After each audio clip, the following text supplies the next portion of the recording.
This is Heartland Gold, a Heartland Cowboy Christmas Sweet Romance, Book 4. Written by Jesse Gussman. Performed by J. Dice.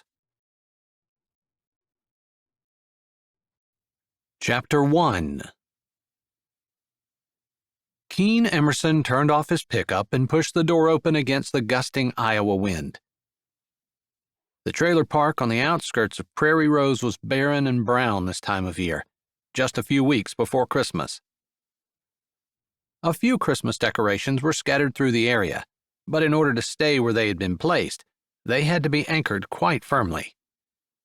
Most of them hadn't been. He slammed his door closed and stared for just a second at the trailer in front of him. It might have been light blue at one point, but it was now a faded gray.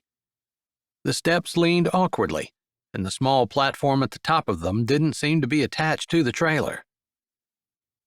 A swift swirl of apprehension surprised him, and he tightened his abdominal muscles instinctively, getting rid of it. He hadn't talked to Shelby Yingling much since they'd graduated from high school. She'd been a nice girl, smart, but the opposite of everything he was. He wouldn't have guessed that she would have ended up like this, though.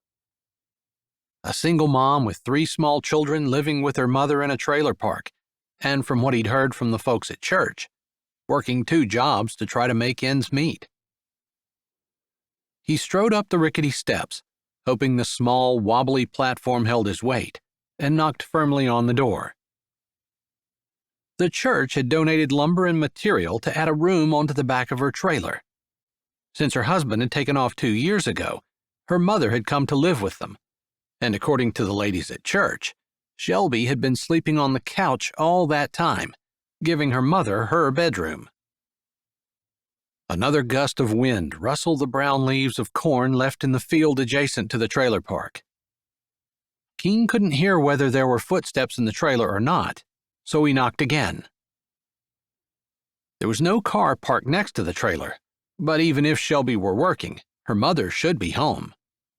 At least the ladies at the church seemed to think someone would be home, since this was the time they'd told him to come out with the lumber and also with the Christmas packages that had been donated for the children. He had lived in Iowa his entire life, so the cold, biting wind was not a shock, even as it seeped through his jacket and curled around his neck. After the heat of the summer, the chill of winter always took a little bit of getting used to. If he was going to put this edition on, he'd be working in the cold wind, so he willed his body to hurry up and get acclimated. Raising his hand to knock for the 3rd time, not wanting to take the load of lumber that was on the trailer hooked to the back of his pickup home to his farm, he said a quick prayer that someone was home as his hand came down to rap on the door. Before it hit the cheap material, the door pulled open, and a woman who looked like she'd just gotten out of bed stood in front of him. Her hair was wild and in complete disarray around her face.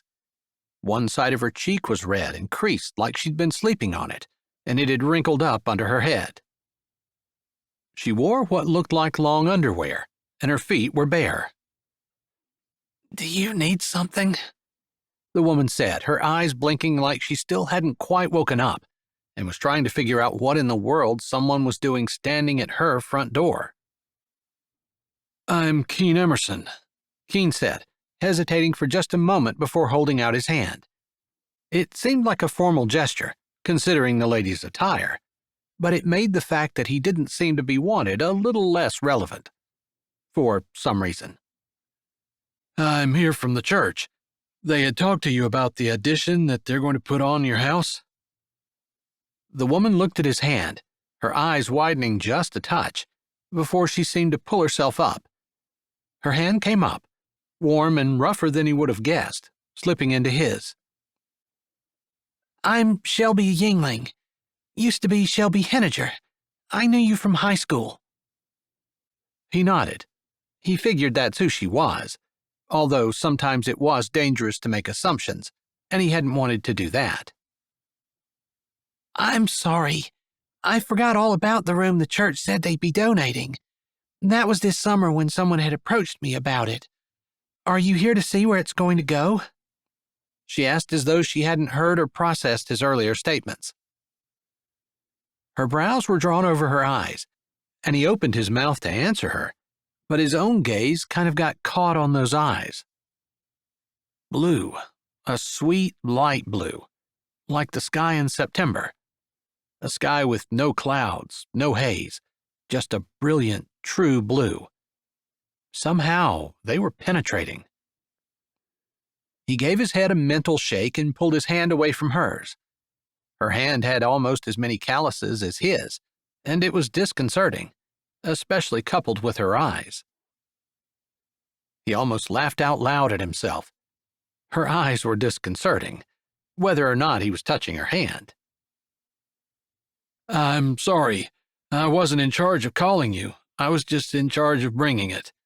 So, no, I'm not here to talk about it necessarily. I'm here to deliver the materials that have been purchased." He paused. "But I'm probably the one who's going to be building it, so if you have time and want to, we can certainly talk about what you'd like done. Although I'm not starting today." He added that last little bit just so she wouldn't be confused. Dorothy, one of the older ladies at church, had wrangled his assent to take her granddaughter out this evening. Keene hadn't been too interested, but Dorothy had been insistent. Keene hadn't wanted to say a firm no because he'd known Dorothy all his life, and she was a sweet, kind lady whom he respected, even though he highly doubted he was going to hit it off with Lacey, who was from Linglestown, a larger town to the south, and daughter of the mayor there. From what he understood, she was used to the finer things in life. He loved finer things, but that wasn't his life. Still, a commitment was a commitment, and he wasn't going to be starting any additions today. Shelby looked around, squeezing her eyes closed, almost as though they were sore, and then, shaking her head, she turned back to him. "I'm sorry. I'm not sure what time it is." Keene pulled his phone out of his pocket. "It's almost 3 o'clock. He had probably an hour he could spend here before he had to go home and get the barn work done, so he'd be cleaned up in time to pick up Lacey at 7. He'd suggested going out much earlier, but apparently that's not the way it was done. At least in Lacey's mind, because the 5 o'clock he'd suggested had made her gasp. "Okay." Shelby nodded, like she'd come to a decision. "If we can be quiet, because Perry's still sleeping." "That must be one of your children?" "Yeah." Her brows came down again, and she shook her head a little, confused. "It's weird that you know so much about me and I don't know anything about you." "All I know is that you must have kids, because I have some gifts in the back of my truck that the church has donated for Christmas.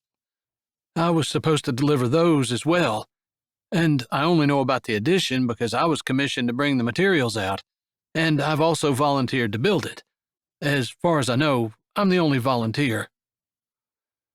He had known her name and was pretty sure they'd gone to school together, but that was about the extent of his knowledge, other than her husband had left her. "I'm sorry. I worked last night and didn't get off until dinner time today.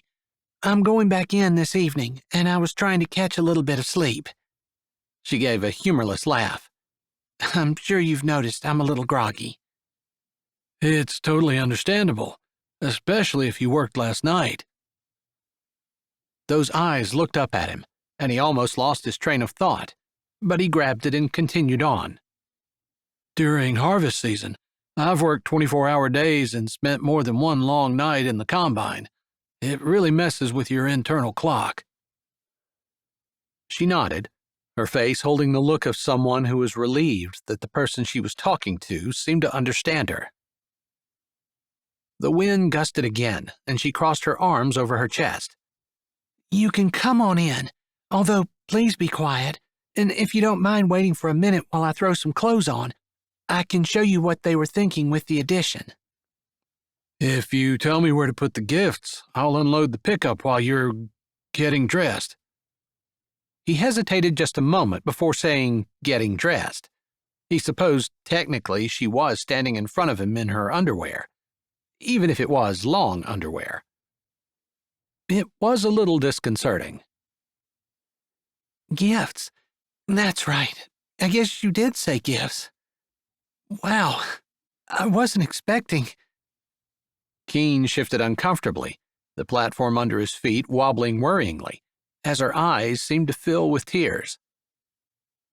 He hadn't been around too many people who cried, other than the occasional upset child. In fact, he wasn't sure he'd ever been around an adult who cried.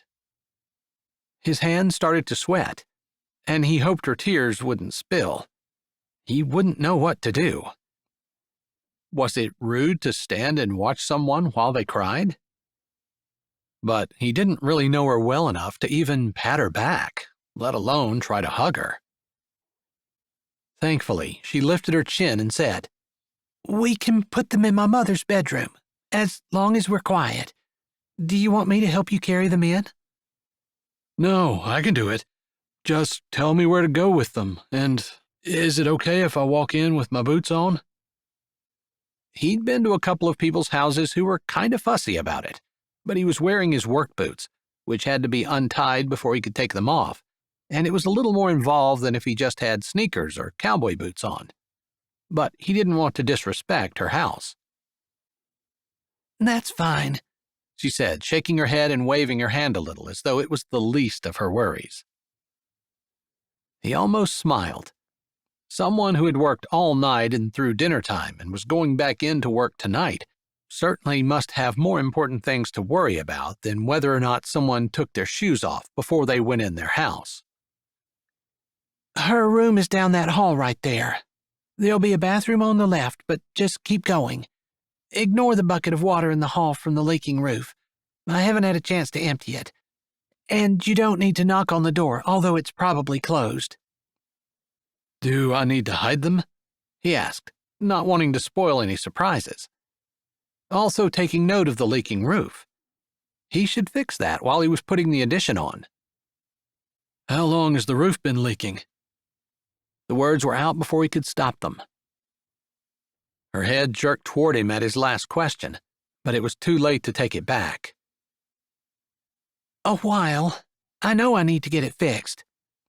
She didn't elaborate, but if she was working as much as she seemed to be, she probably didn't have the time or the money. "As for the gifts, no, I'll take care of them. Probably tomorrow I'll take them out to the shed, but I need to make room for them first. Mom is shopping with Grace and Haley, and they'll be back, but I'll text her and let her know not to go in her room just in case she gets back before I'm done showing you around." "Sounds good." He turned to go back out, walking carefully down the steps and making a mental note to himself that maybe he should get a few lengths of treated lumber and strengthen the steps so they didn't wobble every time someone shifted on them. A couple of brackets might be helpful to attach them to the trailer as well. Taking a look at her roof would probably be too nosy today, but when he was putting the addition on, he'd need to do some roofing anyway, so he could check it out then. He pulled his phone back out of his pocket and pulled up the notes section, jotting a few words down and leaving it up just in case he needed to take notes when she showed him how to lay out the addition. He hadn't done construction for a living, but over the winter most years, he'd worked for his cousin's crew when things got slow around the farm. Their laying house was year-round work, but they obviously didn't have crops to take care of in the winter. And his brother Elias typically did the maintenance on the farm machinery during that downtime. It took 3 trips to carry all the gifts in, and he tried to be careful not to drag any dirt in with them each time. Shelby looked like she was up to her earlobes in work, and he didn't want to add to her load. There was something about her that just tugged at his heartstrings. Maybe it was the fact that she was working so much, or maybe it was those eyes, but he could hardly look at her and not want to help her as much as he possibly could. Of course, that was partly his nature, which was why he was volunteering to put an addition on a stranger's home, or, if not exactly a stranger, someone he'd not talked to more than a couple of times in the last decade. By the time he was done carrying the gifts in, she had reappeared from the other end of the trailer, dressed in jeans and a sweatshirt and carrying boots, which she stuck on before motioning him to follow her back out the door. The platform at the top of the steps was even more tiny and wobbly with two people on it, and he was more than a little concerned that both of them were going to end up in a heaping pile of rubble on the ground. But they managed to make it down without it collapsing, and with a glance over her shoulder to make sure he was coming, she walked around the other end of the trailer. Chapter 2. Shelby led the way around her single-wide trailer and felt like she was finally waking up. She still couldn't quite believe it. One of the Emmerson brothers, Keene, the one who had been her age in school, was at her house and wanting to build an addition. He'd brought gifts for the children. He was just an ambassador for the church, and she was most definitely indebted to the church. She didn't even go. She worked on Sunday mornings and hadn't been to church in years. The kindness of the Prairie Rose community had shaken her, shocked her, and humbled her even though she'd grown up here. She'd never thought she'd be the kind of person who would need help like this. But despite, or because of, her degree in art history, she hadn't been able to find a good-paying job, and through bad luck and bad decisions, she'd ended up where she was, not where she planned to be. Now, she was just trying to hold everything together, which was harder than it sounded. When the pastor was out, and he'd mentioned it, we talked about having the room come off of this back door. She pointed to the back door, supposing they could have walked out of it, but the trailer had felt claustrophobic with Keene in it, and she'd not wanted him to walk across her living room. I think he said it would be 8 by 12, which will fit on our lot. She stopped and gestured from the door to the approximate area where they had measured out and decided the room would fit. Now she turned to Keene. There can't be any kind of foundation. We can put a hole in the trailer if we want to, since I own it, but the lot is rented, and I can't put a permanent structure on it. I see. He didn't say anything else, and she wasn't sure whether he had been planning on putting in a foundation or not. Probably not, but she had wanted to be clear. I'm not sure what materials you have or what details you talked about, but there wasn't going to be a door to the outside, although there was going to be a window in each wall. That's what I heard. I actually don't have the windows, but I have all the lumber to frame everything out. I'll need to get the roofing and the siding and the windows once we have the frame up. It won't take long. Really? In her mind, she'd been thinking it would be done next summer sometime, if then. Sure, it should be finished before Christmas, although I've been hearing rumors of a big storm coming. I can work inside during that, but probably won't be framing anything or putting roofing or siding on. So, if I don't have the outside done, I won't be able to work. I heard the same rumors last night at work. Working at the convenience store, she saw a lot of different people, and since she was the manager of the night shift, her pay was a little more than average. Unfortunately, her other job was minimum wage menial labor, but she had bills to pay, and she'd take whatever job she could get. Someday, maybe she'd actually get a degree that would enable her to get a good job. Art history had been a terrible choice. It wasn't good for too many things, especially not in the middle of Iowa. I can't start tonight, Keene said. I understand. You have farm work to do, of course. I appreciate you even taking the time to do this. Yeah, he said a little uncertainly, like maybe it wasn't farm work that was keeping him from coming, but he didn't say anything more. Are there other people who are going to help you? I'll probably rope my brothers into some of it, although Preston's going to be staying with Graham, who's having an operation. Nothing serious," he said quickly. He must have seen her mouth open and the concern on her face. Everyone knew Miss Matilda and loved her. "Just any operation at her age has risks, and Preston's going to be staying with her, taking care of her. Braxton and his wife have a new baby, plus they just moved into their new home, and that leaves Elias, who just got married." I'd heard that. I was happy for them. I knew Catherine in school, although she was a little older than I was, and she was always so nice. "Yeah, she's like one of the family to us, and I know they're going to be happy together." I wasn't really thinking of your brothers when I asked, though. The church is donating, and I thought maybe some men from there might be helping. It just seems like it shouldn't be all Emmerson responsibility. She knew it was a pride thing, but she hated being beholden to anyone, and this seemed like a lot for any one man or even family to do. "Maybe a few people will pitch in, but being that it's around the holidays, everyone seems to be pretty busy." I didn't mean to sound ungrateful or like people should be helping. It's so generous of the church to donate this, and so very generous of you to donate your time. She didn't want to explain about the pride thing. It was silly of her to even think that way. She tried to infuse some excitement into her voice. This is so exciting, and I can't believe that it's actually going to be done before Christmas. Maybe.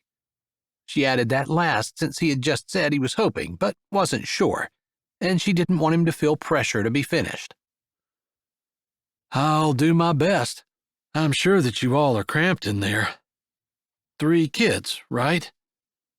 His question was a little hesitant, as though he didn't want to be butting into her business. And, honestly, she didn't really want to talk about her life story. It wasn't glamorous, and it wasn't stuff she was proud of, especially next to Keene, who had always been handsome and popular. He had grown into a fine man, one she couldn't believe wasn't married, but as far as she knew, no one had snagged him yet. Ladies were trying, she was sure. Not her. Working 2 jobs and taking care of her family didn't leave time for anything else, and she didn't trust herself not to make a huge mistake again. She'd asked the question about more men from the church, or anyone, coming, just because she knew if there were more people, it would seem less like Keene doing her a favor, and more like the church was actually helping. If it was just him, her stupid heart was going to start to think that there was something special about him. She was sure of it. She didn't used to be like that, but since her divorce and the emotional scars she carried from that, she was starved for affection, attention, just anything. A touch, a kiss, a compliment. It had been so long since someone looked at her and saw anything but an exhausted mom of 3 children struggling to make it. Poor, stupid, never going to amount to anything. And still, deep in her heart, under all of the mistakes and the realization that her life was going in a completely different direction than the one she'd intended, under the guilt and embarrassment, there was still a woman who just longed to be loved. God loves you. She knew that, even if she hadn't been in church in a long time. Still, it was hard to feel God's love. Hard not to long for a physical touch, a caress, a soft word. Someone who looked at her and actually saw her, not her circumstances, and maybe they could even overlook her mistakes. "I didn't mean to pry," Keene finally said, and she realized she'd never answered his question about the 3 kids. There she was, spinning off into daydreams. A man like Keene had a tendency to make a woman like her want things that were impossible. That's right. 3. 2 girls and a boy. Plus, my mom lives here as well. She wasn't trying to impress him. There was no point. She didn't even like what she saw when she looked at herself. She'd not lived up to her potential. Not even a little. Keene certainly wouldn't see anything she didn't. The pastor has done some rough estimates to get the amount of lumber and materials he would need, but he didn't mark anything, like where the posts would go or anything, she said. Although he could see it for himself that there were just steps outside the door, and nothing on the ground had been marked in any way. That's fine. I'll be better off doing it myself anyway. That way, if it's done wrong, at least it's done wrong according to my specs. She laughed a little, having never heard that before. I highly doubt that you'll do it wrong. Back in school, Keene was the kind of guy who did everything well. From the sports he played, to the classes he took, to going to nationals with the parliamentary procedure team. It had been a big deal at their small school. She hadn't been too shabby herself, having been chosen out of all the kids in school to paint a mural in the cafeteria, which, as far as she knew, was still there. She'd also played the flute and piccolo in the band, and had gone to states for that, although she hadn't chaired. But that was then, and all the accomplishments of 15 years ago didn't mean anything since she hadn't really accomplished anything worth noting since she'd graduated from high school. She considered her 3 children a more than worthwhile accomplishment, but her biggest fear was that she would let them down. Do you mind if I take measurements while I'm here and then back my pickup around and unhook that trailer as close as I can? I'm not going to take the time to unload it. Since I don't need the trailer, I can leave it here. Unless you have a problem with that? No, please, do whatever you need. My mom will be home from shopping soon, and I'm going to start supper. You're welcome to stay and eat if you'd like. He had put his head down and moved as though he were going to start walking away, but her invitation froze him. He tilted his head and looked at her, almost as though he couldn't believe she had invited him to stay. I appreciate the invitation. Might take you up on it some other time when I'm working and don't want to leave to eat. But tonight, I have plans. She got the impression again that it wasn't just farm work that he needed to do. But that wasn't her business either, though it made some funny wiggle in her chest. Uncomfortable. Anytime you're here, you're welcome to eat when we are. I'll make sure to say something. He stared at her, the wind rustling the corn leaves, blowing strands of hair across her face. She reached out, pushing them back, and his eyes glanced at her hand before he jerked his head. I appreciate that. He pulled a measuring tape out of his pocket. I'll just be a few minutes. You don't need to babysit me. Then I'll park the trailer and get out of your hair. He turned around and walked toward the edge of the trailer, and she did not allow herself to watch him like she wanted to do for some weird reason. Instead, she tried to think about what she was going to have for supper, what she needed to do with her children before she left for work, and tried to steel her heart against any soft feelings for the handsome neighbor who was only doing a good deed for Christmas. Chapter 3. This broccoli is overcooked, Lacey said, using her fork to poke delicately at the bright green vegetable on her plate. Keene jerked his head, unwilling to agree with her because it would be a lie. In his opinion, it was undercooked. Vegetables shouldn't still be crunchy when he went to eat them. Although his Gram had hammered into his head that he should eat his vegetables his entire childhood, so he was crunching on it dutifully, even if he wasn't too happy about it. Lacey put her fingers up, waving them in the air. Waiter, excuse me. Her voice was cultured and sweet, although Keene heard tones of irritation. Or maybe that was just his imagination, since the tones had been there all night.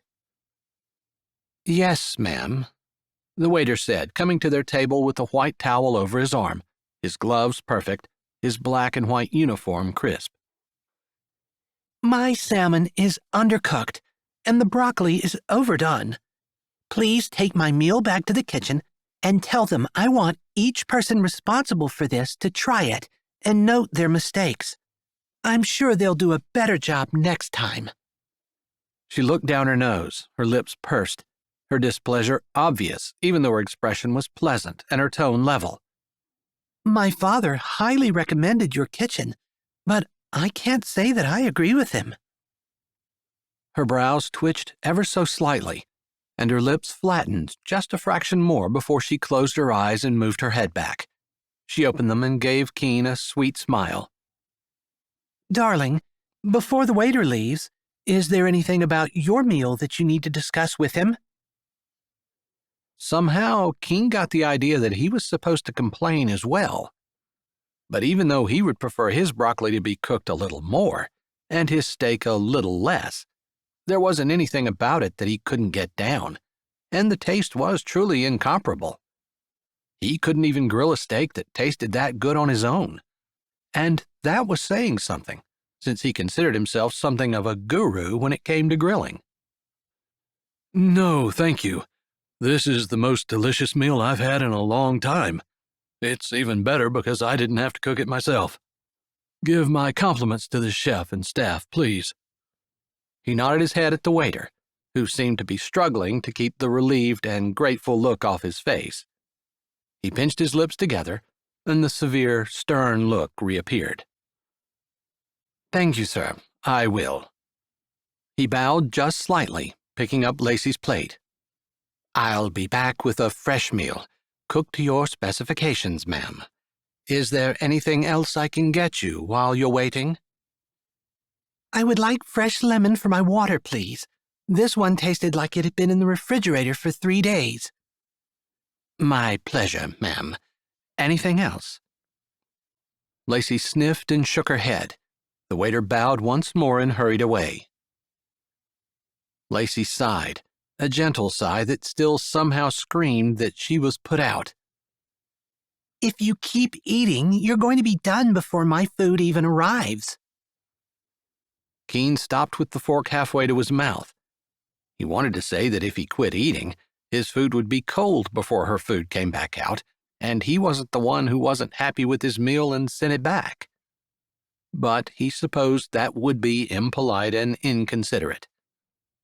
And also selfish. Even if he felt like maybe Lacey was being a little bit dramatic and a lot picky, it was still selfish of him to want to eat while his food was hot, instead of waiting so they could eat together. "You're right. I'm sorry." He set his fork down and tried not to moan in frustration. He was starved. Typically, he ate at 5 or so in the evening. Waiting until 8 had been hard enough. Now, having his warm and almost perfectly cooked steak in front of him and to not be able to eat it, but to sit here and let it get cold was almost sacrilege. But he wasn't going to die. He certainly wasn't going to starve to death, and he didn't want to be rude, even if he had already decided that Lacey and he would not be having another date. If she complained through their date, she'd complain through their relationship, and he didn't even want to think about marriage to such a person. Nothing he would do would ever be right, and it would be frustrating for both of them to be in a marriage like that. Other than complaining, Lacey hadn't been a bad date, but he wasn't interested in dating just for the sake of dating, for the sake of having a warm body beside him. It seemed like a waste of time. The scent of his steak drifted up to his nose, and his stomach growled loudly. Lacey's eyes grew big, horrified, and he almost apologized. But while he'd wait for her food to come out before he'd eat, he wasn't going to apologize for being hungry, since that was technically her fault anyway. She lifted her nose and looked away. He racked his brain for something to talk about. He'd already tried talking about the farm, which she hadn't been interested in. He tried to discuss construction, which she hadn't known anything about. And she had started topics about the latest Hollywood movies and several different TV shows which had been popular. He'd drawn blanks on both of those subjects, since he knew nothing about Hollywood and didn't even own a TV. Does Lingelstown have a Christmas parade? He asked, hoping that maybe this would be a subject they could converse on without awkward pauses and one of them shrugging their shoulders, disinterested. It does. She wrinkled her nose. Don't you just hate those? They snarl up traffic, you can't get anywhere, and people let their kids run around everywhere. Honest to goodness, I almost hit a child who ran out in the street right in front of me for a piece of candy. It was terrible. I had to go home and lie down. I was so upset. She sighed, one hand coming up and adjusting one of the sparkling earrings in her ear. Yeah, poor kid. Bet he was scared too. I don't think so. The little hellion thought it was hilarious, and he was still laughing when I drove away, shaking. Kid must have had more courage than brains then. He's not going to win in a showdown against a car, even if it is a fancy sports thing. When he'd picked her up in his pickup, there had been a low-slung, bright yellow sports car sitting in her driveway. The windows had been tinted, and it looked expensive. He honestly wasn't even sure what kind of car it was. He spent most of his free time reading up on chicken diseases and researching farm equipment. He was thankful she hadn't suggested they take her car. He would have felt like he needed a crane to get out of it. It was so low to the ground. Although he had to admit it would probably be fun to drive. So you don't typically attend the parade? He asked, figuring he knew what her answer would be, but not able to think of another question that would spur conversation. Don't be silly. That's for people who have little kids, and I don't. Thankfully. Children are just a drain on a woman, and they contribute to world hunger. I'm doing my part to help keep the world from being overpopulated, and to protect our precious Earth from climate change. Her smile indicated that she felt very self-righteous and important for her contribution to the greater good of the world. Keene figured they probably had different ideas about a lot of things, population control and climate change being just two of them. He was perfectly okay with differing opinions. Good people could and did disagree, but her self-righteous tone indicated she felt she was taking the moral high road, which annoyed him. Unless she could support her position with chapter and verse, it was just an opinion and certainly not a moral one. She'd hit on one of his pet peeves. Remembering that everyone needed grace, himself most of all, he tried again. I heard we're supposed to get a snowstorm, possibly at the end of the week if things line up right. That's always fun. He loved snow, loved blizzards, and understood that while not everyone did, and they were major pains for some people, it didn't mean that he couldn't still enjoy them. It seemed like nowadays, if someone was offended, it meant that everyone had to stop enjoying whatever it was that offended them. Keene wasn't sure he understood the logic behind that. He just walked away from things that bothered him or ignored them. But he would never dream of making everyone else stop doing what they enjoyed just because he didn't. Maybe he was thinking wrong, but he should have picked a better subject than a snowstorm because Lacey wrinkled her nose delicately. I hate snow, hate the cold. I really hate the wind. Do you know how difficult it is to get your hair to look just right? And then you step out and the wind destroys it within a matter of seconds? It's terrible. And after the snow comes the mud. Don't even get me started on that. Okay, he wouldn't. I like sunshiny days too. There, that should keep her from complaining about the mud. Unless it's too hot. Then the sun is a pain as well. Give me some climate control and fluorescent lights. I want to determine what temperature it is and how much wind I feel. I could live indoors forever. She shivered. No bugs either, or rodents, heaven forbid. Keene thought about the mouse that he'd had on the egg belt just that evening.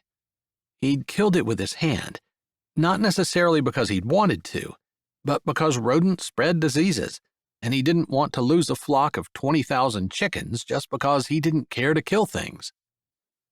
Mice were better than rats, though. Yeah, pretty sure Lacey wasn't going to want to talk about that.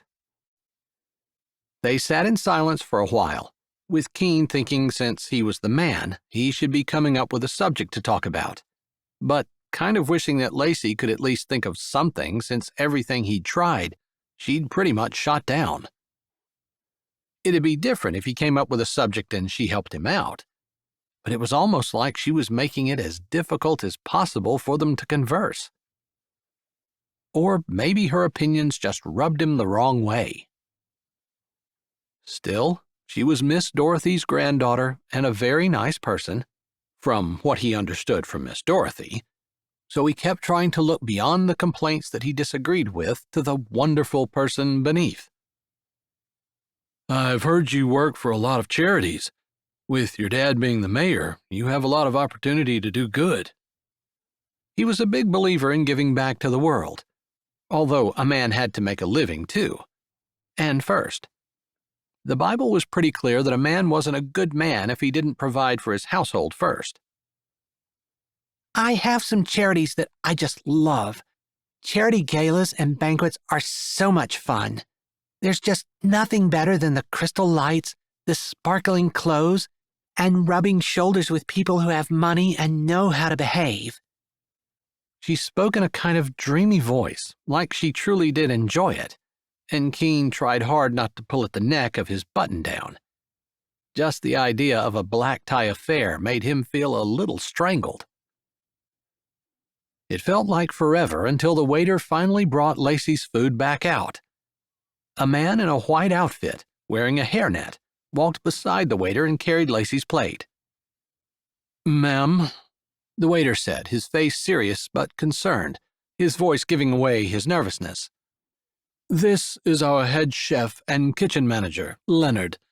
He received your instructions and prepared your meal himself. He also wanted to bring it out and watch while you taste it, if that's okay with you, to make sure everything meets your standards." Far from being embarrassed by the attention, Lacey gave a small smile and inclined her head as though she deserved it. Very well. She adjusted her fork as though it were in the way, but it wasn't, as the chef set her plate down in front of her. Keene got the idea that she was enjoying the attention, and it made his stomach curl, and not in a good way. Or maybe that was the one bite of steak he'd had settling. After taking a delicate bite of her salmon, she closed her mouth and seemed to swish the food around a bit before swallowing and dabbing at her lips with her napkin. A small bit of pink lipstick came away as she set her napkin down. Much better. Apparently, whichever understudy cooked the salmon originally has a few more things to learn from the master. Thank you, ma'am, Leonard said, all but groveling. And the broccoli? Of course.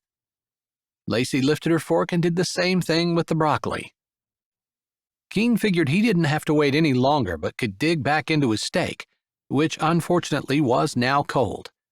Still, it was food, and he was starving. He probably could have eaten one twice the size and maybe should have ordered a larger one. He wasn't used to the prices on the menu, though. It wasn't exactly that he couldn't afford it. He just couldn't bring himself to throw away that kind of money on food. The price of the larger steak would buy 25 pounds of hamburger. By the time Lacey was done and the chef and the waiter left, he was putting the last bite of his steak in his mouth. He almost laughed to himself. He probably should have just eaten it, instead of waiting. Chapter 4. As the waiter and chef walked away, Lacey looked at his plate. Her brows went up. Her mouth flattened. I'm not sure why you waited, she said, gently picking up her knife and cutting, her broccoli. Yeah, it would have been better hot. His stomach twisted uncomfortably, and not because of her words. It felt like he'd eaten something rotten. I'm sorry I inconvenienced you. Her expression was anything but sorry, and he got the feeling she expected him to say that he hadn't been inconvenienced. "Not a problem." Despite having said this, his stomach had started rolling, truly feeling terrible, and it wasn't because of the way she was acting. He was fine if someone had a bad meal and they wanted to complain about it. Although, his grandma had brought him up that he should be happy with what he had and be grateful without complaining. So the idea that complaining was a right was a little foreign to him. But considering the prices on the menu, if a person was paying that much for something, he'd want to get what he was paying for. But it just still seemed like a complaint should be something extremely serious. Regardless, he tried to eat his broccoli slower, which really wasn't hard to do. It wasn't his favorite vegetable anyway, and cold, crunchy broccoli just really wasn't doing it for him. At the same time, every time he swallowed, it felt like a brick landing at the bottom of his ribs. He tried to ignore it, but by the time he had the last piece of broccoli down, he was pretty sure he was going to have to excuse himself to use the restroom. He managed to sit until Lacey put her fork and knife next to her plate. She had taken 4 bites of her salmon and eaten half a piece of broccoli. "I'm stuffed. I just couldn't eat another bite." It hardly seemed worth sending her food back to the kitchen if she was only going to eat half of a piece of broccoli and 4 bites of salmon, but who was he to say anything? "Mine was quite tasty too," he said, "even if it was cold." But he added that last part only in his head. His stomach rolled again, and his intestines cramped. "I think I'm going to have to find the restroom. I must have eaten something that didn't agree with me."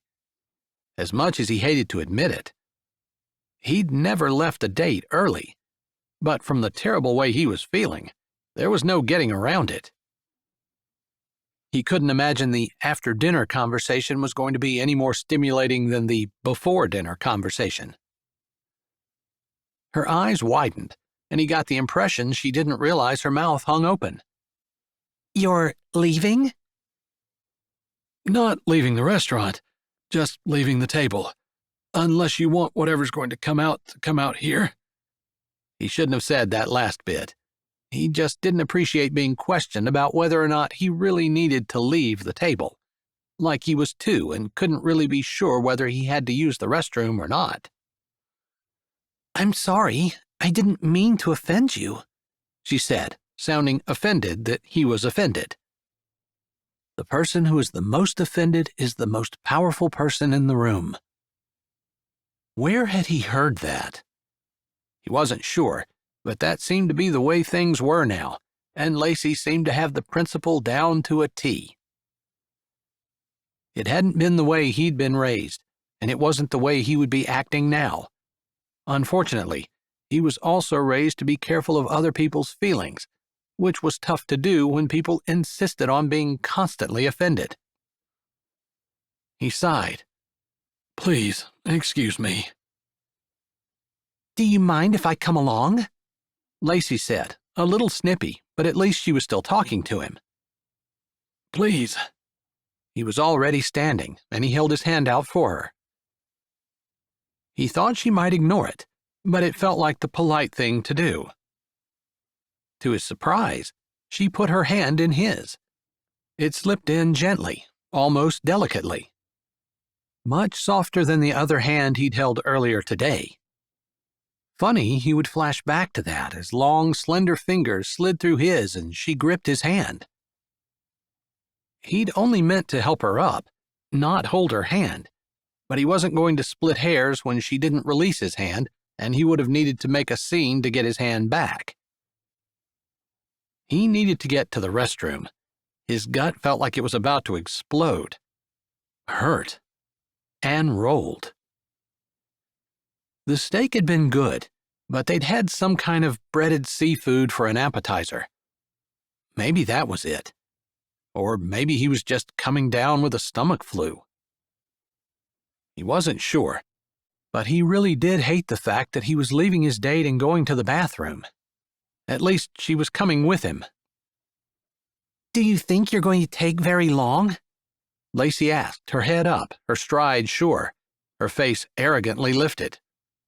She looked every inch a classy lady, if a little bit snobby, too. Keene couldn't fault her looks at all, couldn't fault much of anything about her other than the evening had held a lot of complaints. "I hope not," he said as they walked through the almost empty country club restaurant. He had seen bathrooms by the door when they walked in, but Lacey seemed to know her way around and was leading him toward bathrooms in the back. He saw the sign for them and quickened his step. They would be getting there none too soon. "Oh," Lacey said, her step slowing, her hand pulling back on his. And then he saw what she was looking at. The janitor had just hooked a chain across the men's restroom and was adjusting the sign that said, "Closed for cleaning." They were too far away for him to yell across the room to stop her, but as the chain hooked and her eyes lifted, met his, he had just a second to recognize the September sky-blue eyes from earlier in the afternoon before Shelby's face closed and she whirled, heading into the men's restroom. I can't believe it. She saw us coming and turned around and went into the bathroom anyway. How rude, Lacey exclaimed. "Looks like your bathroom isn't closed." Keene gritted his teeth. He could probably turn around and walk to the front of the restaurant, but he felt like he was already pushing his luck. It was all he could do to walk upright and not be doubled over. Couldn't remember the last time he felt this terrible. If you're going to the front, I am too. Of course I wouldn't stay here without you. "I'm staying. She just walked in, and I'm sure she doesn't want to be in there with me. She'll come out." The idea of being sick in the restroom with a strange woman wasn't exactly high on his list of things he wanted to do, but he was almost at the point where he really didn't care. Wait for me when you get out. "I will," he said absently. With as bad as he felt, it might take a bit. But he didn't go into all of that with Lacey, not wanting to face her disapproval or censure, or offend her yet again. It seemed like every time he opened his mouth, he offended or upset her. It hadn't been a pleasant evening. Lacey opened the restroom door and stepped inside, not looking back, while Keene grabbed the chain and unhooked it. He waited for the ladies' restroom door to clunk shut before he spoke, turning around at the same time and rehooking the chain. "Shelby, sorry to bother you, but it's kind of an emergency." He walked around the corner and saw Shelby's body popping up, her face turning toward him, her eyes big. This was the job that she was going to. The first one, anyway, since she said she'd worked until dinner time. There must be another job since it wouldn't take all night and through the morning to clean the country club restaurant. Still, he wasn't going to take the time to figure it out now. He needed to be where she was. Chapter 5. Keene, I'm cleaning, Shelby said, like he could have somehow missed the sign or the chain. Either one would be a stretch. "I know. I'm sorry. I'm having an emergency." He didn't want to get graphic or crude, but he also didn't have time to stand around and chat about it. He hoped his emphasis on emergency would be enough to convince her. You're sick. Goodness, you're as white as a sheet of paper. She rushed out of the stall, her eyes concerned, her mouth pursed. Are you sure you're going to be okay? "I'm sure. Although, if I die, maybe you could make sure someone gets my pants up before a bunch of people come and look at me." The concerned look didn't leave her face, but she snorted. I'll do that. The dying man's last wish. How could I not? "Thanks. It's encouraging that you think I might actually die. Do I look that bad? He mumbled as he walked by her, maybe a little embarrassed to be rushing to the bathroom, but not really having any choice. You do. In fact, I'll stand here by the door, but I'm not leaving. You look awful. Thanks. I'll return the compliment after I feel a little better. Don't give me a compliment if it's not true, she said, and he thought her words sounded a little bitter, like maybe she'd been lied to before. Burned by compliments? I guess you could say that. My whole marriage was basically built on them. I was a stupid fool who was just desperate for attention. Love. She said love like it was a four-letter word, which, come to think of it, it was. But when a guy had to use the bathroom as badly as he did, his brain didn't function quite as quickly as it normally might. That stinks, he said, somehow wishing that things had been different for her. He maybe understood a little of how it felt to long for some kind words, a gentle touch, someone to back him up and have fun with. Another wave of pain and nausea blew that from his mind, though, and he almost forgot about her until she spoke. Should I go say something to the woman you were with? She asked, and he realized he'd groaned. Trying to get a hold of himself, he forced his voice to sound as normal as possible. She knew I wasn't feeling well. Okay. Shelby didn't say anything more, and neither did he for a while. Finally, he felt like he could get up and walk around without having to rush back to the stall, but he took his time, thankful when he came out that Shelby wasn't in sight. She must have been standing on the other side of the entranceway wall, giving him privacy but also being there in case he needed her. He washed his hands and glanced at his reflection in the mirror, agreeing that Shelby was right. His face was extremely white, and he didn't look well at all. She hadn't been exaggerating. He walked around, and she was right there, exactly where he'd expected her to be.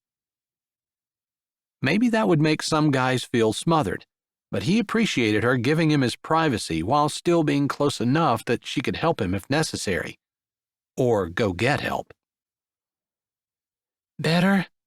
She asked, her head tilted, half smile, half grimace on her face, like she was commiserating with him. It sounded terrible. That's embarrassing, he said. I'm sorry, but I just couldn't walk away. I was afraid you might need something, and I wanted to be there in case you called for me. I appreciate it. I truly felt terrible. I still don't feel the greatest, but I think I can make it to my truck at least. The girl you were with told me to tell you she called a friend who was picking her up, and you didn't have to worry about taking her home. He nodded, partially relieved, partially irritated. If Lacey had been sick in the bathroom, he wouldn't have left her. But maybe that was a man-woman thing, and he supposed he should be grateful that she figured he was a big boy and could take care of himself. Nobody has any loyalty anymore, do they?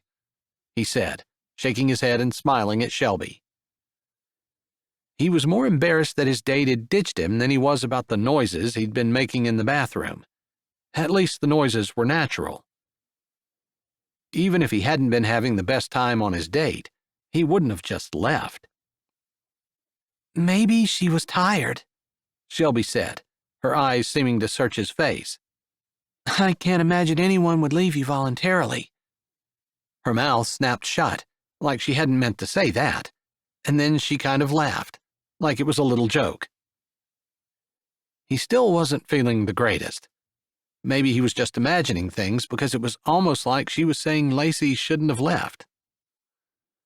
I don't think she thought I was a very good date. We didn't have a whole lot in common, and I think I irritated her.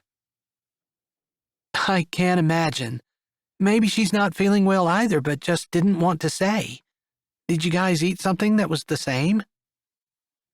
Some kind of breaded fish stuff as an appetizer, although I don't think she had a whole lot of it. She hadn't eaten much of anything all evening. That could do it. Fish is a common cause of food poisoning.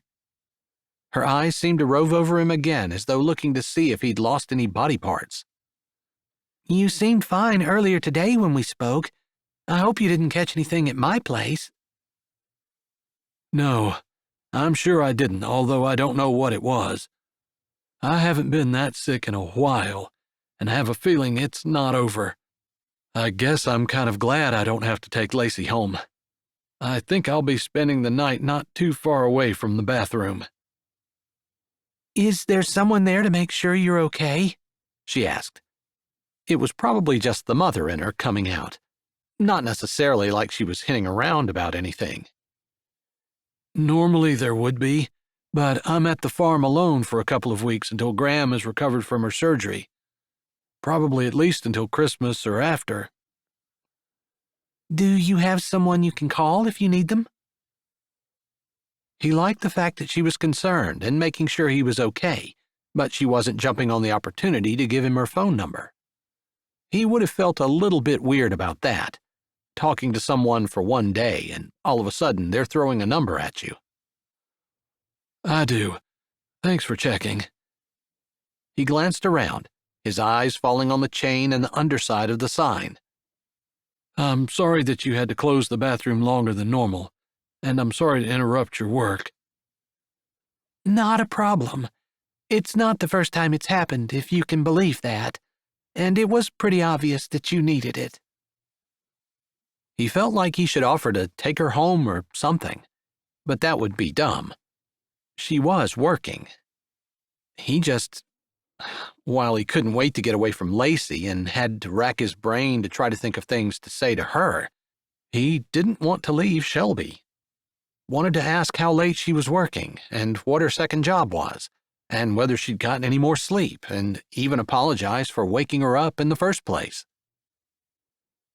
I don't want to keep interrupting your sleep by coming and working on your edition.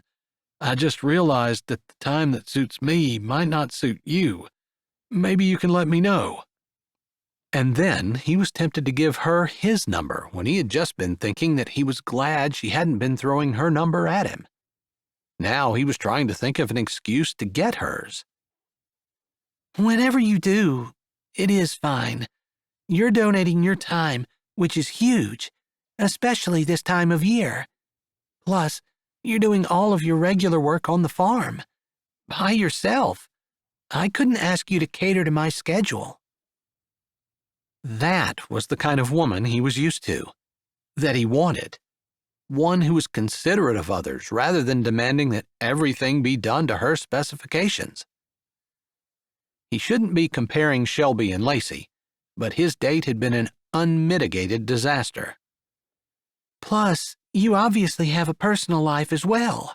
I'm just super thrilled that it might even be finished before Christmas. Although I don't have any expectations in that direction, so no pressure.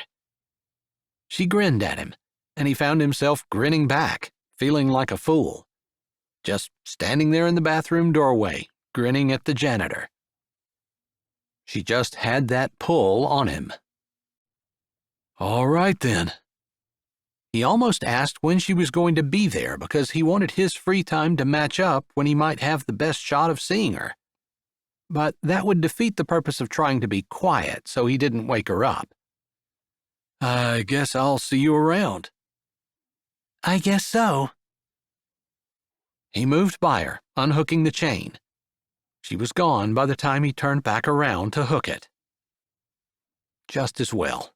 He had never considered dating a woman with children before, and Shelby seemed especially burdened. With working 2 jobs and raising her kids, she probably didn't have time for a relationship anyway. He shouldn't even be thinking in that direction. She needed help, not a man who was going to suck even more time from the limited amount that she had. Chapter 6. And my teacher said I could bring pictures in for show and tell if it was too big to take in. Grace, who at 5 years old had just started kindergarten this past fall, stood by the sink, helping Shelby rinse off lettuce for their salad. We'll have to make sure we get you some. We should be able to print those off with no problem. Your day is next Wednesday? Shelby asked, trying to focus on her child and appreciate the limited amount of time she got to spend with her. She didn't want to waste it. Yep, there's 20 kids in my class, and we all get a day each month. That way, everything's fair, Grace said, as though quoting her teacher. I'm glad your teacher's making it fair, but sometimes life isn't fair. She didn't know why she felt the need to always make a lesson out of everything. But maybe she would have appreciated it if someone had warned her that life wasn't fair, that it was hard, that she needed to make smart decisions because one stupid mistake could mess up her life forever. Just she wished she would have had someone wise and caring, someone who cared enough to help her so that she wouldn't have wasted so much of her life doing stupid stuff. Her mom had always been working too. When Shelby had time to spend with her kids, she wanted it to count.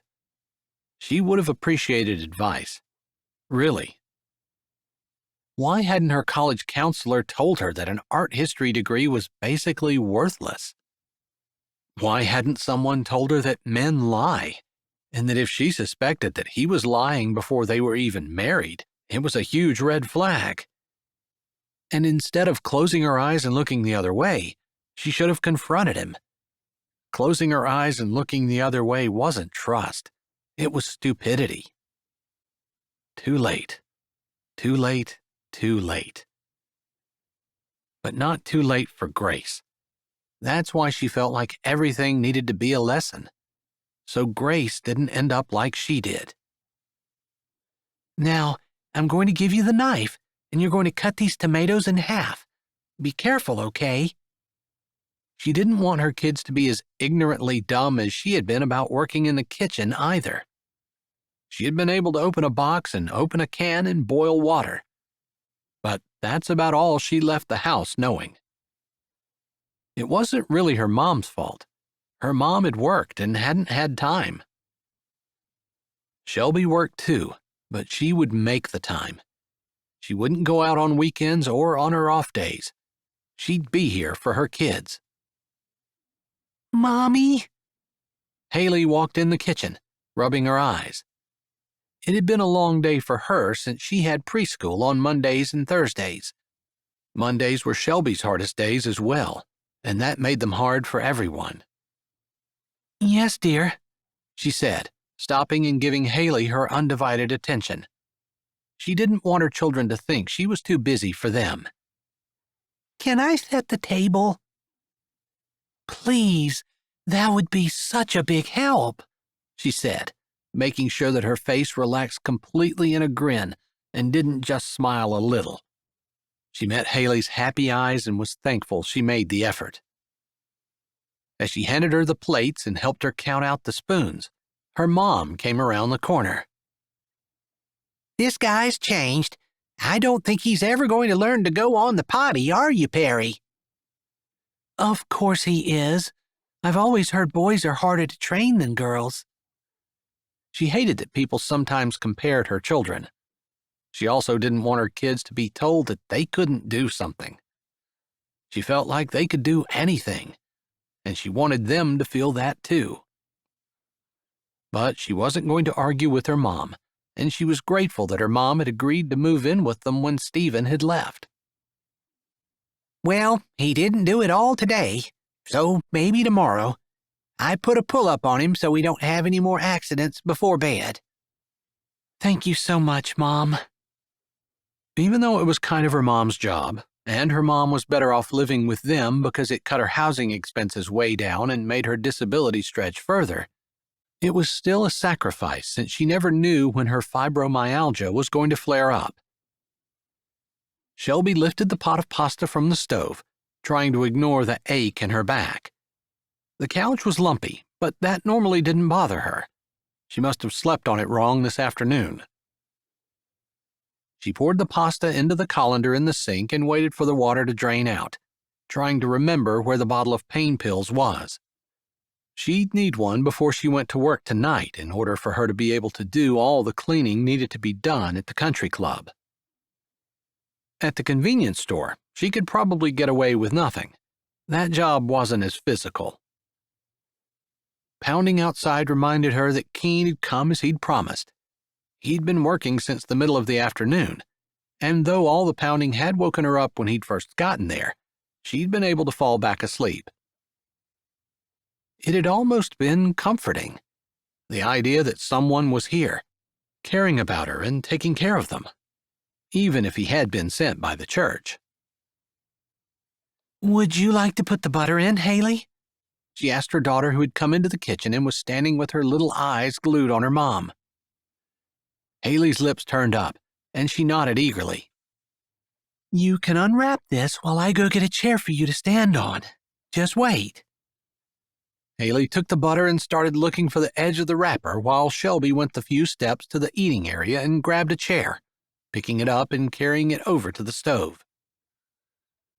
She hadn't asked Keene how he was doing. She didn't have his number and hadn't seen him since they'd parted ways at the country club. She hadn't gone out to talk to him today either. Mostly because she'd been fighting herself. Keene was a good man, honest and upright, and the kind of man she'd love to be with. But their differences had been in stark contrast and on blatant display on Friday evening. He was at the country club as a guest. He had the kind of woman on his arm that he deserved to be married to, one with poise and class, one who knew which fork to use and used the restroom like normal people. She didn't clean it for normal people. She used it. And there was Shelby, in her uniform, doing the lowliest of low jobs, and hanging out just out of sight while Keene was sick in the bathroom she was supposed to clean. It had brought home to her how far-fetched the idea of them ever being more than casual acquaintances and possibly surface friends was. Not a chance. Not to mention, the woman he'd been with was gorgeous, and she didn't have children, hadn't been married, wasn't trying to pay off her husband's gambling debts, wasn't living in a dump and working 2 jobs to make ends meet, wasn't spending all of her spare time and energy trying to be a half-decent mom to her little children, wasn't wading through the rubble of her dreams and wondering how her life had come to this.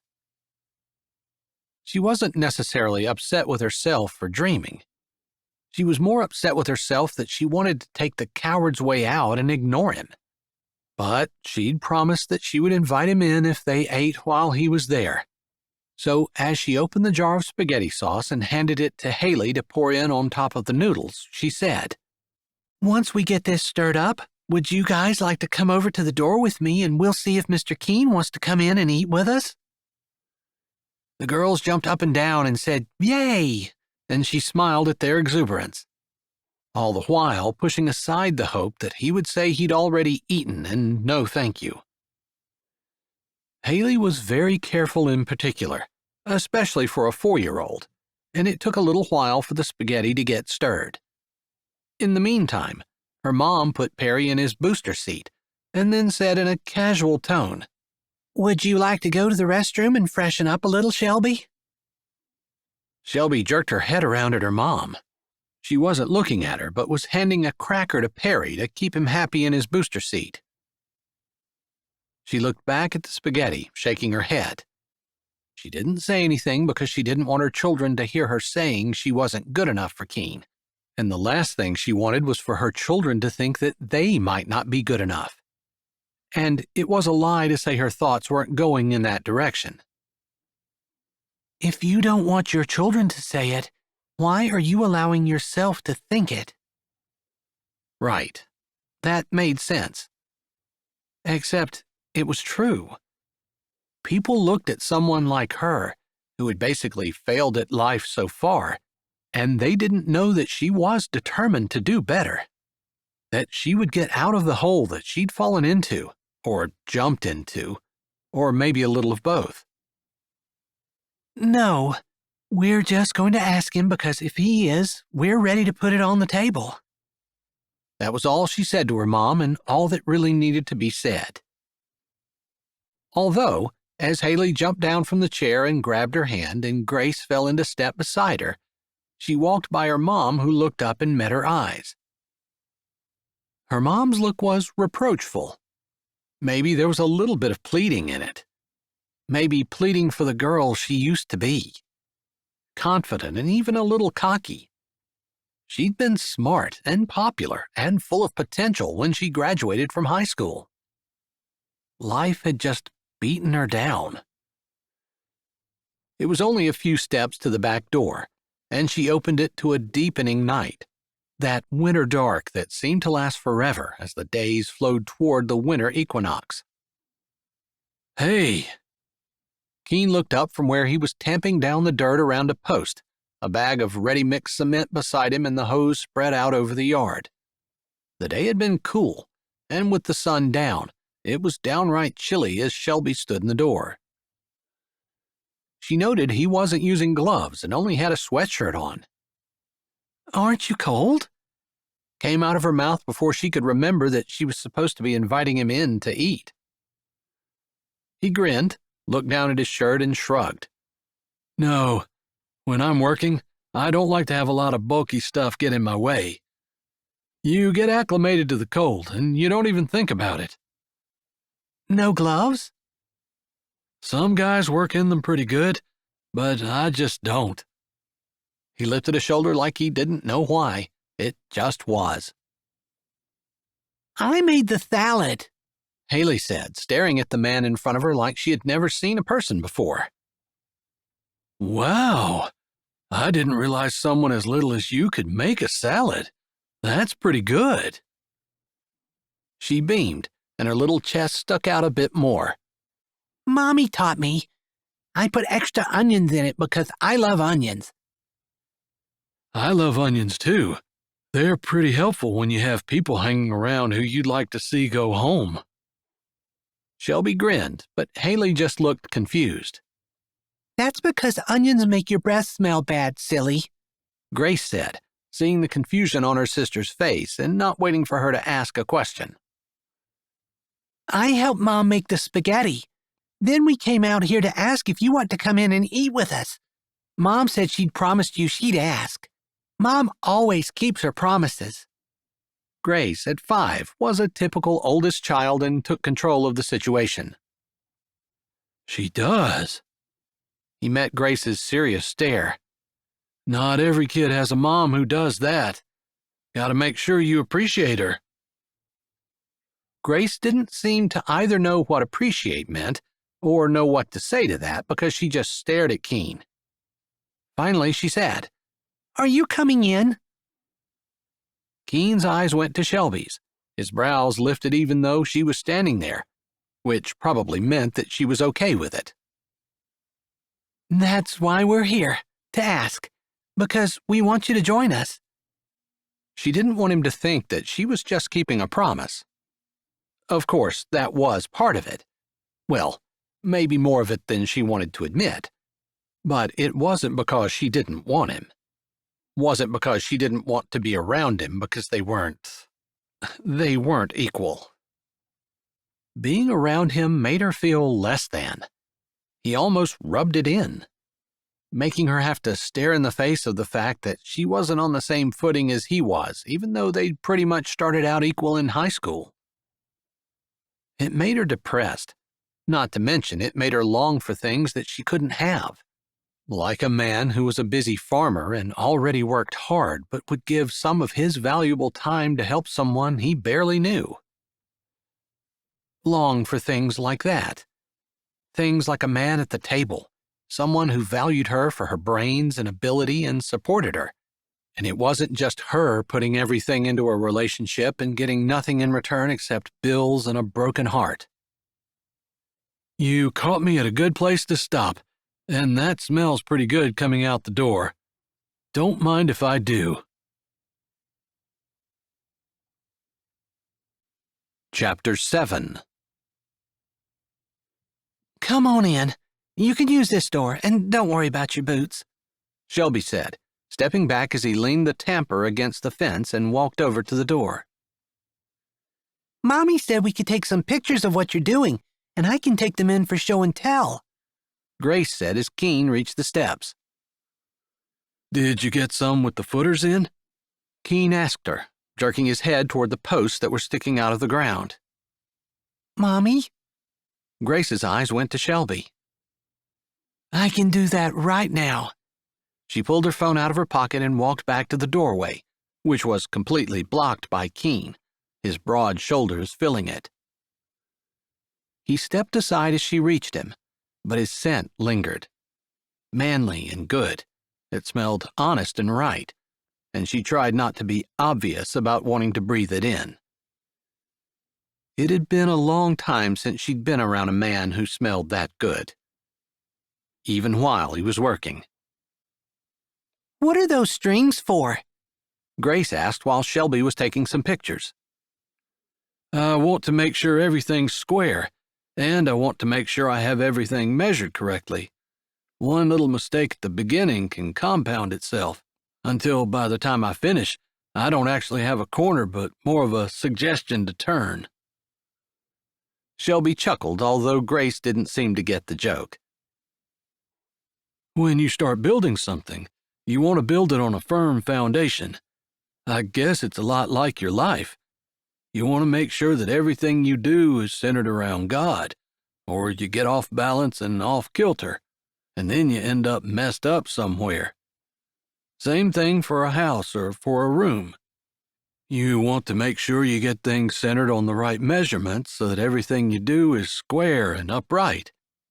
And that way, you end up with a really great finished product, instead of piecing and patching things together to try to make it look okay and get things to fit. Shelby didn't say anything, and maybe she slammed the door shut a little harder than she needed to. It was like he was preaching to her. She'd actually had a pretty good start in life, but as she'd gone about starting her adult life, she'd made poor choice after poor choice. And, yeah, maybe it wasn't her fault that her husband had gambling debts and he'd used her cards to pay for them, but there were some choices that she had made that started her down that path. She didn't need Keene in here smelling so good and reminding her of her stupidity. So, if it's not right, you have to take it down and do it again? Grace asked, showing an understanding that Shelby didn't think she would have. No, you just keep going with what you got, and you make it work the best you can.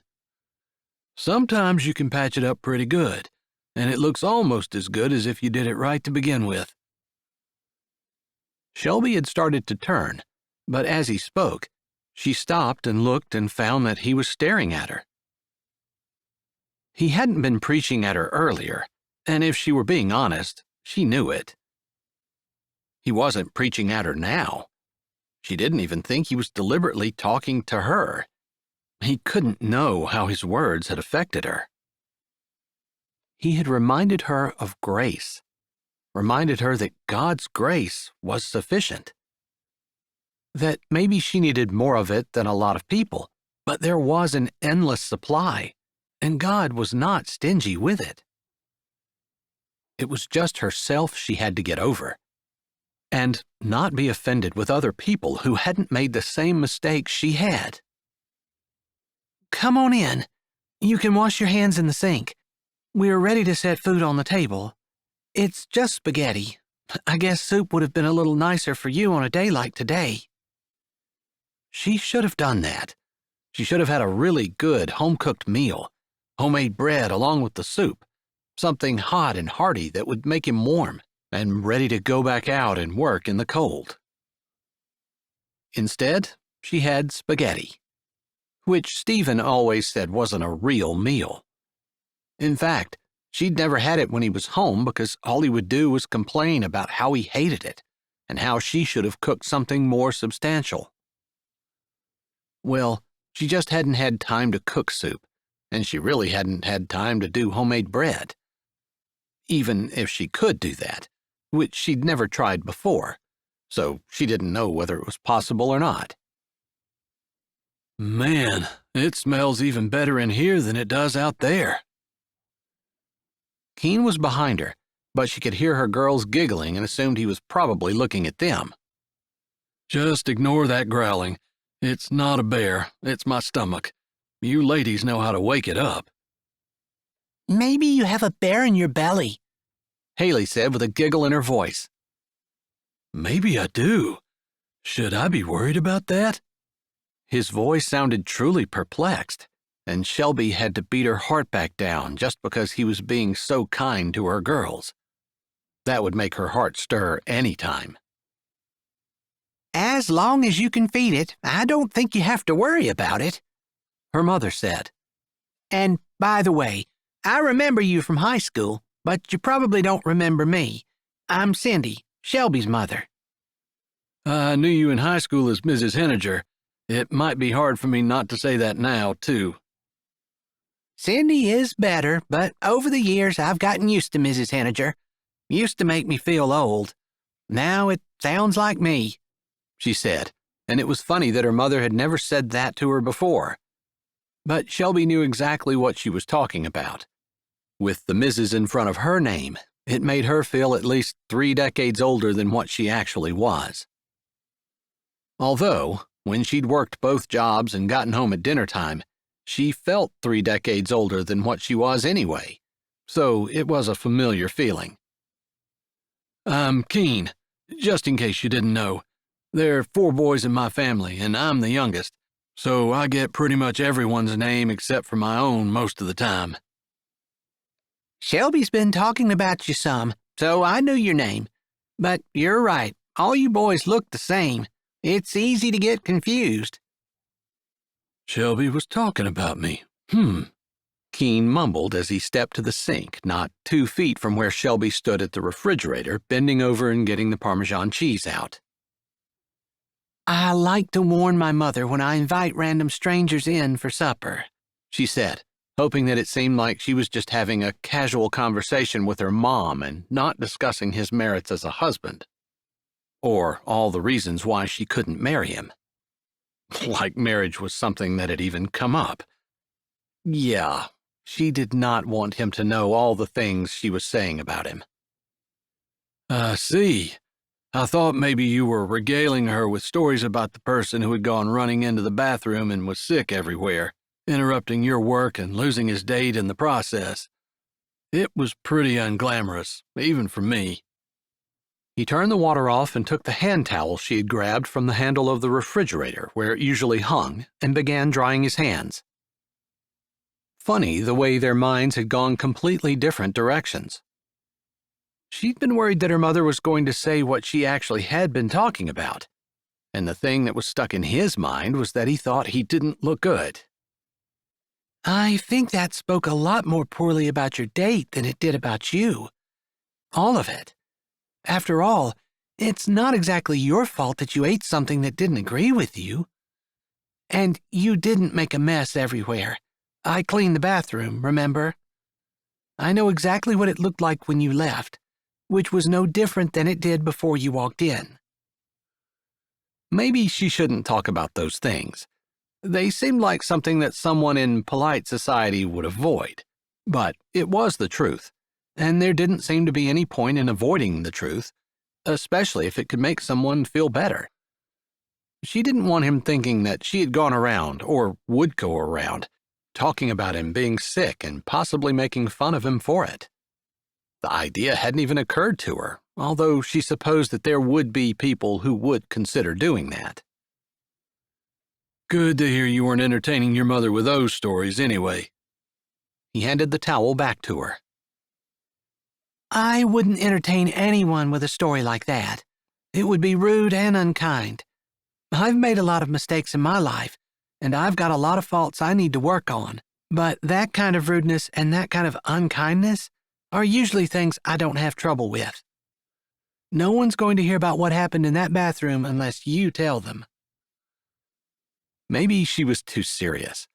Maybe she was too determined that just because not all of her life had turned out the way she wanted it to, didn't mean there weren't parts of her that were halfway decent. Even good, maybe. that she wasn't a total heaping pile of messiness. I'm sorry. I didn't realize that me assuming that you probably told people about what happened made it seem like I thought you were unkind. It was a funny story, and I'll probably tell it myself. Once enough time has gone by that people won't be able to figure out who my date was. Because I guess I'm kind of in your camp. I wouldn't have left her if our situations had been reversed. But, to be honest, anyone who would leave wouldn't be someone I would want to have a second date with anyway. Not that I was thinking along those lines before that happened. Shelby wasn't sure what to say about that. She'd been admiring his date, although she didn't know her, thinking how classy and regal she was. You two look good together, was all she could think of to say. I shouldn't have said that about her, but I guess you knew what she did. You just didn't know how I felt about it. Now you do. And I'm impressed because I would have been angry. She would be boiling mad if she had gone into the restroom sick and her date had left without caring whether or not she was okay. Did she ever text or call to see how you were? Not to see how I was. Just the way he said that made it seem like maybe she texted him for something else. Despite her curiosity, Shelby figured it wasn't any of her business and clamped her mouth closed around the question she wanted to ask. He opened his mouth, then closed it again, as though he was going to say more and then thought better of it. It wasn't like they were even friends. She hung the towel while he turned to the table. Help me out, girls. Where should I sit? I don't want to accidentally sit in your mother's seat. She sat in my seat once, and I just sat in her lap, Haley said, and Shelby wanted to sink through the floor. I promise you, if you sit in my seat, I won't sit in your lap. I'm trying to quit. Keene's eyes were dancing as he looked up, but he seemed like he was trying to keep a grin from taking over his face. Me too.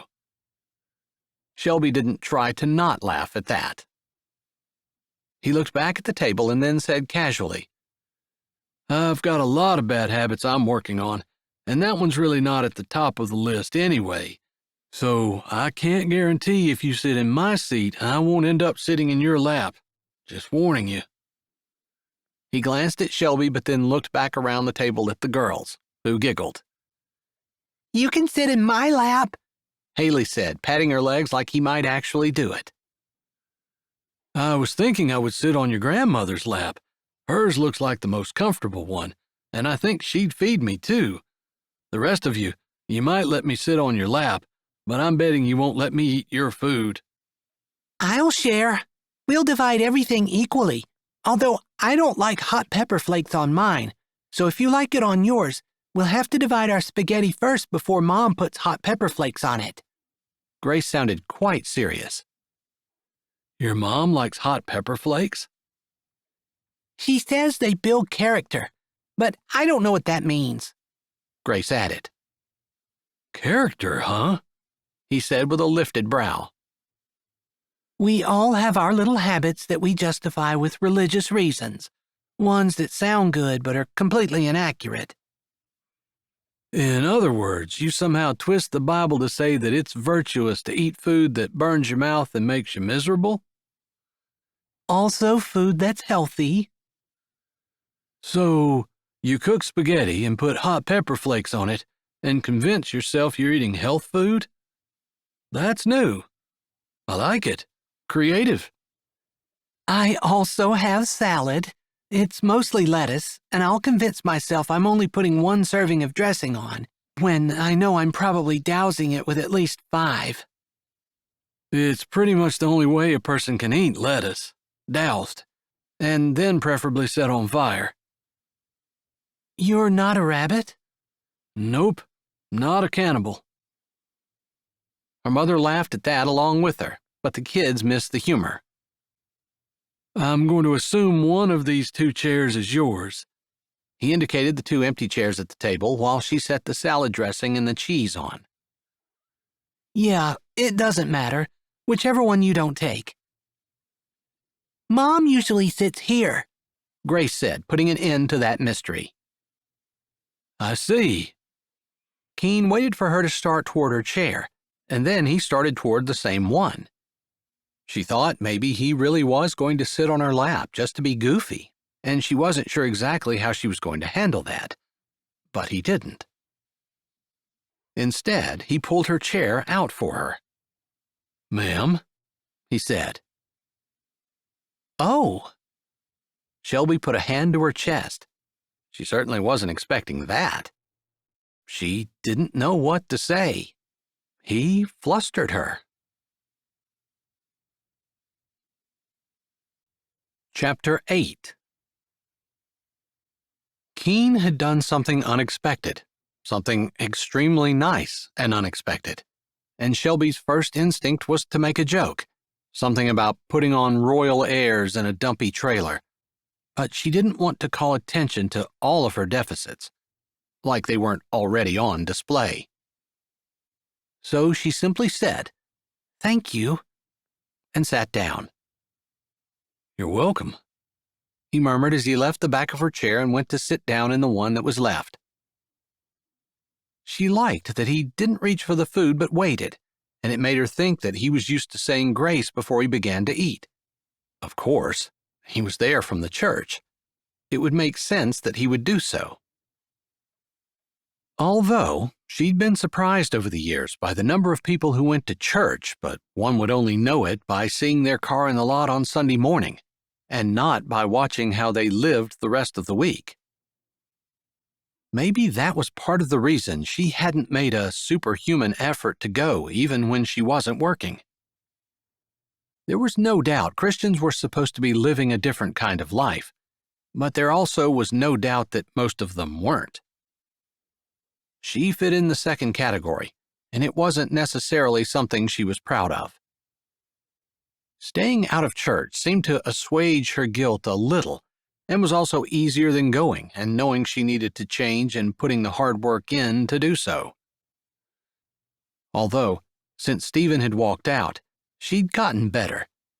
And not because she wanted people to look at her and see someone better, but because the more her children looked at her, and the more her relationship deepened with them, the more she saw the parallels between her relationship with her children and God's relationship with her.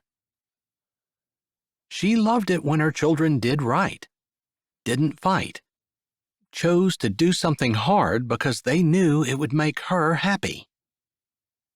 How much more it must make God happy to see her choosing to do right, not because it made her look good, but because she wanted to please Him.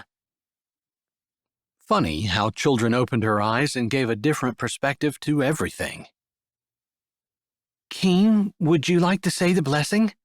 She asked, not sure if she might be putting him on the spot, but he didn't seem the slightest bit alarmed at her question. Quite the contrary, his lips lifted up, and he nodded easily. Of course.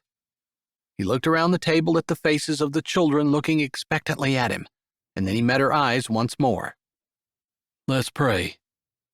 He bowed his head without waiting for her reaction and began to speak to the Lord. His prayer was simple, his words plain, the blessing asked like someone who expected an answer. His amen was said low, and her children repeated it along with herself. Hearing his prayer, feeling like it was sincere and easy and natural for him to talk to the Lord, something he did on a regular basis, made her subdued as the table came alive with her children chattering, Perry talking gibberish, and Grace and Haley interpreting for Keene, while Keene expressed admiration at how they could understand the convoluted words that were coming out of his mouth. His respectfulness to her mother, his consideration as he passed things to her before he took any himself, all of that combined to make her feel guilty and bad for settling for someone like Stephen. Surely Keene wasn't the only man in the world like this. Surely there were other men who were gracious and kind, Christians in more than just name, funny with children, respectful and considerate. Surely there were men like that in the world. Figures, when she was obviously not a good catch for him, this is when she found one. Maybe if she hadn't had children, if she hadn't ended up where she was, maybe she wouldn't have appreciated a man like Keene. Which one of you made the garlic bread? Keene asked after Grace and Haley had told him all about how they'd made the salad and the spaghetti, and there was a lull in the conversation which Perry wasn't filling with his gibberish. Mom made that, Grace said. Mom helps us too. When she doesn't have to work, she makes better meals, and we get to help her. I see. Your mom's a good cook if this garlic bread is any indication, Keene said, and Shelby forced a smile. Of all the things he'd said at the table so far, that seemed like the most insincere. Like he was complimenting her for the sake of buttering her up or using flattering words, and they struck her wrong. But who was she to judge? She didn't know. Her smile became real, and she looked him in the eye. Thanks. The key to good garlic bread is lots of butter. and a crispy crust. Keene added just before he bit into the bread. This has both, which makes it delicious.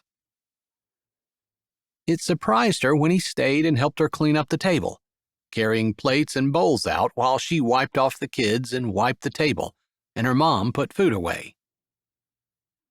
The kids chattered around them, and it felt homey and comfortable, and she almost forgot he had to go back out to work.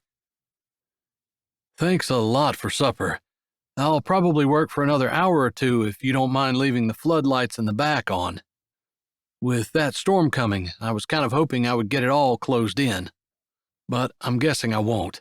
It's supposed to start snowing this weekend. I know. If there's something I can do to help. No. His word came out a little more harshly than anything he'd said, and it made her eyes jerk up. His face softened. I'm sorry. You already work 2 jobs. You have a family to take care of. You look exhausted, and I'm guessing from the way you're walking a little hunched forward, your back hurts. If you have a few minutes before you have to go to work, take it easy. You don't have to come out and help me. In fact, I won't let you. She bristled a little at those last words. It wasn't up to him to allow her to do anything. But he was saying it because he cared about her. Because he wanted to take care of her.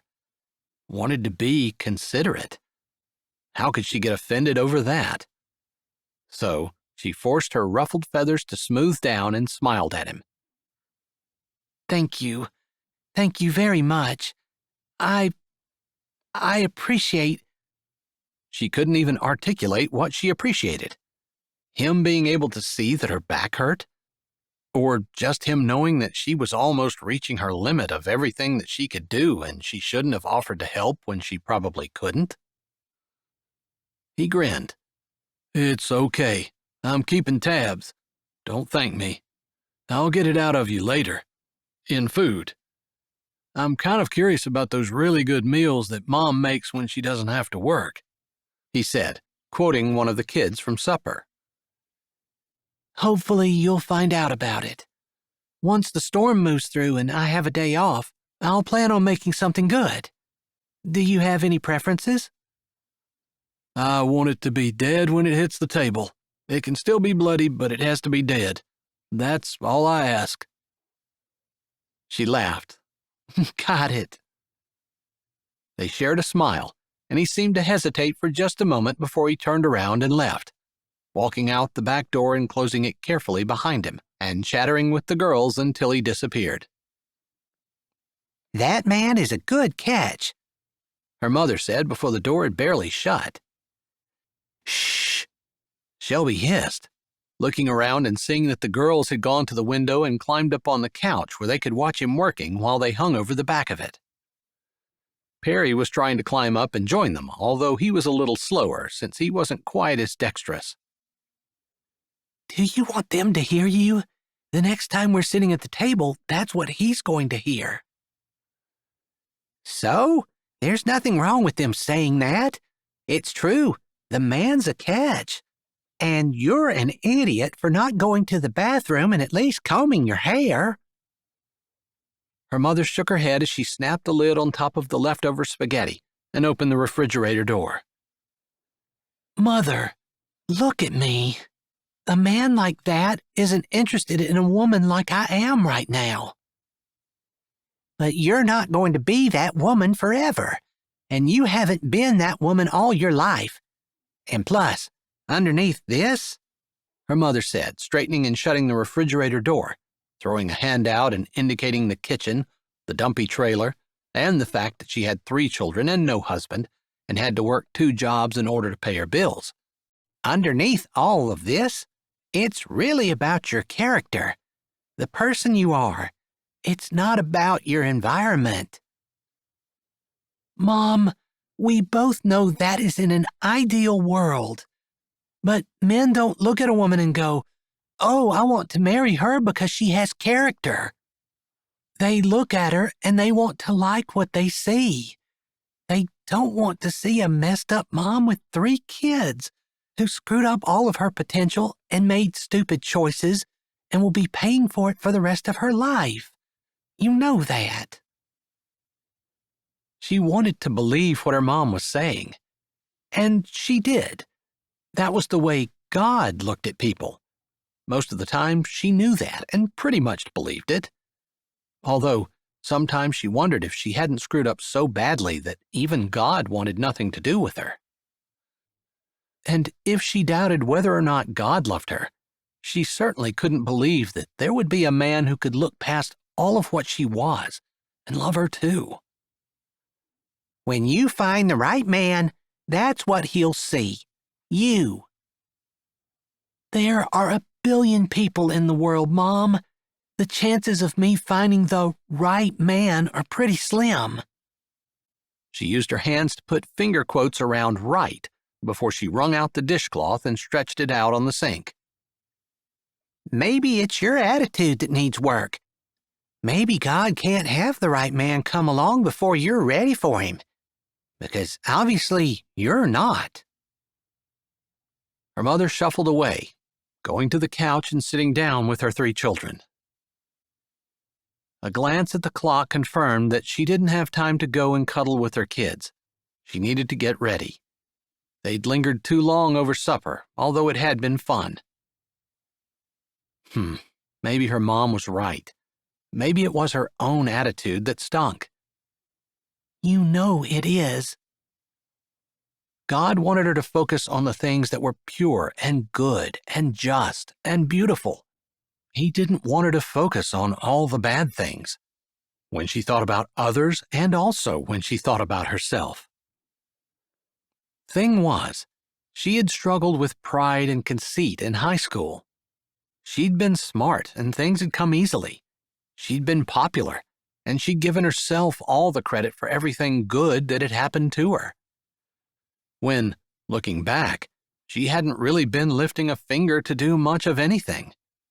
She certainly hadn't done anything to become smart, and she'd probably sacrificed more character than she wanted to admit in order to be popular. When she'd actually gotten out of high school and it had been time for her to start making her own decisions, that's when things went downhill. And it was all because of her. But she was changing, and she would continue to change, herself and her circumstances. And part of that was working to pay off her husband's debts. She turned the light out over the sink and started walking to the hall closet where she kept her clothes. First things first. Get out of the hole she was in, and then maybe God would bring a man like Keene into her life when she had become someone who would interest a man like that. A woman who would interest a man like Keene. Chapter 9. That Friday evening, Keene found himself in his pickup with the wrong woman beside him again. He'd gotten a lot accomplished on the addition on Shelby's trailer, working 3 of the 5 nights that week. But Friday was the annual Prairie Rose School District Christmas program. The school was small enough that the elementary school and high school had their program on the same evening. And even though Keene didn't have any children of his own, he always went to support his nieces and nephews, and also his neighbor, Bridget, who was now married to Sean, and their 3 girls. It was a fun time, and he always enjoyed being there. He'd never minded going by himself either, or with his brothers, which is what they usually did. But, despite the fact that Lacey had left him in the bathroom, she'd texted him the next day and hadn't asked how he was, but asked him to accompany her to the school performance Friday night. She'd mentioned her grandmother, Dorothy, and how she had suggested that since Keene was from Prairie Rose, he would be a good person to take her. She'd mentioned that she had some kind of award to give out to the principal of the school, acting in place of her dad, the mayor of Linglestown, since he couldn't make it. She'd wanted to have a date, and she'd mentioned that she had turned several people down because she was going on a date with him and expected to go with him Friday night. It had been a lengthy text, one he hadn't wanted to read. They didn't have anything in common, and he hadn't had a very good time on their first date. But that was no reason to dismiss someone out of hand, especially since she declined other people because she'd been thinking she would go with him. Maybe it was that, or maybe it was her mentioning Miss Dorothy from church, who had been so eager for him to meet and like her granddaughter. If she had called him, he probably would have declined. But sometimes subtext could get jumbled in a text, and he didn't want to hurt her feelings or offend her. Regardless, he wasn't working on the addition, although he had the material for the roof and the siding sitting on the trailer in the yard beside it. You're awfully quiet this evening. Lacey hadn't said a word about their last date, which he considered a disaster. Anytime he didn't take the girl home but was puking in the bathroom instead, he figured it probably hadn't turned out well for anyone. I guess I was thinking about what I want to talk to you about and trying to figure out how to say it without being clumsy. She laughed, and it was a sweet sound. Maybe she had some growing up to do the same as he did, but maybe she'd make some lucky guy an awesome girlfriend and eventual wife. Some guy that wasn't him. Some guy that liked the things she did and didn't have to run to the bathroom in the middle of their date. Don't worry about that. Men are clumsy and dumb. No offense, of course. And they typically don't say anything with finesse without coaching. She sighed. And they need a lot of coaching. Yeah. So, I don't want you to turn anyone else down because of me. He felt like he had jumped into that a little fast, but he hadn't been able to find a way to lead into it gracefully and wanted to get it said. What? She asked, her head snapping to his, her brows drawn. Well, I know you don't really like me since I'm kind of clumsy and inept, and I'm always going to be a farmer and not very comfortable with the classy places you are. So I didn't want you to feel like you had to keep taking pity on me. So that might have been laying it on a little thick, but she seemed to be offended that he might not want to go out with her again. Everything he said was true. He wasn't right for her, for all those reasons. He just didn't think they were bad reasons, like she did. I see. You can learn to be better. All of us were born in Iowa, but we don't have to act like it. Actually, I love my state. I'm proud to be an Iowan. Proud to be a farmer, too. But I get that in your circles, that's not something that people look at and admire. And I don't want you to be with someone you're not proud to be with. She was silent for a while as he pulled into the school. The parking lot was packed. It was the most popular night of the school year, except for maybe the spring program. But there was just something about Christmas and kids and an evening full of festivities with friends and neighbors that drew people. Do you want me to let you off at the door? It's pretty cold out. Yes, I need to be backstage, but I'll wait for you at the door so we can find a seat together. because once I hand out my award, I'll be back to sit with you." He jerked his head and pulled up to the sidewalk so she could step out without having to walk on the blacktop at all. She didn't say anything more but climbed out and hurried inside. He drove to the back of the lot, figuring that moms with little babies and small children and grandparents could have the closer spots, and he'd park his big truck somewhere out of the way. Since he was young and healthy, he could walk. He reached the back row and found a spot that would work. Another car was coming the other way, but it didn't have its turn signal on, so he pulled into the open spot, assuming it would go by. Instead, it pulled in right beside him. He should have let it go first, but he hadn't been expecting it to park. Not that it mattered. There was plenty of time, at least 15 minutes before everything started. He got out, glancing casually at the car just in case there was a child or package that he could help carry, but he stopped and waited when he saw that it was Shelby. "Seems like you just can't get away from me. I'm at your house all week long. Now you run into me here." "Well, to be clear, I didn't run into you, but that's more the grace of God than any skill of driving on my part." She did have one front tire on the yellow line that separated their two parking spaces, and he figured she wasn't being falsely modest. "Everyone has their abilities, I guess." "Some of us are still searching for ours," she said, grabbing her purse out of the back of her car and slamming the door shut. Her car beeped twice as she locked it and walked to him. "You don't have children, or did I miss that?" she asked as she stopped in front of him. "I have nieces and nephews, and maybe you weren't around when your kids and I were talking about this, but Grace asked me if I was coming. She said she had a small part. I told her I wouldn't miss it." "I forgot about your nieces and nephews." "I take it you must have let your kids off at the front with your mother?" he said, since she had locked the car immediately. "That's right.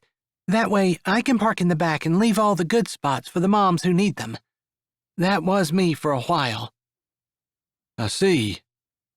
He thought it was pretty neat that they'd both had the same idea, but he figured she'd probably just think he was making it up if he'd said he'd had that idea too. So he didn't say anything, and they started walking toward the front of the school together. "I saw that you delivered the roofing and the siding today at some point while I was working." "This morning. I went and picked it up, but I had to be home because we had a humane inspection at one of our barns, and Preston was busy with Graham since she's had her surgery and he's taking care of her." "I love how you guys just work together. That's neat. A lot of families don't get along." "We're not any better than most families. We have our differences, but I guess we've just learned that it's more important to be a family than to focus on the things we don't agree about." "Maybe not having parents helped you with that." "Probably." It was so easy to talk to her, like he didn't have to try to think of things to say. In fact, he had to sift through things he wanted to say and think about the most important things, although he never felt like he had to keep talking. Still, normally her kids and her mother were there, and for some reason he didn't want to waste a second of them having complete privacy, other than the other shadowy figures who were making their way in from the parking lot.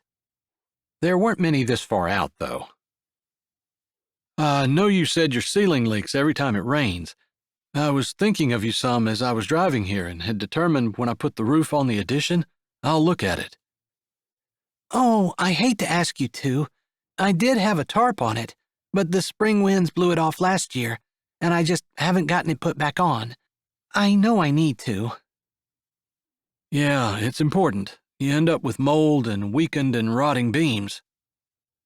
"Okay, you're scaring me, making me feel like I should have fixed it months ago. I just didn't." "Sorry, I didn't mean to scare you. I'm sure it's fine, but I'll look at it. I guess maybe I was just trying to talk you into letting me." "I'm talked into it." They laughed and moved over to the edge of the sidewalk as another couple passed, hurrying back to their car. Probably forgetting something, although they didn't stop to talk. They just nodded their heads and kept going. He was clear over on the edge of the sidewalk, but they must not have had enough room because the one who was walking closest to them bumped Shelby's shoulder as she went by. I'm so sorry, the lady called, but kept walking.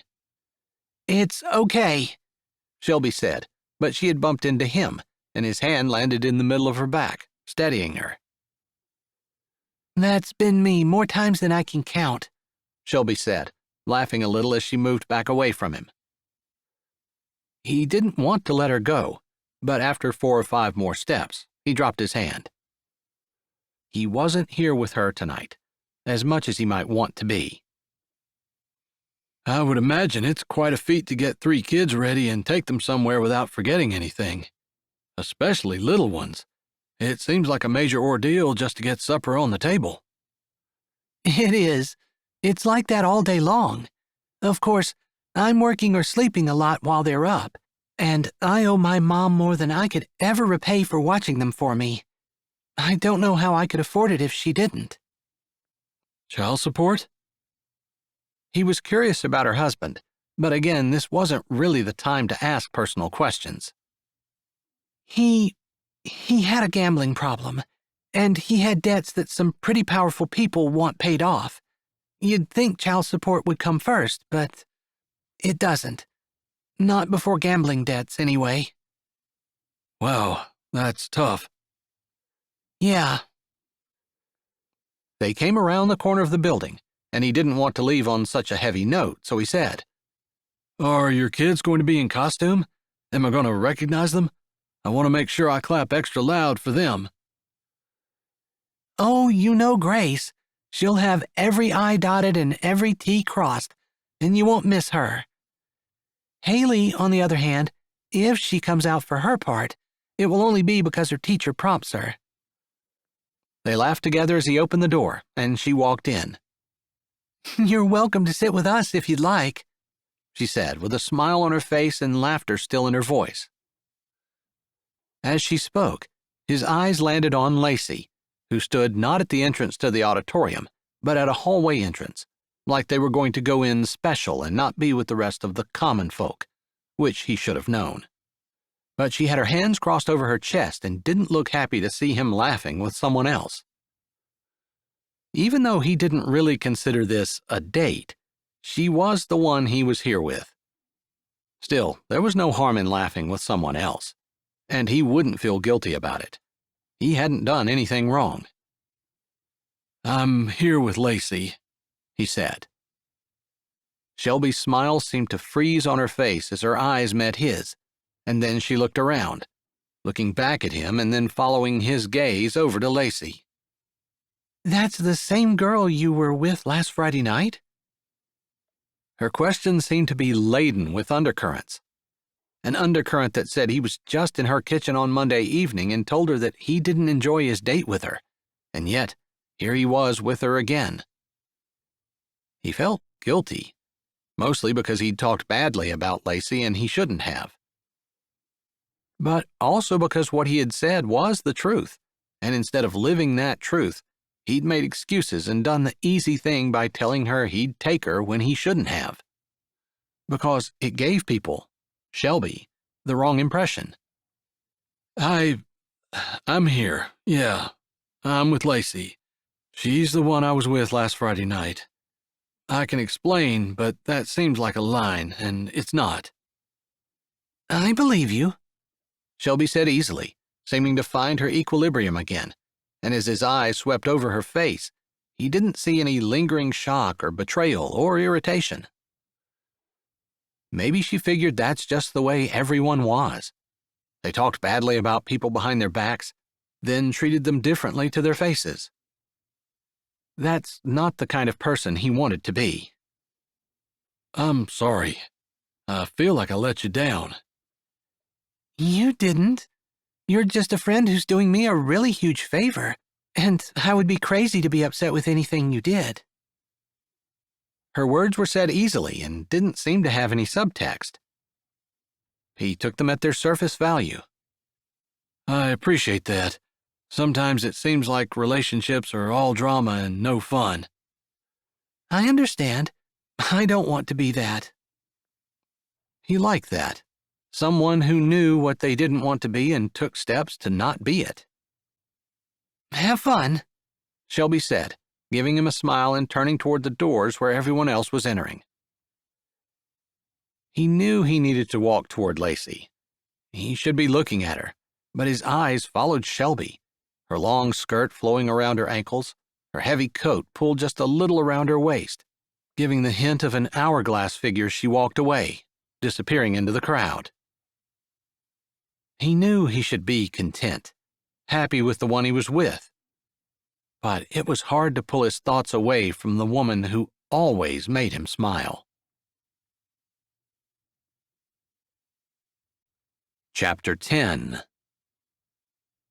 Mind if I sit here? The words came in her ear as Shelby finally got her kids seated between her mom on the end and herself in the middle of the row. Their parts weren't until later in the program, and they had to stay in their seats for the first 15 minutes or so. There was some kind of special awards ceremony, which, Shelby hoped, for the sake of her children and their inabilities to sit still, didn't drag out too long. She turned, trying not to disturb Perry, who was snuggled down in her lap. The voice was familiar, but she had to crinkle her brows. Why would Keene be asking to sit beside her? He was here with Lacey. Sure, as far as I know, no one is sitting there. The whole rest of the row was empty, and he'd come in from the other side. Thanks. He lowered himself to the seat and smiled at her son. Hey, Perry, you look cozy. Perry just smiled, comfortable with Keene, not trying to hide his head in her chest like he would have at a stranger. Where's Lacey? She asked. Isn't that what you said her name was? I did. And, yeah, I'm not getting her back for what she did to me. I promise. Okay, good. I wouldn't want to think that you're the vindictive or revengeful type. Well, I can't say that I'm perfect in that area, but I do try to treat people the way I want to be treated, not the way I feel like treating them. Nice, she said, thinking about the whole reason they were here, the birth of Christ and the love that the Father had, and what it all represented. If there were any place she could try to think about doing good, it should be here. She's going to take part in the ceremony at the beginning, and they actually have seats blocked off in front for those people. He grunted. They have one for me, too, but I feel a little pretentious sitting in the very important people seats, so I thought I'd come back here and sit where I felt like I belonged. I think you belong a little further up than here with me, she said, smiling and meaning it. I can't imagine I would have more fun with anyone else. So maybe it's less about where I feel like I belong and more about where I want to be. She closed her mouth. She didn't really have anything to say to that. He just said he wanted to sit with her. That was crazy. It's kind of funny that you're escorting Lacey and want to sit with my children. I can let you borrow them if you'd like. That had to be what he meant. He wanted to hang out with her kids. There was definitely a lot of kid in him. She'd figured that out from the 3 evening meals they'd eaten together. I do like your kids, a lot. They're fun, but I like their mom, too. Perry wiggled on her lap, and Shelby was grateful for the distraction. She didn't know what to say to that. He kind of rendered her speechless. I guess I don't understand. It's odd that you'd want to sit back here, but you're with someone else. I know. I feel guilty because I couldn't explain it all to you, and I guess I should have spent the time that we were walking in talking about it instead of whatever we talked about. He explained a little about how Lacey had texted him and how he hadn't wanted to tell her flat out no because of all the things she'd said. As soon as we walked in and I saw her, I knew I would rather just go on and be with you. I should have been honest to begin with and just told her no. But the fact that she told other people she couldn't go with them because she was expecting to go with me made me feel like I kind of had to take her or she'd end up by herself and it would be my fault. I see. She didn't know what else to say. She liked that he didn't want to hurt her feelings, but she felt like it was always more important to be honest. Even if someone's feelings were hurt, at least they weren't deceived. Which was worse? To her, hurting someone's feelings wasn't necessarily a sin, but deceitfulness most definitely was. If I had to do it over again, I would have called her and been honest on the phone. But it's a lesson learned. Kind of funny because after the date we had last week, I would have thought she'd never talk to me again, so the whole thing took me by surprise. I think women can be weird that way. I think women can be weird in a lot of different ways. No offense. None taken, because you're right. They grinned at each other, and Shelby didn't have any thought in her head of defending her gender. It was true. Sometimes women could be weird or downright dumb. But the same is true of men. At least we're straight line. Women are... I don't even know. I don't even know of anything that's curly enough to be compared to a woman. A strand of cooked spaghetti? Shelby offered helpfully. I'm not even sure that works. I guess I have to agree, unless it's tied in a knot. In several different places. You almost have me convinced you don't like women. That might be partially true. I definitely am not a love all the women in the world kind of man. I think I'm more of a one-woman guy. She wasn't quite sure what that meant. Maybe he'd had his heart broken and had given up on women. She hadn't heard, but she'd been gone from Prairie Rose for a lot of years. They didn't have a chance to say anything more because it was then that her girls stopped rubbernecking and looking for all their friends and saw that Mr. Keene was sitting beside their mom. Both of them hopped out of their seats and went over, standing in front of him, chattering about what they were going to be doing and telling him how excited they were that he came, and eventually both of them ended up in his lap, one on each knee. Shelby knew she shouldn't do it, but she glanced over at her mom, who had her eyebrows raised and an "I told you so" look on her face. Shelby really wanted to lean across the seat and say, "He's here with another woman," just to see the look disappear from her mom's face. But that wouldn't be nice, not to her mom and not to Keene either, who had taken the time to explain what was really going on. She wasn't quite sure why he had done that, but she supposed it didn't really matter. She didn't have to analyze everything. She could just live and be happy, and take things as they came.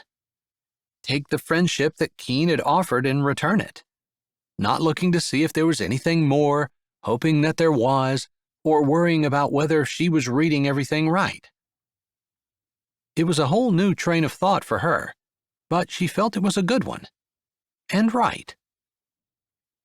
After the principal had gotten his award, Shelby's daughters left, making their way up to the back of the stage while everyone clapped, and Lacey stood on stage beaming, looking like a natural in her role. She's beautiful, Shelby couldn't help but say as Keene leaned into her. He stopped, blinked, and then looked up at the stage. He looked back at her and said, I guess she is. He paused as though maybe her comment had scattered his thoughts, and then he said, Thanks for letting me sit here. I wish I could stay.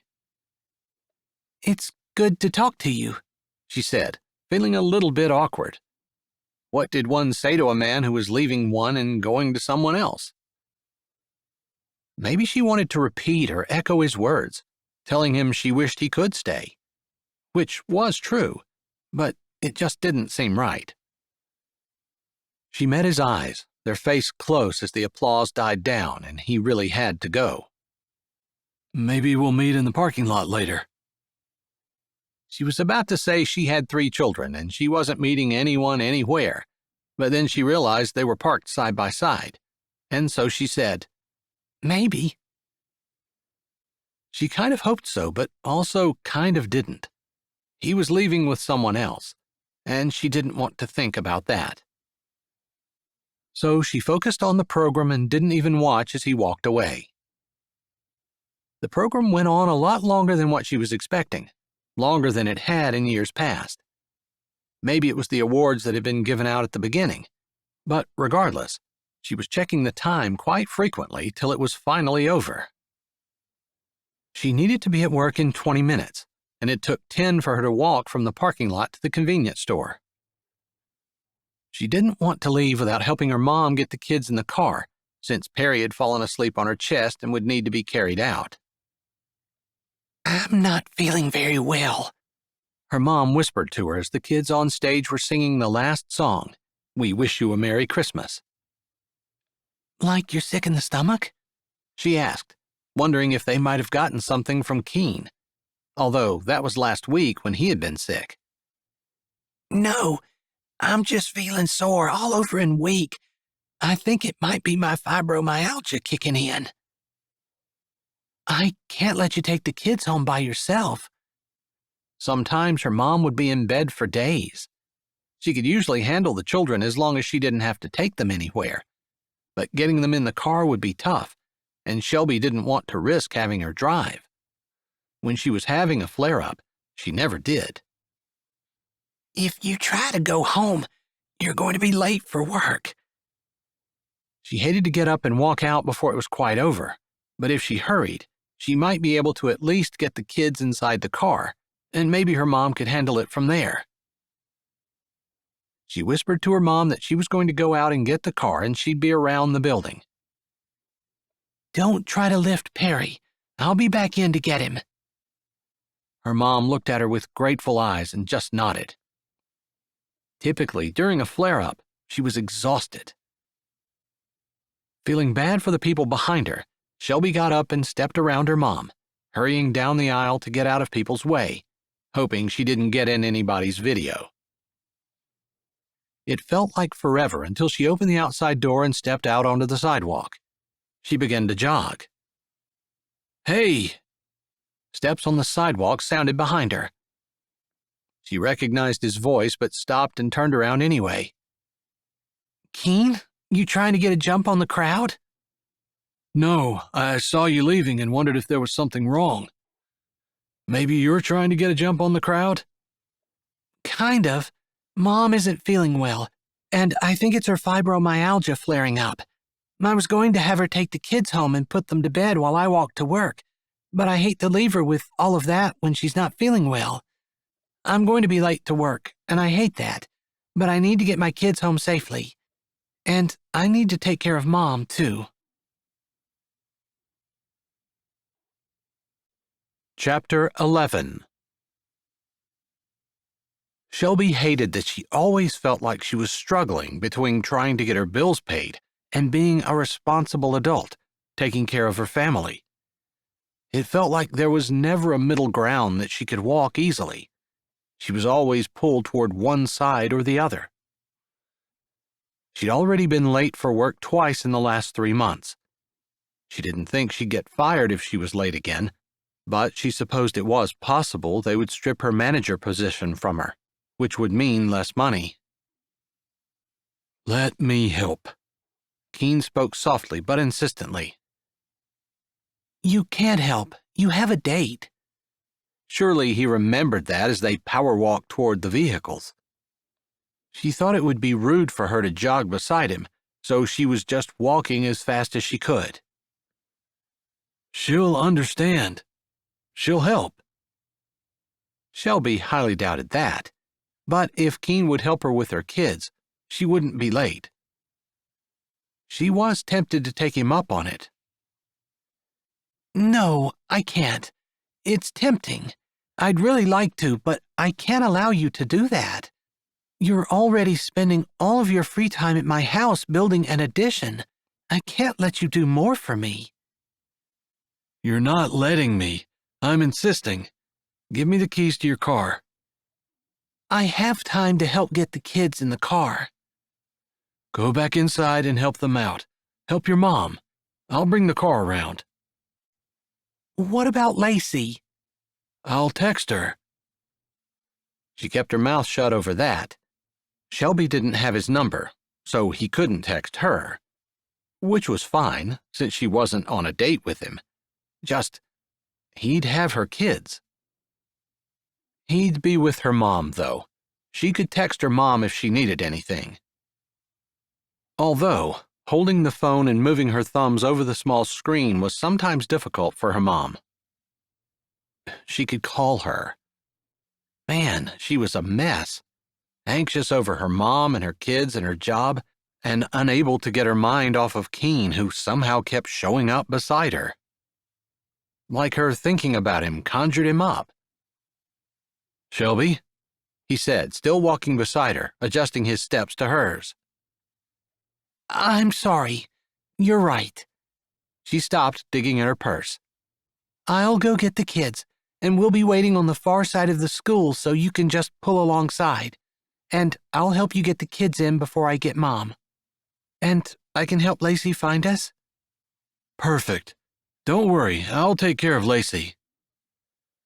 She smiled a little, not wanting to be the reason that he ditched his date. Although, there was a part of her that said that the last time he was out with Lacey, she ditched him. That didn't make it right, and she didn't want that for this time.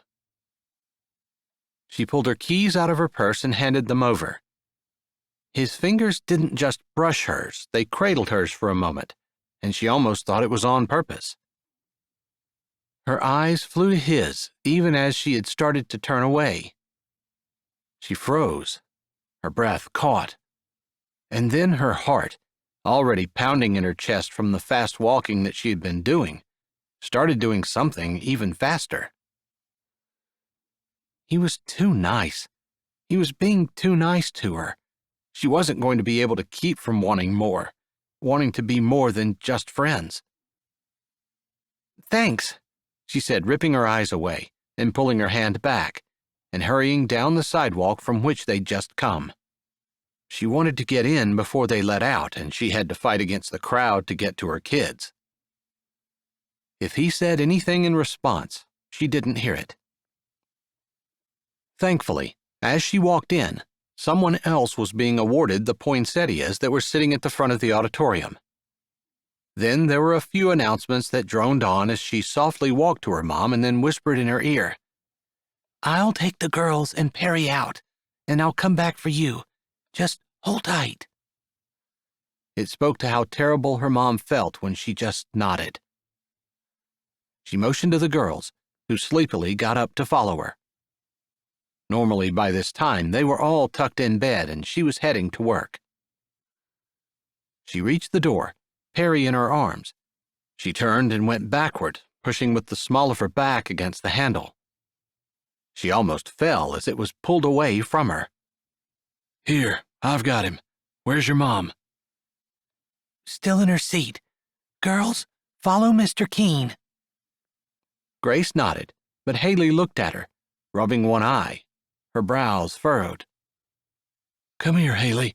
I'll carry you," Keene said, already having shifted Perry to one arm. He reached down and scooped Haley up.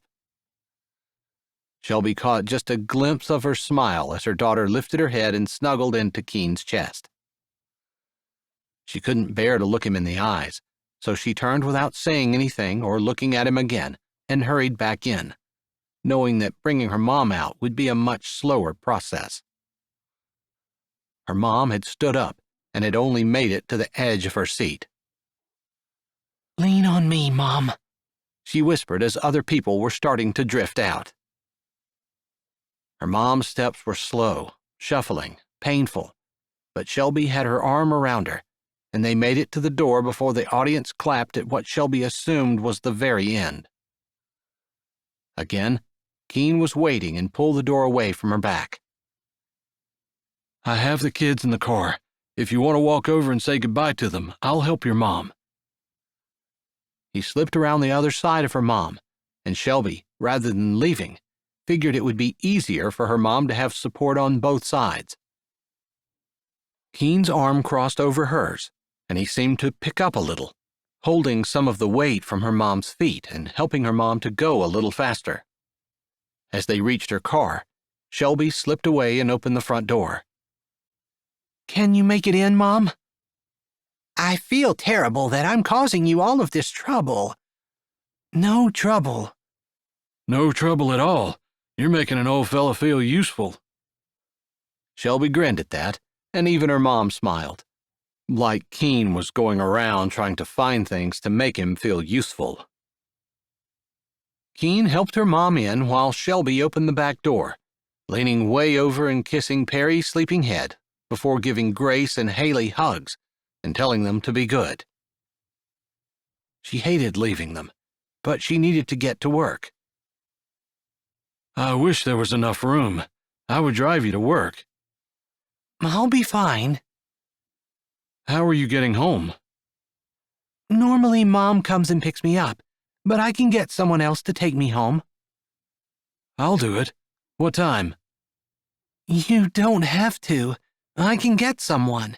You've already done enough. What time? Don't you have farm work to do in the morning? It's not like milking cows. I can do the eggs anytime. Tell me what time I can pick you up. Keene? A voice behind them said. Keene's eyes didn't move from hers, and she didn't turn around to look either. Tell me. 8 o'clock, she said, and watched as an expression of satisfaction crossed his face before he nodded. I'll be there at 7:45. He paused.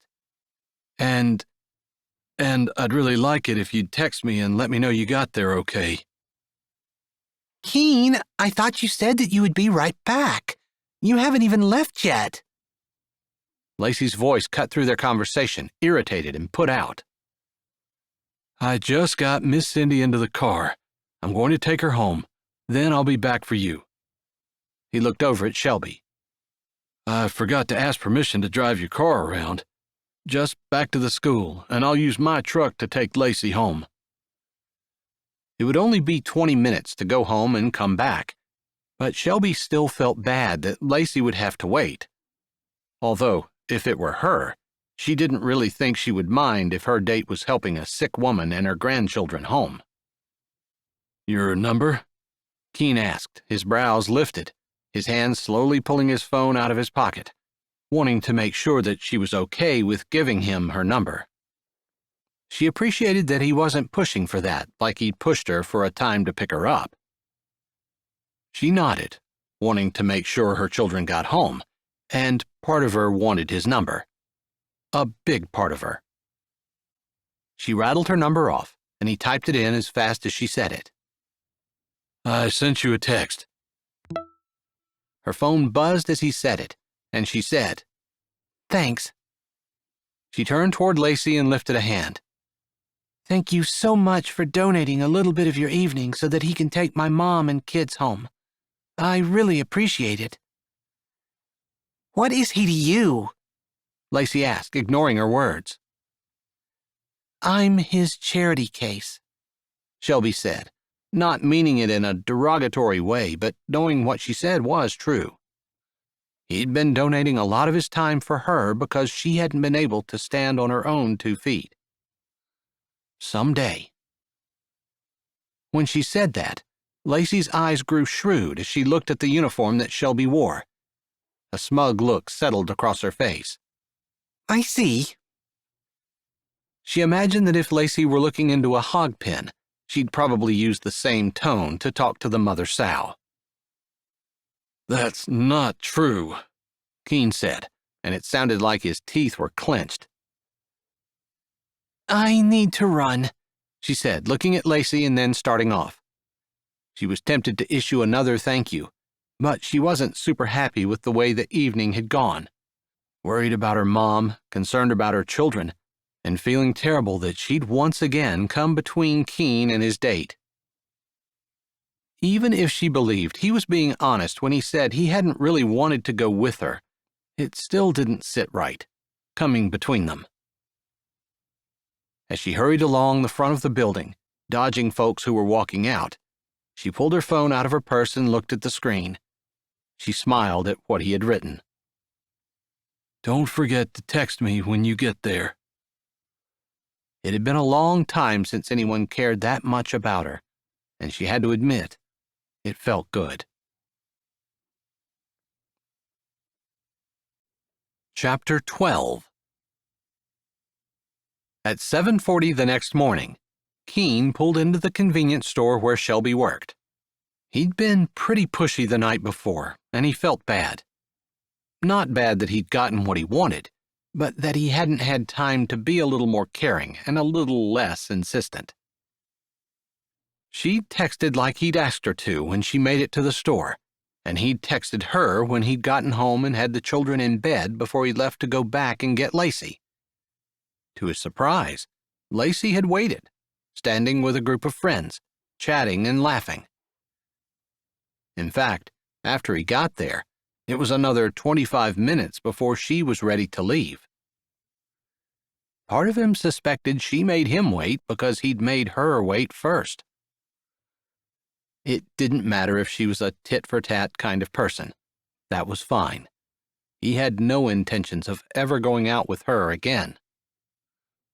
He filled up his pickup with fuel at the pump, paying there before walking into the convenience store.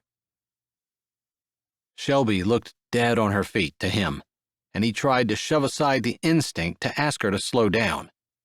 It really was none of his business. Although, maybe if he kept coming around, they'd become good enough friends that she'd allow him to make a few suggestions about how she should be taking care of herself. Good morning, she said with a smile that was way too chipper for someone who had stayed up all night. Good morning. Although it's overcast and we're expecting a snowstorm, it's still a pretty good morning, he said, nodding at the younger woman who was running the cash register beside Shelby's. I have a couple of things I need to do, and then I'll be out, she said, doing something with her cash register and then waiting for his nod before she spoke to the girl working with her. It wasn't long until she was back out, the apron she'd been wearing taken off, and her hat gone as well, carrying a bag with what looked like milk and maybe bananas. Her smile still looked fresh, though, even if her eyes seemed droopy and her face drawn. Are you driving my car? She asked. He pushed the door open and held it for her while she walked through. After he walked through, he answered, No, I thought I'd drop you off at the school so you could drive it home, if that's okay. Of course. Whatever works for you.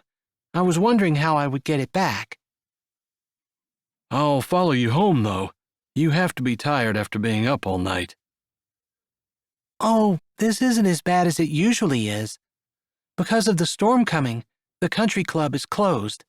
Normally I would go there after here and work on the breakfast cleanup and some lunch prep before I'd go home and catch a nap. Don't you think you might be working a little bit much? Keene snapped his mouth shut as soon as the words were out. He knew he shouldn't have said anything. I have to. She didn't sound upset, maybe just sad. He glanced over at her, but her eyes were scanning the parking lot until she saw his truck, and then they dropped to the ground as they walked toward it. He didn't say anything more until they reached the truck, going to the passenger side and opening her door so she could get in. Thank you, she murmured as she adjusted her purse and stepped up. He waited until she was settled and reaching for her seatbelt before he slammed her door shut. She hadn't agreed, but she hadn't gotten mad either. Once he got in and got settled with his seatbelt on, he started carefully backing out of the parking lot.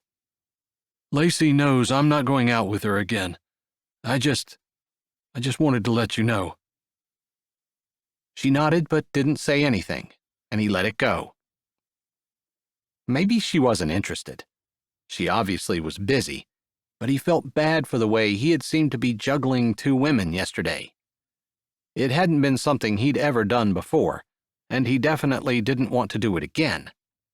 He had learned his lesson, and if he didn't want to go out with someone, he wasn't going to say yes, no matter how they phrased it. Especially when there was someone else he had his eye on.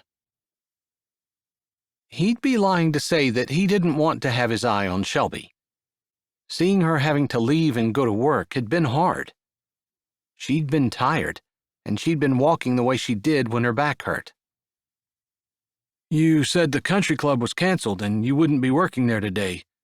But the snow is supposed to start this evening. What about the convenience store? Are you still scheduled? Yes. In fact, the convenience store will probably be extra busy tonight because of people walking in and picking up milk and eggs in preparation for the storm. She laughed a little and then said, Oh, I forgot. She held up the bag that she'd been carrying. Can we stop at Miss Jenny's house? You don't have to. I can double back after we get my car. Of course I can stop. She doesn't have any family in town. It wouldn't hurt to check on her before the storm hits. Of course. She laughed a little. I kind of forgot she went to your church. She's a good lady. She is. Reggie usually gets her groceries, but on Saturday I make sure she has some fresh milk and a couple of bananas to get her through the rest of the week. That's awfully nice of you. She seemed to shrug off his praise and didn't say anything, although her fingers fiddled with the handle of the bag. There was silence while he negotiated the streets of Prairie Rose, heading toward Miss Jenny's house. He had wanted to talk to Shelby, so he forced himself to open his mouth and say, It's supposed to be snowing tonight. I'd really like it if you'd let me take you to the convenience store whenever you have to be there. I start work at 11, and no, I can't let you come out here in the middle of the night just to take me to work. It's not that far, and I can do it. I figured that's what you'd say, but it would really make me feel a lot better if you'd change your mind. I can text you when I get there again safely, if that will ease your mind some.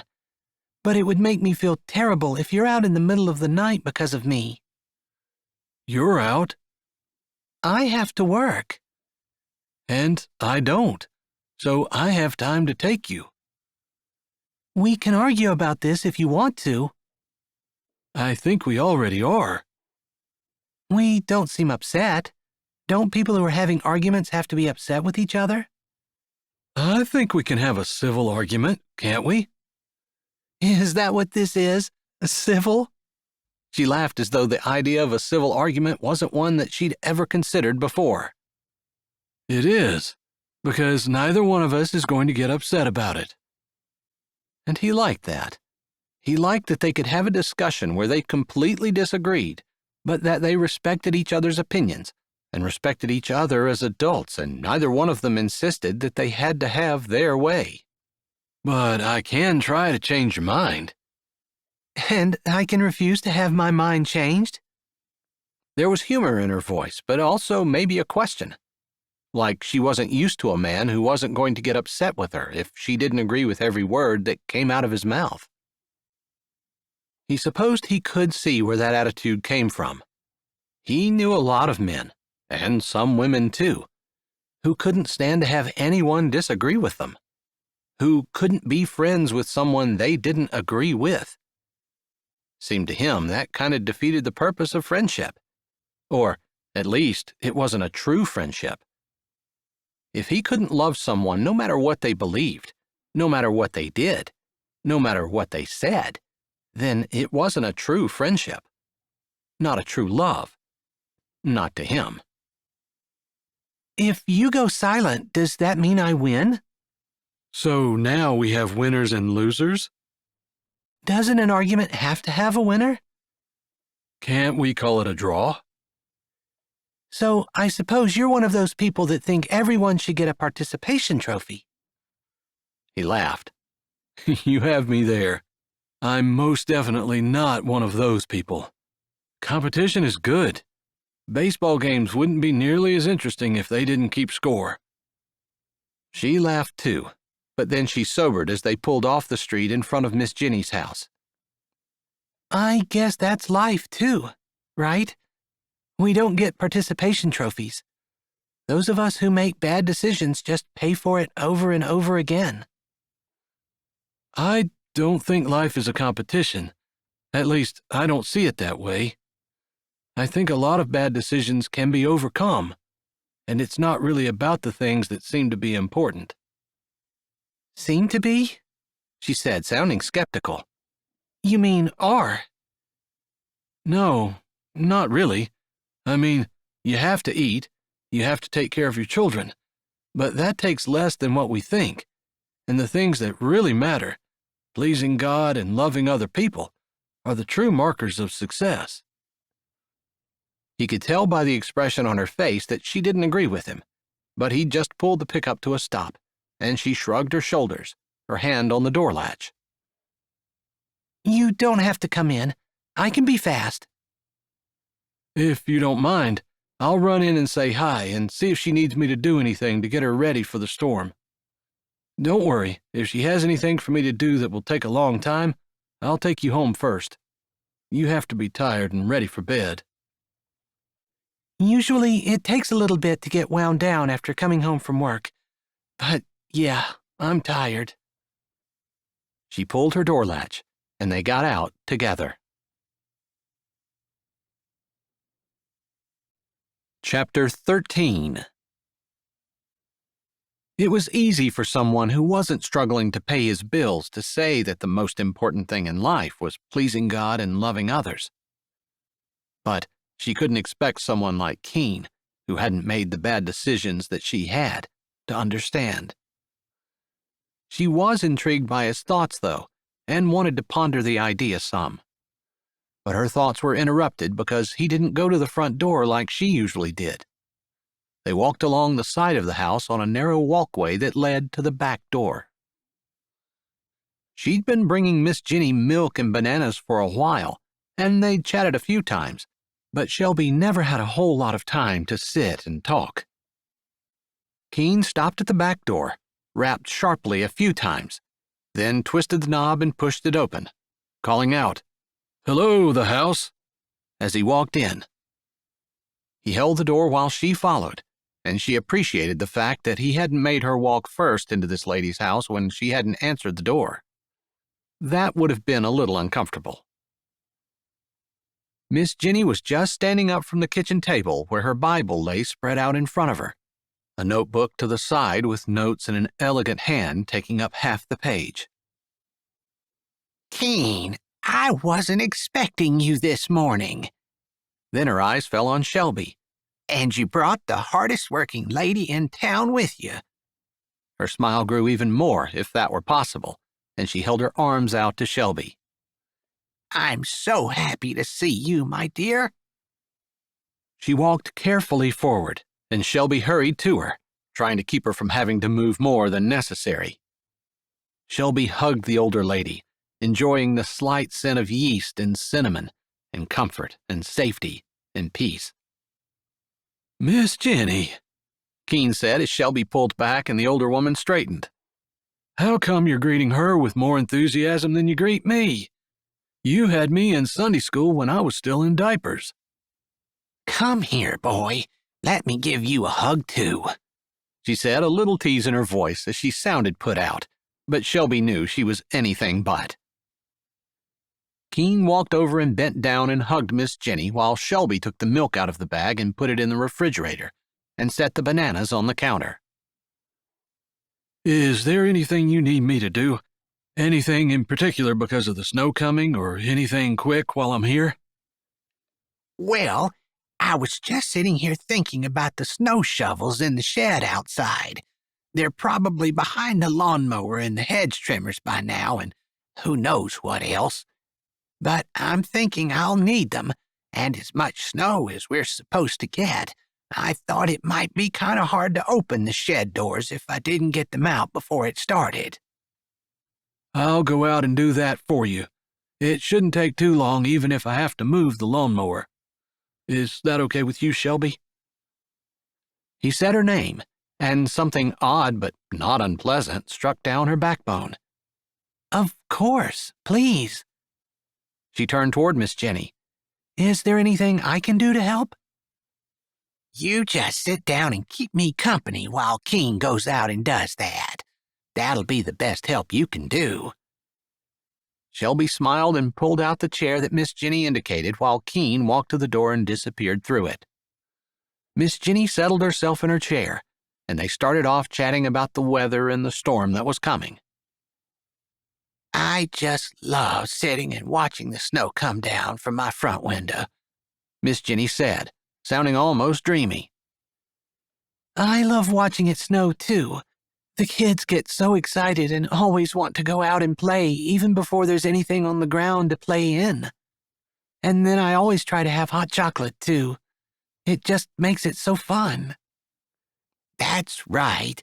Kids make everything fun, especially snow. Miss Jenny smiled, and their look grew serious. How are you holding up? You have a lot on your plate and a lot of burdens to bear. Normally, Shelby would smile and say she was fine. But maybe it was because she hadn't had much sleep because of the school play last night, or maybe it was just because of being around Keene and wanting more than what she had, not really being satisfied with what she'd been given. Maybe she was just tired. That must have been it, since Miss Jenny's words caused tears to prick at the back of her eyes. Oh, honey, Miss Jenny said, leaning over and putting an arm around Shelby's shoulders. Shelby leaned on the soft shoulder and fought the tightness in her throat. Sometimes I wonder, I know that a lot of the problems I have are because of choices I've made. But a lot of the bills I'm paying, a lot of the reason I have to have 2 jobs, is because my husband was addicted to gambling, and he used credit cards that were just in my name to pay his bills. I'm stuck paying them off, and it seems so unfair. That doesn't seem fair to me either, Miss Jenny said as she stroked Shelby's shoulder.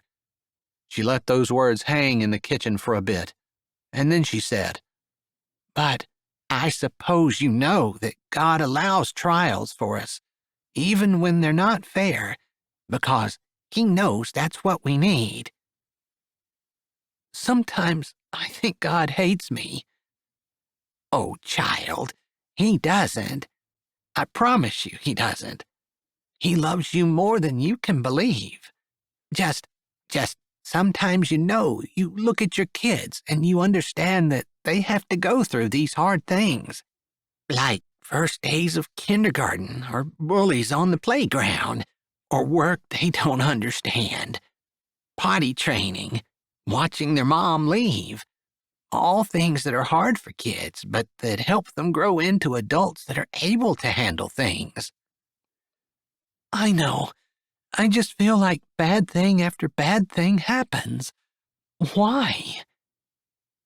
You know, anything that happens to you could be the best thing that ever happens to you.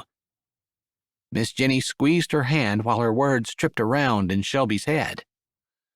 That sounded so optimistic. She wanted to believe it. And the best way to deal with the bad things is to accept them. They are what they are. And just be at peace, knowing that God has them in your life for a reason.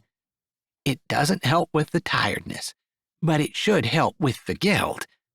Should help with the questions as to why, or the feelings of unfairness, and also the idea that your bad decisions are all at fault. God could have changed those if He wanted, but He allowed them, and without those bad decisions, you wouldn't be where you are. Possibly on the cusp of something really beautiful, but you can't see it. Well, that's true at least. I definitely can't see it. Maybe God has a little bit of growing for you to do. Maybe He's got something beautiful right around the corner, and all He wants for you to do is draw a little closer to Him. It wasn't exactly what Keene had just gotten done saying before they got out of the pickup, about the most important things in life being drawing closer to God and loving other people. But maybe God was nudging her. Maybe He really did want her to grow a little before He could bless her. So I thought of trials and how they test us, but I guess sometimes God gives us trials to grow us, too. That's exactly right. He wants us to live in gratitude and appreciation. Maybe that's something He wants us to learn through our trials. I know as I get older and I'm able to do less and less, as I'm not a young girl anymore, and I can't work all day. I don't have a husband to share things with anymore, and just getting up from a chair is a trial. It's been harder and harder to have appreciation and gratitude. Old age itself is a trial, but I know God wants me to smile. He wants me to be happy, joyful. He wants me to grow closer to Him and love the people around me. When I was younger, loving the people around me maybe meant doing things for them or spending time with them. But now, maybe it means praying for them. I've got plenty of time to pray. All I have to do is turn my TV off and walk away from the internet. Sometimes that's hard. It sure is. Actually, most of the time I'd rather read a book than pray. But I believe in the power of prayer. But not thinking about yourself and thinking about others instead doesn't get any easier as you get older. It's a muscle that you have to flex. That's funny. Keene said something very similar to that to me not 15 minutes ago, and I kind of shrugged it off. Well, maybe he's a little wiser than we give him credit for. By thinking about others, accepting what is, whether it's getting older or whether it's bills that you have to pay, and being at peace with what's in your life, trusting that God hasn't forgotten about you and that He's working out the best for you, gonna work it out for your good, are lessons we can learn at any age, mine or yours. Those things sound so easy. I mean, what could be easier than just accepting what is and being at peace? But to actually do that? It requires a lot more faith than what most people have, because you need to trust in God. But sometimes God's ideas aren't ideas that we think are any good. So true. I just know they're going to be more work or more suffering or require more of me than I want to give because I want to keep it for myself. Exactly. It's funny, though. The doctor will say, well, you need to take chemo. And even though it's hard, we go through it because the doctor says to. Miss Jenny shook her head. Why don't we trust God that much? That's a good question. A good point. Shelby thought of all the things the doctors had told her mom she needed to do for fibromyalgia. Food she needed to eat and lifestyle changes she had to make. And for the most part, her mom did them all, as much as she could. Yet, to relax and be at peace with the circumstances in her life and just trust God to work things out for her good was almost more than she could do. You know, I can see just from our conversation that my faith isn't nearly what it needs to be. She straightened a little. But the thing that really struck me is what you said about how anything that happens to you could be the best thing that ever happens to you. That's not just positive thinking. That's faith. Faith that God can work everything out for your good, through anything that happens. That's exactly right. So your ex-husband was a gambler. Maybe that'll be the best thing that ever happened to you. Sometimes I just wish God worked a little faster. It would be easier to have faith if His timeline was a little shorter. We're not looking for easy. It's the hard stuff that grows you. Hey, ladies, Keene said as he walked back in the door. I put the shovels on the front porch, both of them, and moved the snowblower so it's beside the front door. Maybe you forgot you had it. I did, actually.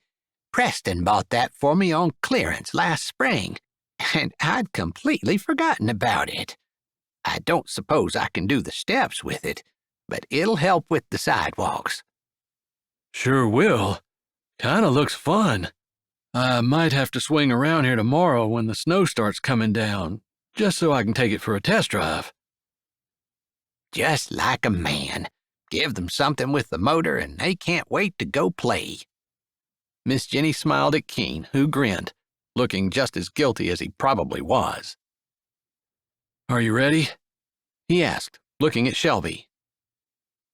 She leaned over, putting her arm around Miss Jenny again and leaning into her. Thank you. Some words of wisdom from a lady who had been through a lot worse than she had was exactly what she'd needed to shift her outlook and help her to realize that the next best thing could be right around the corner. All she had to do was just trust that God was working everything for her good and His glory.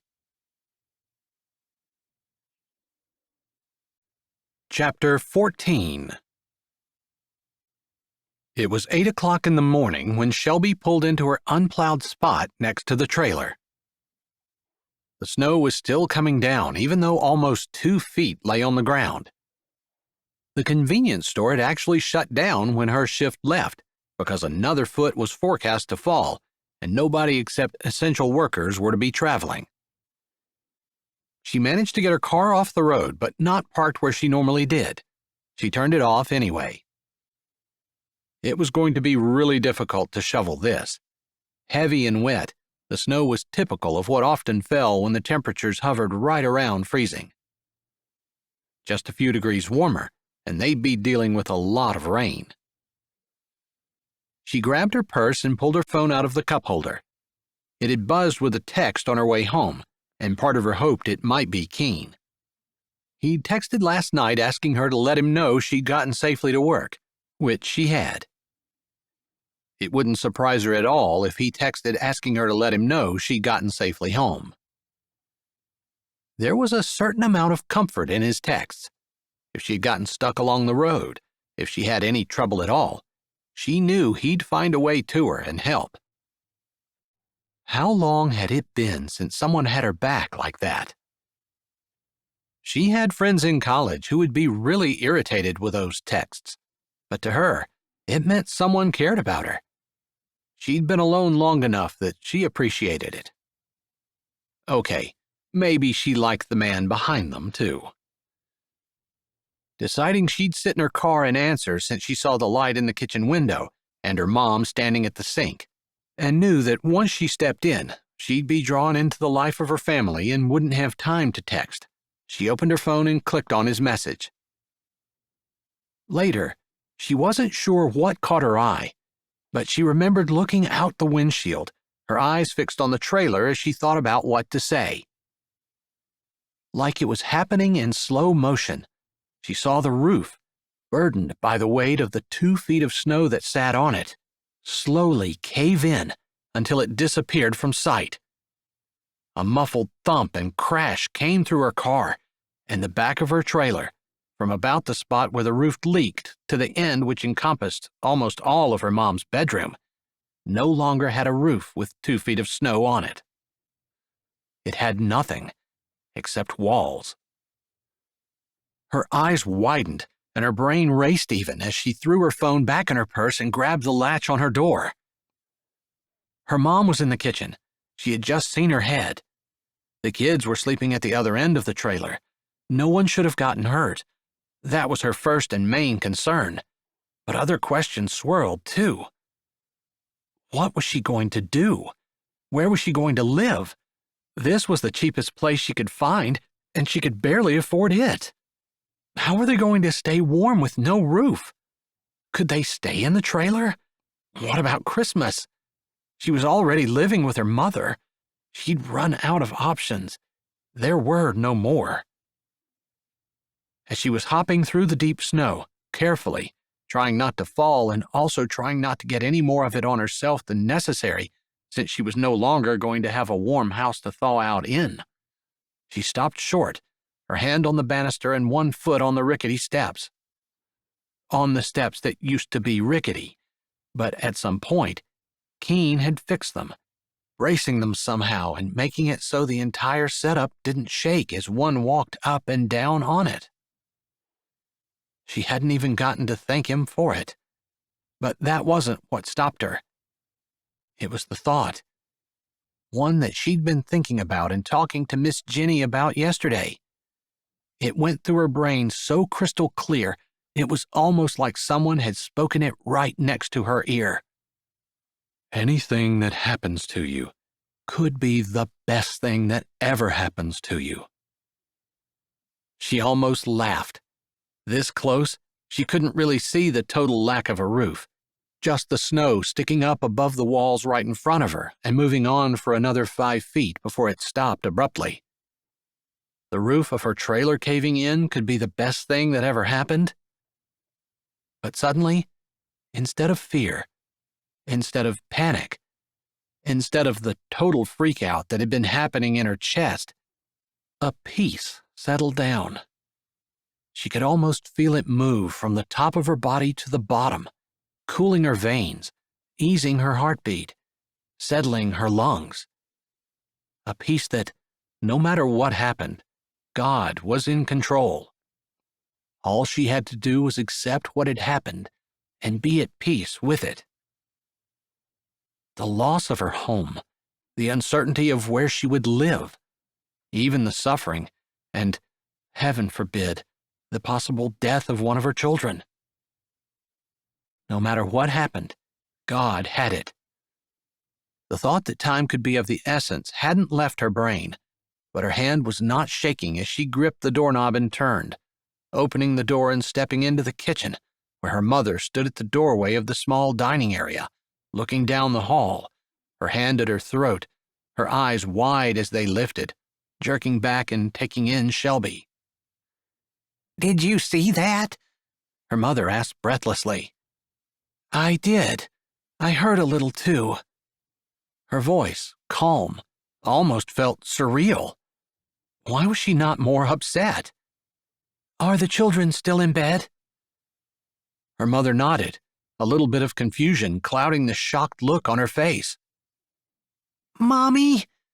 Grace stood at the other end of the living room, at the entrance to the hall, rubbing her eyes, her face pinched and unsure. I thought someone was shooting at me. Shelby stamped her feet on the rug, getting most of the snow off, then walked across the kitchen and living room, bending down in front of her daughter and wrapping her arms around her, thankful that the Lord hadn't seen fit to make the trial about taking her children. Although, with this new peace that settled inside of her, she knew, if he had, it would have been okay. No one's shooting, sweetheart. There was just a lot of snow on the roof, and it caved in. Then a thought struck her. If that part of the roof had caved in, maybe she should be shoveling the snow off of the rest of the roof. Of course, there was the leak. That had probably weakened some of the support.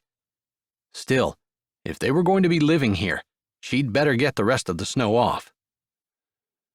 What are we going to do? Her mother asked, coming forward, slowly, as though her joints still ached. I'm going to pray about it, she said, although she wasn't sure where the words came from. She'd never really responded like that before, but that seemed like the thing to do. So before anyone could say anything else, she bowed her head and whispered just a few words, asking the Lord to give her wisdom and thanking Him for the absolute peace that she felt the whole way to her innermost soul. This was going to be okay. Of course it was going to be okay. God had orchestrated it, and He wasn't in the business of doing things for the kicks and giggles. He was doing it to her for her benefit, for her growth and His glory. She said amen and looked up, waiting for the answer to just fall on her head like the peace had. After about 10 seconds, Grace said, Mommy, I'm cold. Of course she was. There was a big hole in their house, and heat was escaping even though the furnace was running. Let me set you on the couch with Grammy. I'll grab a blanket for you both, and you can snuggle. Maybe she'll even let you watch cartoons. Talk about fiddling while Rome burned. Wasn't there something weird about having the TV on while snow blew in through the big hole in the ceiling? At least the small Christmas tree over on the edge of the living room against the wall might actually have a few real snow flurries on it. That could only improve the decorating job that she and her children had done. I think I have a tarp in the shed. I'll go look and see if I can pin it up to at least cover the hole. As she walked through the kitchen, digging in her pockets for gloves which she hadn't bothered to put on when she left work, she heard her phone buzzing from where it sat in her purse on the counter. She hadn't even realized she'd set her purse down there. It reminded her that Keene had texted her, and she'd been in the process of responding when the roof had fallen in. What was she going to say to him? Do you know of a place where we can live that's really, really cheap but also big enough for a woman and her mother and her 3 children? Still, she dug in her purse for her phone, shoving it in her back pocket before she walked out. She had to kick the snow away from the doors of the shed before she was able to open them, and even then, the ground had frozen in lumpy bumps that made trying to get the doors open an exercise in perseverance.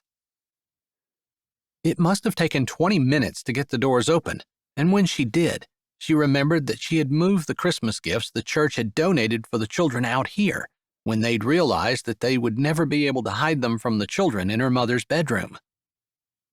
At least, they weren't ruined by the snow falling in. She smiled because she felt it was a little way of God saying that He had been looking after her. At the time, she'd been a little annoyed because there was so little room in her trailer she couldn't even hide Christmas gifts. But it had turned out to be a good thing. Maybe not the best thing that could ever happen, but a good thing nonetheless. She found the tarp in the shed without too much trouble and was able to close the doors a lot easier than she opened them, all the while thinking about how she was going to keep the cold air out and whether or not they could continue to live in the trailer when part of it had collapsed.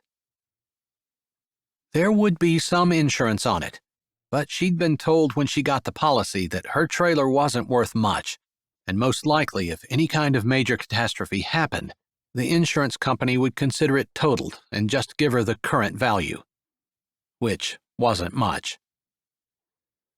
Her phone buzzed in her pocket as she walked to the house, and she remembered that she'd never texted Keene back. He would help you, if you let him. She didn't want to. She didn't want him to have to keep coming to her rescue. She wanted to be able to handle this on her own, or have someone else other than Keene help her. She didn't want to appear to him like a helpless, pathetic woman who couldn't hold anything together. She was tired of looking weak and incapable, poor and underprivileged. She wanted to be strong, tough, able to handle things on her own. But it would be nice to have someone to lean on. Chapter 15. If Shelby had a husband, she would be leaning on him. But she couldn't lean on Keene. He was quickly becoming a friend, but nothing more. He'd already done so much for her, and the thought occurred to her that was all in vain as well. What good would an addition do when the trailer was totaled? Still, she needed to answer him, or he might get worried and feel like he needed to stop in. So she set the tarp down on the steps, pulled off her gloves, and pulled her phone out. Sure enough, the latest text was from him as well. I'm coming in. I'll stop around and check on you. If you don't want me to bother you, just say so. He didn't seem angry in the text. At least, she didn't read it like anger, but maybe he was thinking her lack of response meant she wasn't interested, or she didn't want him around. That wasn't true, not in the slightest. Her thumbs flew over the screen quickly. Sorry, I had a few unexpected things happen. Thank you for checking on me. I got home just fine. She sent the text and then realized she'd never answered about him coming in. So she wrote another one. You don't need to stop. Thank you anyway.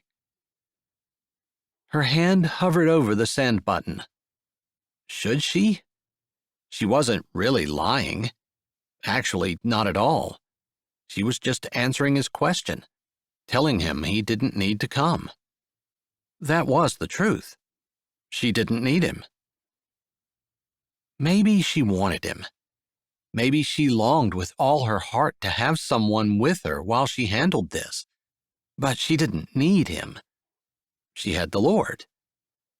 That was all she needed, right? And the Lord gave you friends. Why would you turn down a friend's offer of help, especially when you need it? Man, she hated it when that little voice in her head made all kinds of sense.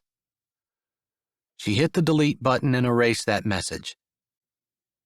Before she could write anything else, a text from him came in.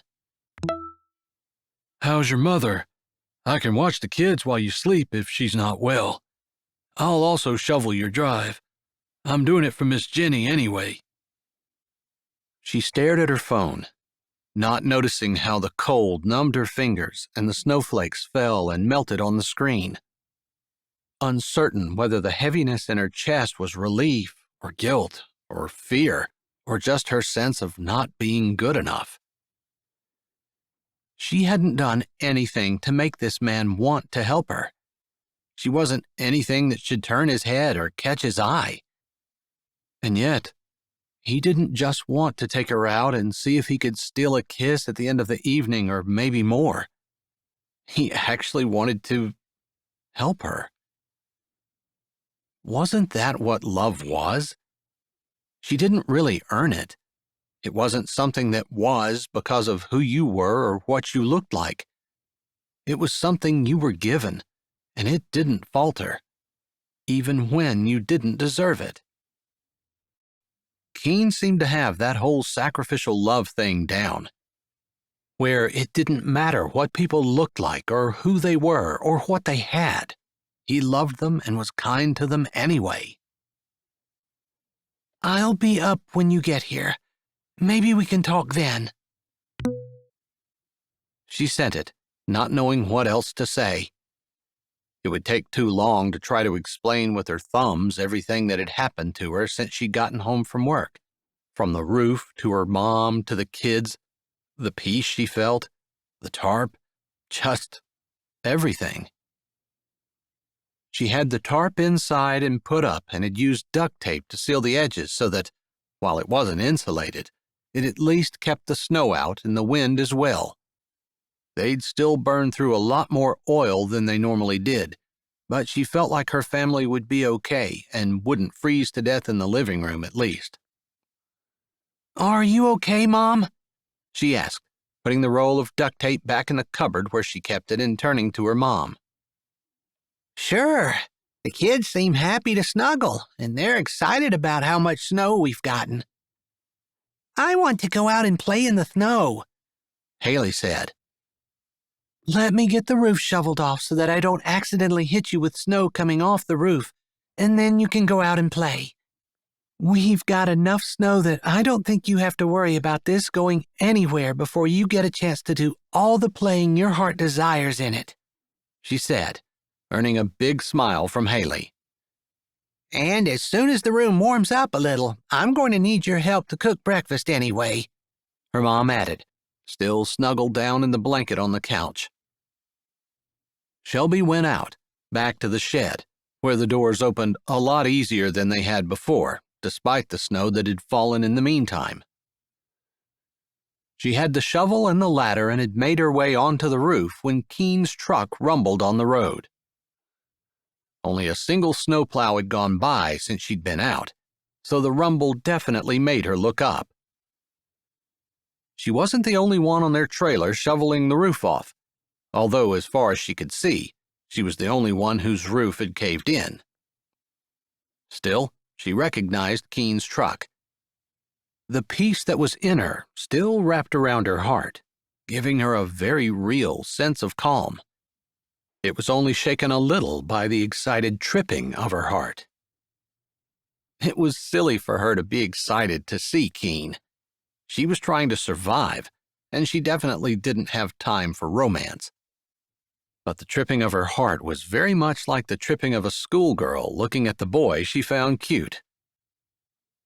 Shoving another section of snow off the roof, making sure to keep well away from the edge so she didn't slip off, she took a minute after the snow had dropped with a satisfying plop to watch Keene ease off the road beside her trailer lot, and she threw up her hand in a wave.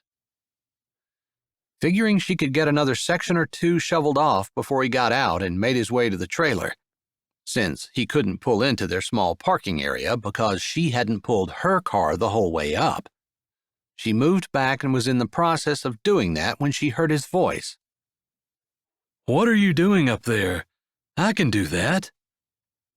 But I thought it would be fun. I mean, come on.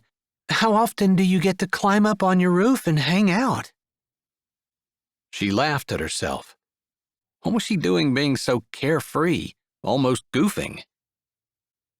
It was that peace, that confidence that no matter how much of a mess her life seemed, God had it, so she could smile and have a good time.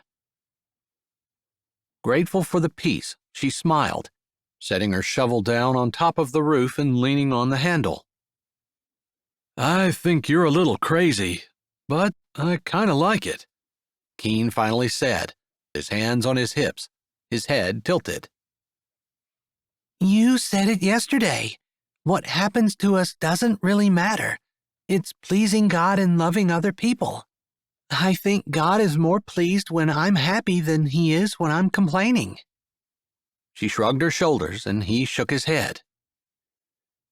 "So your roof has caved in at the front of the trailer, and you're up on the top of the back of the trailer, laughing and making jokes, and it didn't occur to you to maybe text me and let me know that, hey, your house caved in." You're here. I didn't have to tell you. You just saw for yourself. Kind of funny, the more she let it go, the more unconcerned she was about it.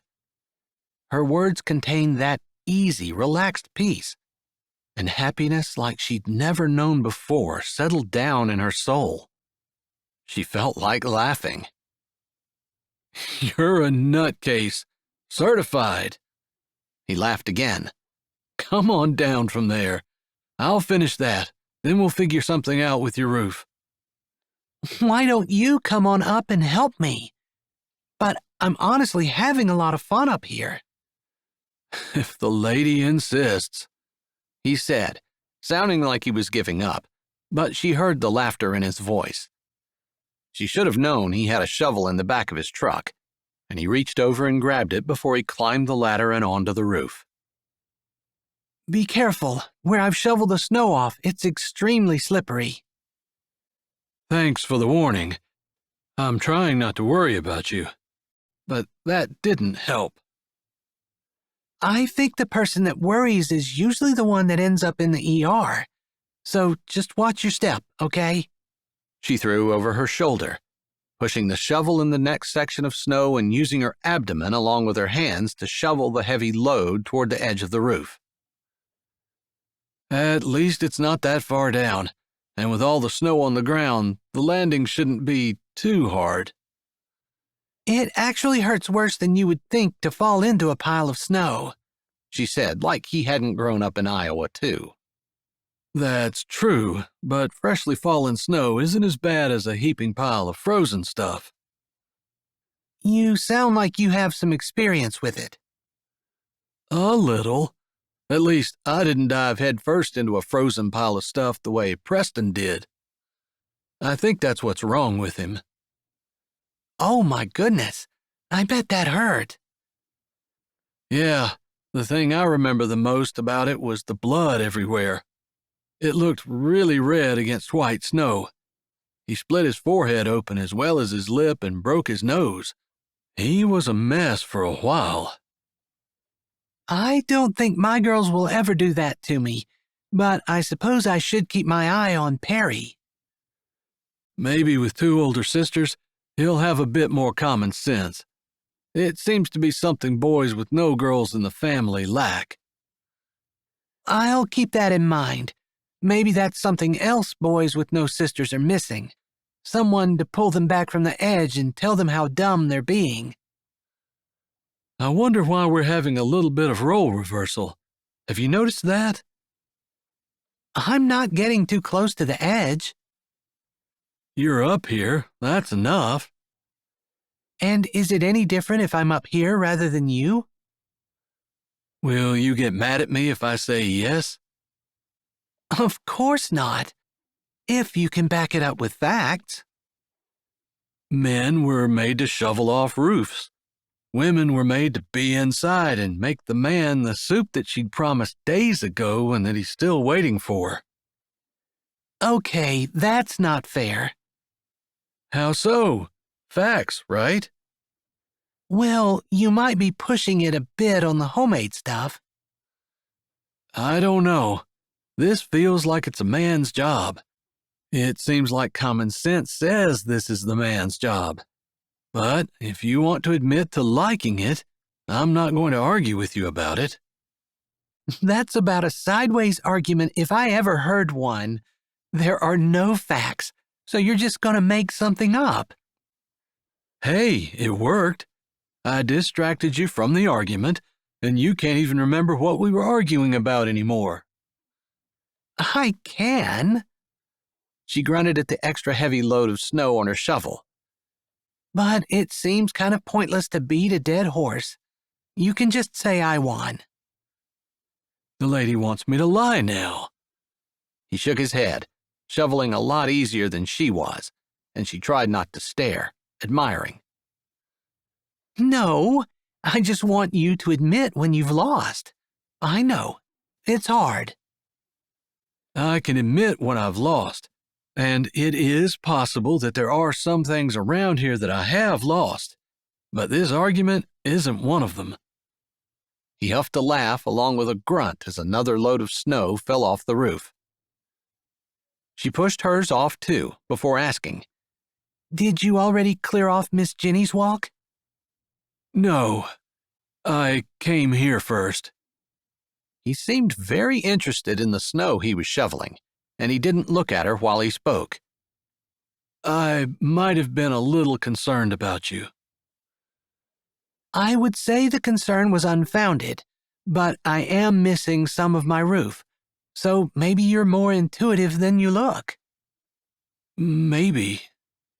He didn't say anything more, although she kind of felt like there was something he would have added, except maybe he felt uncomfortable. They just had a little more to do, and they finished in silence, shoving off the rest of the snow.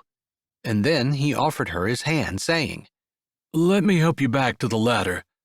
You're right about it being slippery, and I think you're going to have a pretty busy day even without a trip to the ER. She looked at his hand, no gloves, calloused and hard.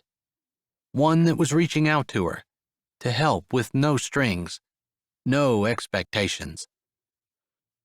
How many times had she been with a man and not felt like he wasn't expecting at least something in return for whatever he was doing? Even if she didn't give it to him, the expectation still felt real. She put her gloved hand in his and looked up into his eyes. Thank you. They stood there like that, her throat tight, her heart full. The peace that she'd been feeling ever since her roof had caved in still completely enveloped her, but her heart kicked up just that much and encouraged her to take a chance. On what, she wasn't sure. Maybe just on letting go and not worrying. Appreciating what was, not trying to figure out what could be. My pleasure, he finally murmured. His voice didn't sound altogether steady either. Almost as one, they turned, their gazes moving away, and they walked toward the ladder, with him helping her to the edge and steadying her as she first put one leg over and then the other. He tossed her shovel down into the snow, and then his along beside it. Then he followed her down when she was safely on the ground. I'm sorry I don't have any soup ready for you, but you're welcome to come in for a bit. You haven't slept since yesterday afternoon. You don't have to apologize for not having soup. And if you don't mind, I would like to come in. Would like to talk to you about what you're going to do about your roof. He put a hand up. I know it's none of my business, but are we good enough friends that I can have a little bit of say, or at least offer suggestions as to what I think you should do? We are. We definitely are. You've been better to me than some of my lifelong friends. And for no reason. Maybe you just inspire that kind of loyalty. That's a reason. Then it's only in you. Because I don't see anyone else around here dying to be loyal and offer friendship to me. Maybe you should stop looking a gift horse in the mouth and just accept the fact that I like you. And I consider you a friend. And that means I do things like check up on you, and worry about you, and shovel off your roof, and care about you and your kids and your mom, and what's going to happen to you when your roof caves in. Does that make sense? He asked, a grin tugging at the corners of his lips, like he knew it didn't. Not really. Her lips followed his up, almost like she couldn't help it, and she shook her head. What is, and I'm just gonna be happy about it. I like it. Let me put my shovel in the back of my truck, and I'll be in. Chapter 16. Keene couldn't believe that Shelby's roof had caved in, and her text had not been a panicked plea for help. He kind of wanted to get offended over it, but he understood that it was tough to ask for help, especially when a person already felt like they were down. Maybe being the youngest in a bunch of brothers had taught him that.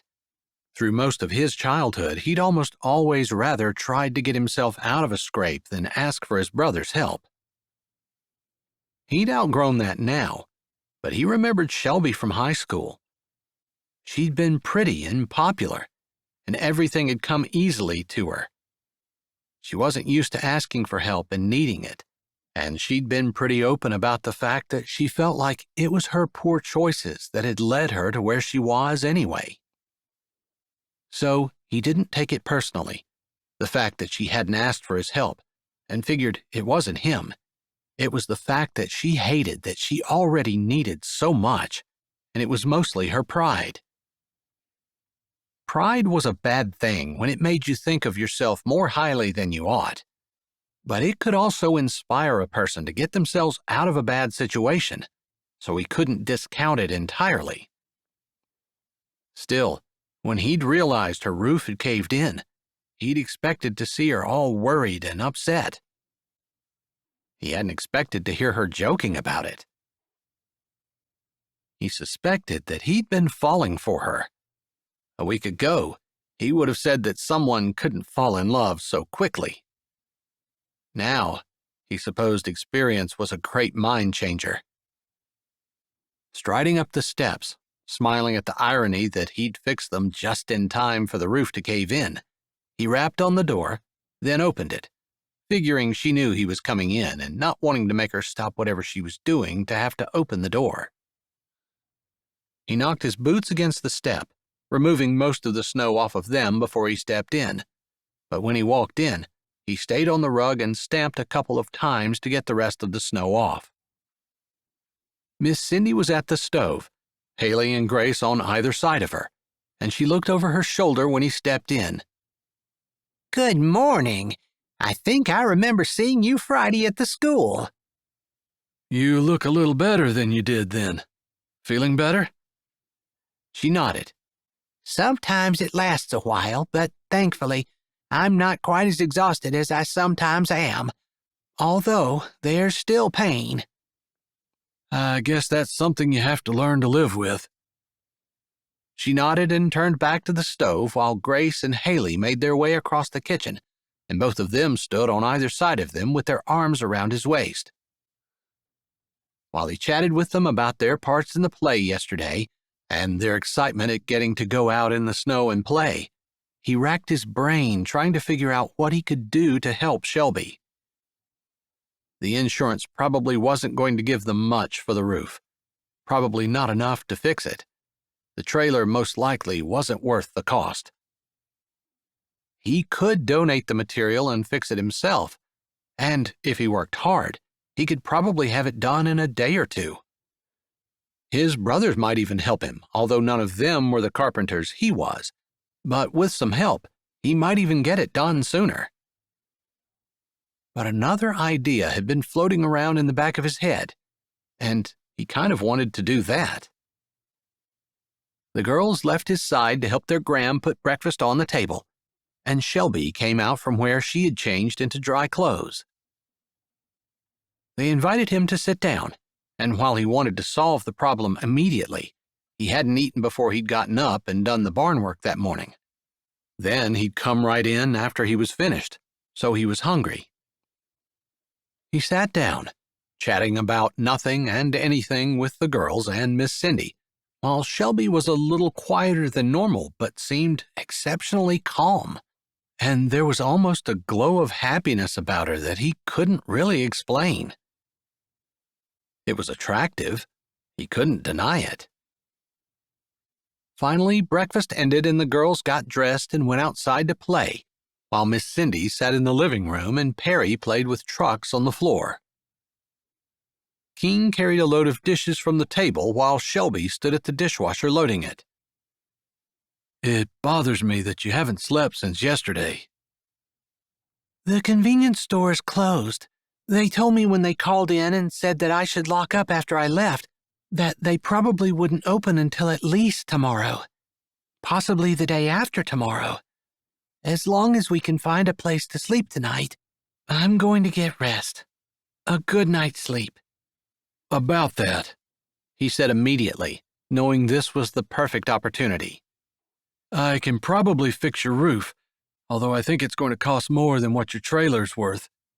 Assuming you have insurance? She nodded. He loved that she wasn't giving him a hard time for putting his nose in where it probably didn't belong. I do, but I think you're right. Regardless, I can make sure we get the materials and get it fixed irrespective of whether the insurance covers it. But I had a different idea. You did?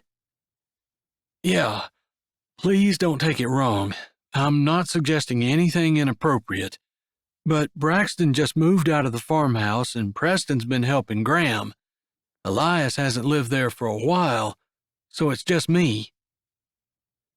He had been in the process of wringing the rag out to go wipe the table, but he paused, leaning against the island on the opposite side of the dishwasher and waiting until she looked up at him. You can move in there. I can charge rent if that makes you feel better. But there's plenty of bedrooms for everyone, including you and your mom and all 3 kids. I don't know that you want it to be a long-term solution. I don't want people to think there's anything inappropriate going on, but that would solve your problems. And if you wanted to help with the chicken barn, I would pay you, and you could quit one of your jobs. You wouldn't have to leave the farm to work, and it just might be better all around. Maybe he should have given her an opportunity to think about it before he laid it all on her, broken it to her gently, in small pieces, because she slowly straightened, a dirty glass in her hand, a plate in the other one, and stared at him. A little smile played around her lips. Finally, after what felt like an eternity, where the only sounds were Perry's truck noises from the living room and the occasional murmur of Miss Cindy as she talked to him, Shelby spoke. I know.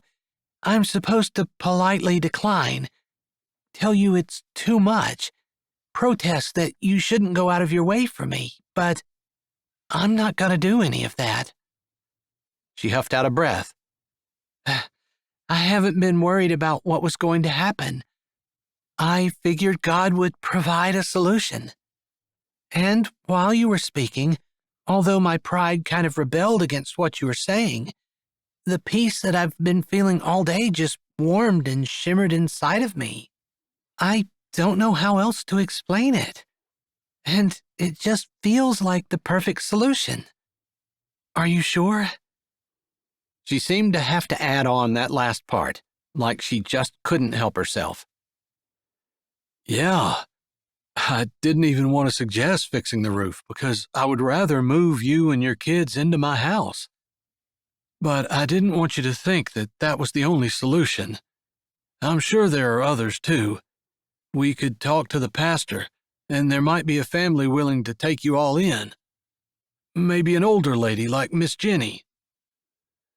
I love the idea of my kids being on a farm. I don't want to put you out. We're loud and noisy and messy. I'm not always this happy, and I really don't have anything. Nothing except bills and a big, happy, messy family. I'm no stranger to bills. I'm a farmer, remember? And I've kind of been longing for a happy, messy family. He hadn't really meant to say that last line, but it seemed to slip out, and he let it go, letting the words hang in the air while she stared at him. Well, I'm trying to work on my bills. I have a complaint open with the credit card company, but so far it's taking a really long time for them to do their investigation or whatever it was they said they were doing. And when I consulted a lawyer, he suggested that until they were finished, I needed to just work on paying it, which was the best thing for me and my credit. I get it. I want to pay rent, but I'm afraid I can't offer the amount that I should. The amount that what you're offering me is worth. You're going to keep me from being lonely in that big old house. That's worth something. You can decorate it too, and that's worth something as well. And it'll be like having a family there, which is worth more than money. I think you're a little crazy, she said with a laugh.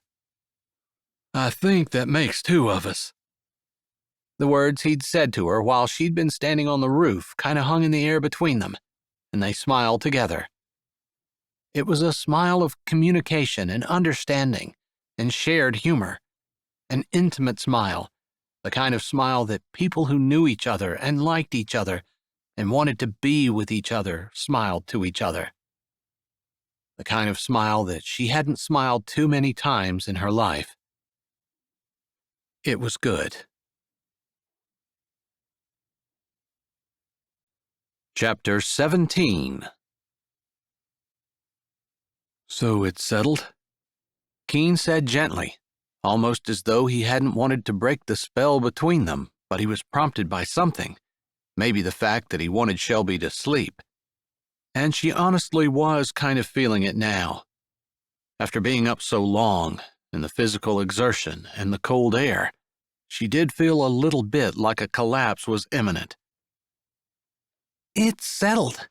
I'm not sure how good I'm going to be at packing right now, though. Suddenly, I just feel extremely tired. How about we just grab some overnight clothes and we'll head out to the farm? We'll pack later. I don't want to push.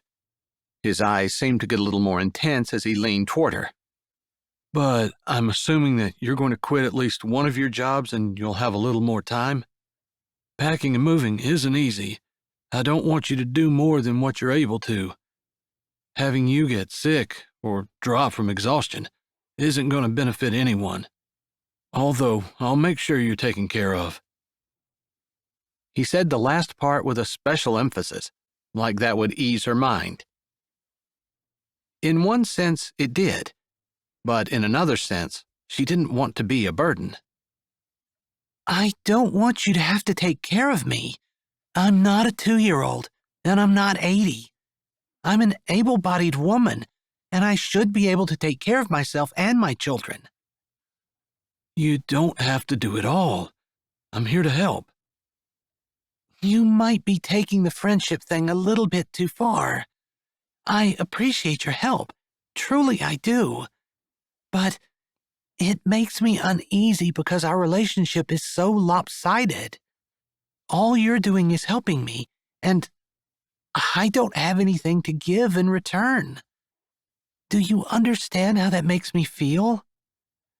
Maybe you're giving me the satisfaction of being able to help someone I really like? He emphasized the fact that he liked her. He lifted his shoulder and stepped back. Maybe I've been lonely. Maybe you're doing more for me than what you realize. She had thought there wasn't any kind of ulterior motive in what he was doing. Truly, she hadn't. But his words seemed to underscore that and make her realize that he was serious. He really thought that he was getting as much out of it as she was. Maybe just not in the ways she wanted him to. It's a great offer, and I would be a fool to turn it down. I just don't know how to thank you. Quit one of your jobs. Take it easy for a little bit. Have fun with your kids. That will be thanks enough. Does an old lady get a little say in this? Shelby startled and tore her eyes away from Keene toward where her mother stood at the edge of the counter. She hadn't even heard her come over. Of course, she said, her breath still a little puffy from the scare. I'd love to hear your opinion, Keene said casually, relaxed, although surely he hadn't been any more aware of her mother standing there than she had. I know people do this all the time, and I'm not knocking them. They can do whatever they want. But Shelby, do you really want to do what is essentially living with the man to whom you're not married? Shelby's eyes grew wide, and she pulled her lip in. She hadn't thought about it like that. And even though she knew all the arguments, they wouldn't be sharing a room. She would be renting from him. It wasn't like that at all. She needed a place to stay. She knew her mom was probably right. If she wanted to avoid all appearance of evil, as the Bible commanded, it might not be such a great idea. Miss Cindy, I could move her out there and then come back in here and stay in town, possibly with Miss Jenny or Graham. Would that be okay? Keene's voice was still level, reasonable, conversational. She hadn't upset him with her accusation, and he wasn't desperately grasping at straws to keep her out there. Oh no, Shelby shook her head. I couldn't allow that. It's one thing for us to move in with you. It's a completely different thing for us to move in and you to move out. That's ridiculous. That would be different, and I would be okay with that, her mother said thoughtfully. I wouldn't want to do anything that would offend you, Miss Cindy, or cause you to be upset with your daughter or lose respect for me. I have a high amount of respect for you, son. Your reaction just now is probably one of the main reasons why. I don't want to lose that. Shelby looked between them, wanting to throw her hands in the air. That's really nice. I'm glad she respects you, and I'm glad you appreciate it. But it's a little bit ridiculous. You admitted yourself people do it all the time, Mom. But she's right. Christians should be different. We shouldn't just fall in with what the rest of the world does and be okay with it. That's kind of judgmental, she said irritably, falling back on the old argument that everyone used. I'm not judging anyone if they want to do that. That's fine. They get to stand before the Lord and talk to Him about it for themselves. But as for us, I want to do what's right. I want to avoid any appearance of evil. I don't want to give anyone else a cause for stumbling, where they might point at us and say, "Hey, they did it, why can't we?" Or maybe we'd just make it a little easier for someone else, even though we're not really sinning. He lifted his shoulder. It makes sense to me. You can't move out, she said with finality. She was not going to displace him from his home. maybe I could find somewhere else we could stay, or I don't know." Her voice kind of faded off. She had been so hopeful this was going to work out, so grateful that she might even be able to quit her job. Why did her mom have to go and throw the religious argument into the mix? But even as she thought that, she was glad her mother had. As much as she loved that it would have been a great solution, she wanted to be a good example for her children. Miss Cindy? "Yes, son?" When had her mom started calling Keene son? What if I married her? Would it be okay then? Her mother didn't hesitate. Yes. "Mom, I barely know him." "You've known him all your life. You went to school with him. You know his family, and he knows you." But I haven't fallen in love with him." She wasn't entirely sure that was true, but it was the only thing she could think of to say. And she didn't understand why he wasn't protesting, except he'd suggested it. "A good marriage consists of more than lovey-dovey feelings. I would think after the marriage that you were in, you would know that."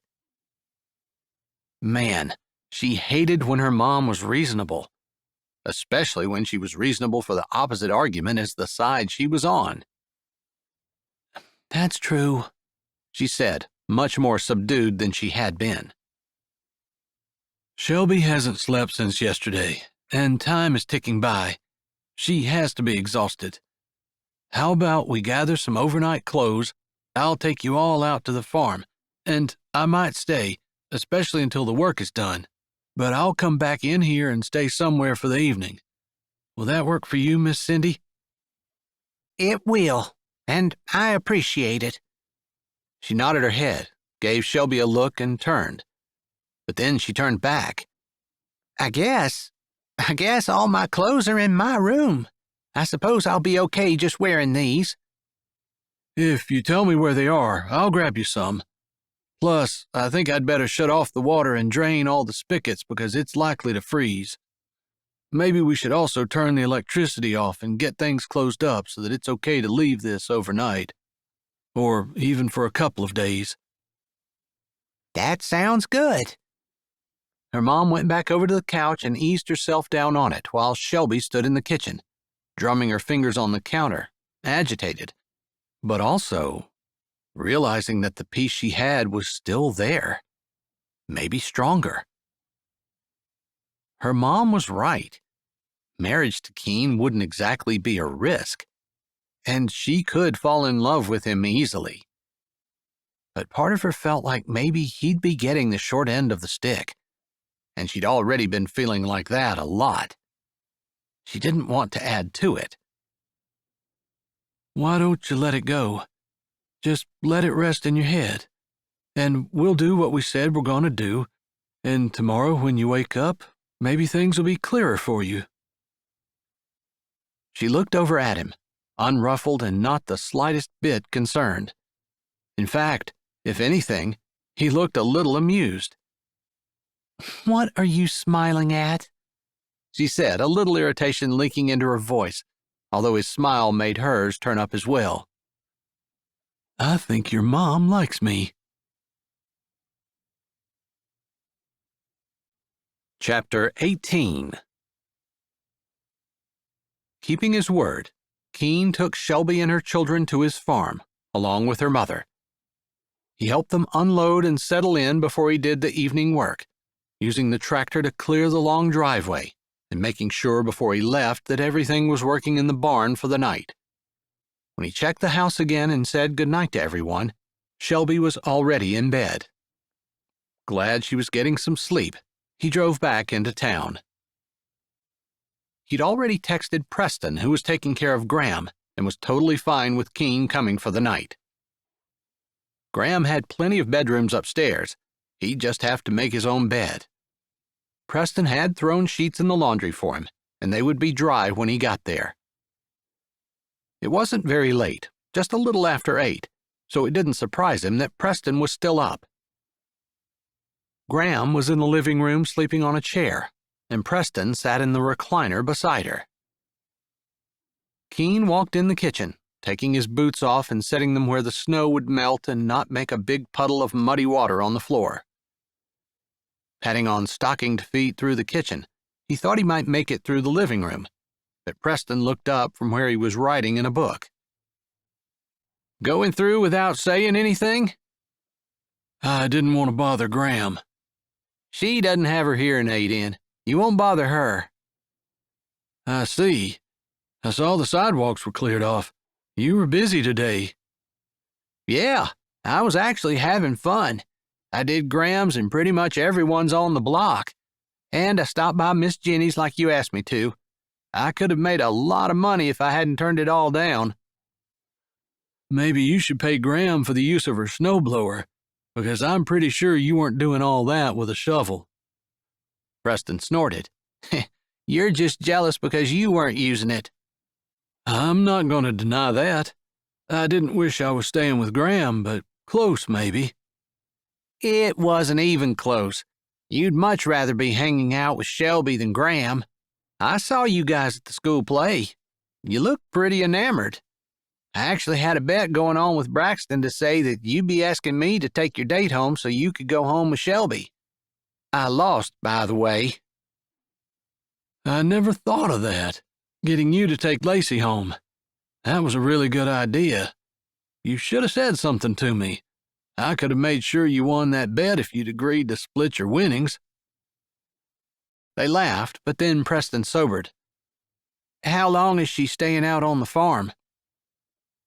I'm not sure. Keene hedged. He hadn't really wanted to go into everything with his brother, but Preston had a good head on his shoulders, and he'd given him biblical counsel. Maybe he should talk about it with someone rather than just thinking that the idea was good just because he liked it. I asked her to marry me. What? That's right. I asked her to marry me. Just because she's staying on the farm for a couple of days. It could be longer than a couple of days.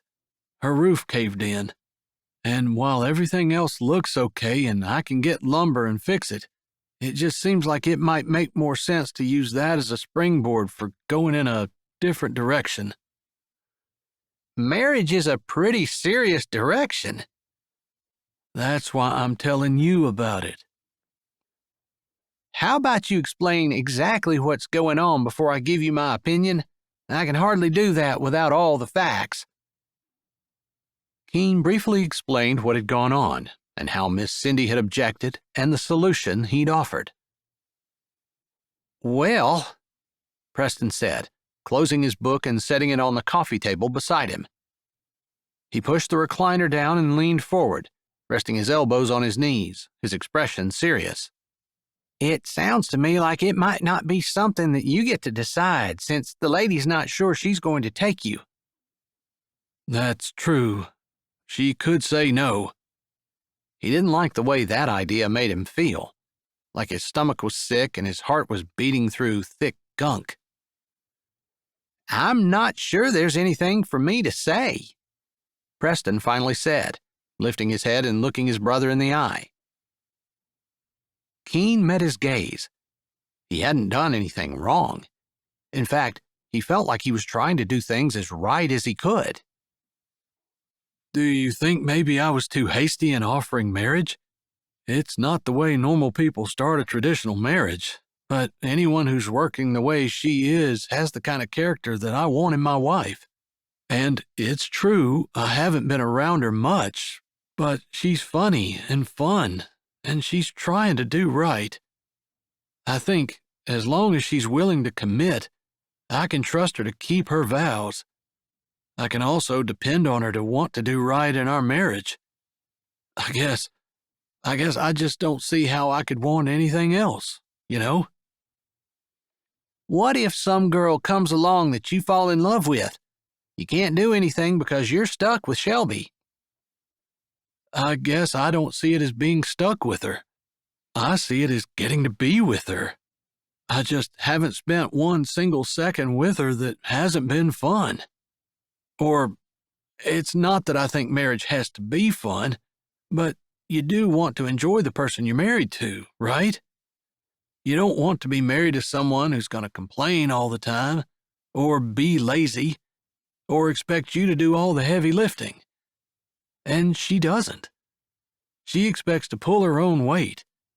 And she takes care of her children. They're her priority. I love that. It shows she's not selfish. Or at least not as selfish as she could be. I see. It sounds like maybe you thought about this. I have. Prayed about it. But you know how when you really want something, all of a sudden you're sure it's God's will. I got to thinking that maybe you could show me where my logic is wrong, at least. It doesn't line up with what the rest of the world thinks. There's that. When have we ever been concerned about that? I mean, come on. We don't really do anything the way the rest of the world does, ever, right? I know. But people get funny. They'll say you didn't know her long enough, that it's never going to last. Sometimes it's hard to fight the tide, you know? I know. All their negativity convinces you that you're wrong, and you cave even when you know you shouldn't. Maybe that's what I'm looking for. Confirmation that I'm doing God's will, and it's not just what I want. I really can't give you that. God isn't going to show me His will for you. But I like your reasoning. You aren't spouting some pie in the sky, I'm madly in love with her, we have to get married fast because I don't want to lose her reason. It sounded to me like you're getting married for the right reasons. Commitment, character, willingness to grow and to do right. That's what makes a good marriage. That's what I was thinking. Now you just need to talk to her. I know. That's gonna be hard. Because I love her kids, but it's hard to have an adult conversation with them around. And she works so much. Graham's doing really well. Tell me when Shelby will be free and willing to talk to you, and I'll take the kids and Miss Cindy. We'll get some ice cream, come here, and visit Graham for a bit. That'll give you an hour, maybe 2. That enough time? Keene looked at his older brother. He'd heard the rumors, knew them to be probably true, that Preston had fallen in love with Carmen in high school. Something had happened, Keene didn't know what, and Carmen had married someone else. That Preston had never stopped loving her. But as far as he knew, Preston hadn't talked to her, wasn't around her, didn't stalk her, and had never tried to break up their marriage or steal her out from underneath her husband's nose. Preston would never do such a thing. He was a man who was upright and honest. He wanted to do right, and even if his heart was broken, even if it meant he would be miserable, even if it meant he would never be happily married with a family of his own, he would never step into someone else's marriage. Keene had to admire that. I'd appreciate that, he finally said, wishing there was something he could do to help his brother. He supposed, though, if Preston was still in love with Carmen after all these years, introducing him to someone else wouldn't help. Nothing would. And Keene wouldn't want Preston to not be a one-woman man, because there was something to be said about a man who was faithful. Was there any better thing? That a man be found faithful? Chapter 19. Carmen Davis wiped her hands on the towel at the back of the fast food restaurant where she worked and hung it back on the rack. I'll take the garbage out before I go on break. Be back in 15, she said to Kelly, her co-worker and manager on the shift. That's fine. I'll sign you out in 5, Kelly said distractedly, her eyes glued to the monitor, watching the order that was coming in. Carmen was making a little more than minimum wage, and on some shifts she was the shift manager. But when she got daylight, Kelly still outranked her. which was fine. She still preferred daylight because then she was home when her children were. With the snowstorm, she'd appreciated a few days off, but school was open again and it was back to the old grind. Although everything had been made harder because of the snow and the Arctic cold front that had come through after, turning everything to ice and making life just that much more of a struggle. But that was Iowa, and that, along with the wind that never stopped, was part of the privilege of living in wide open spaces and being the breadbasket of the country. Shoving her hat down on her head, but foregoing her coat, she shoved the door open. It would be nice to cool down for a little bit, and by the time she was cold, her break would be over. She probably wouldn't even need a watch. Lifting the top of the big garbage can just outside the door, she pulled. Usually they popped right out, but this one was heavy, like someone had thrown a bunch of full drinks away, or maybe a cement block or something. She tugged again, and the black bag started to come up slowly. Maybe it was frozen to the bottom, and she'd be able to grab it once it unstuck. But no such luck. The bag came out slowly. Not bothering to try to figure out why it was so heavy, she tied it off at the top, grabbed the extra bag that she'd shoved in her pocket previously, and put it in, replacing the top.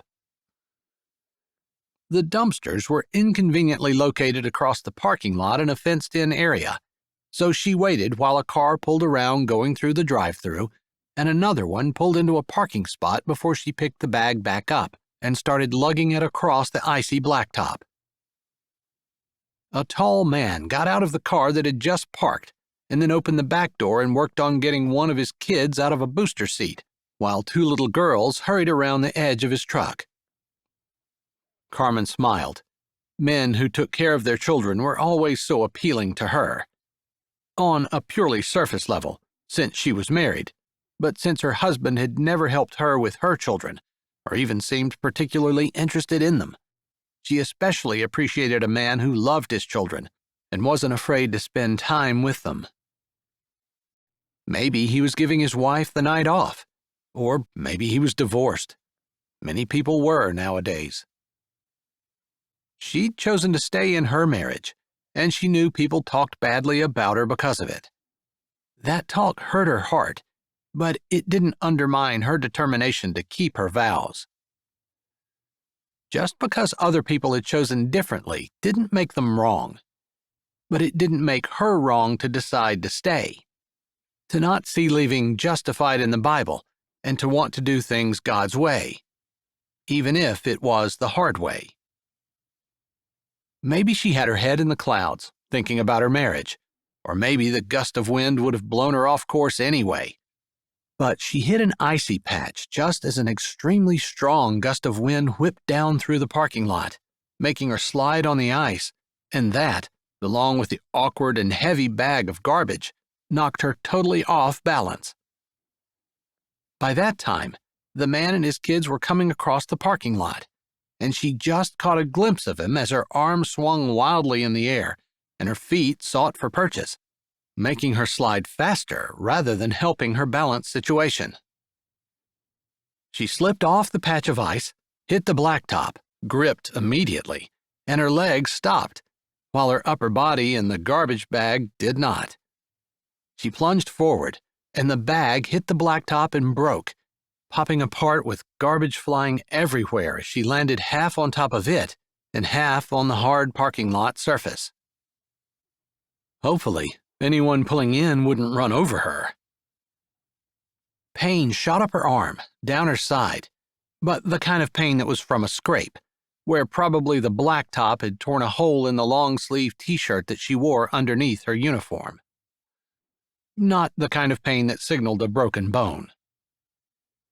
The older she got, the more pain she felt, so it wasn't too hard to clench her teeth, give herself a couple of seconds, then push to her knees. By then, the man and his kids had stopped going toward the store, changing direction and moving toward her.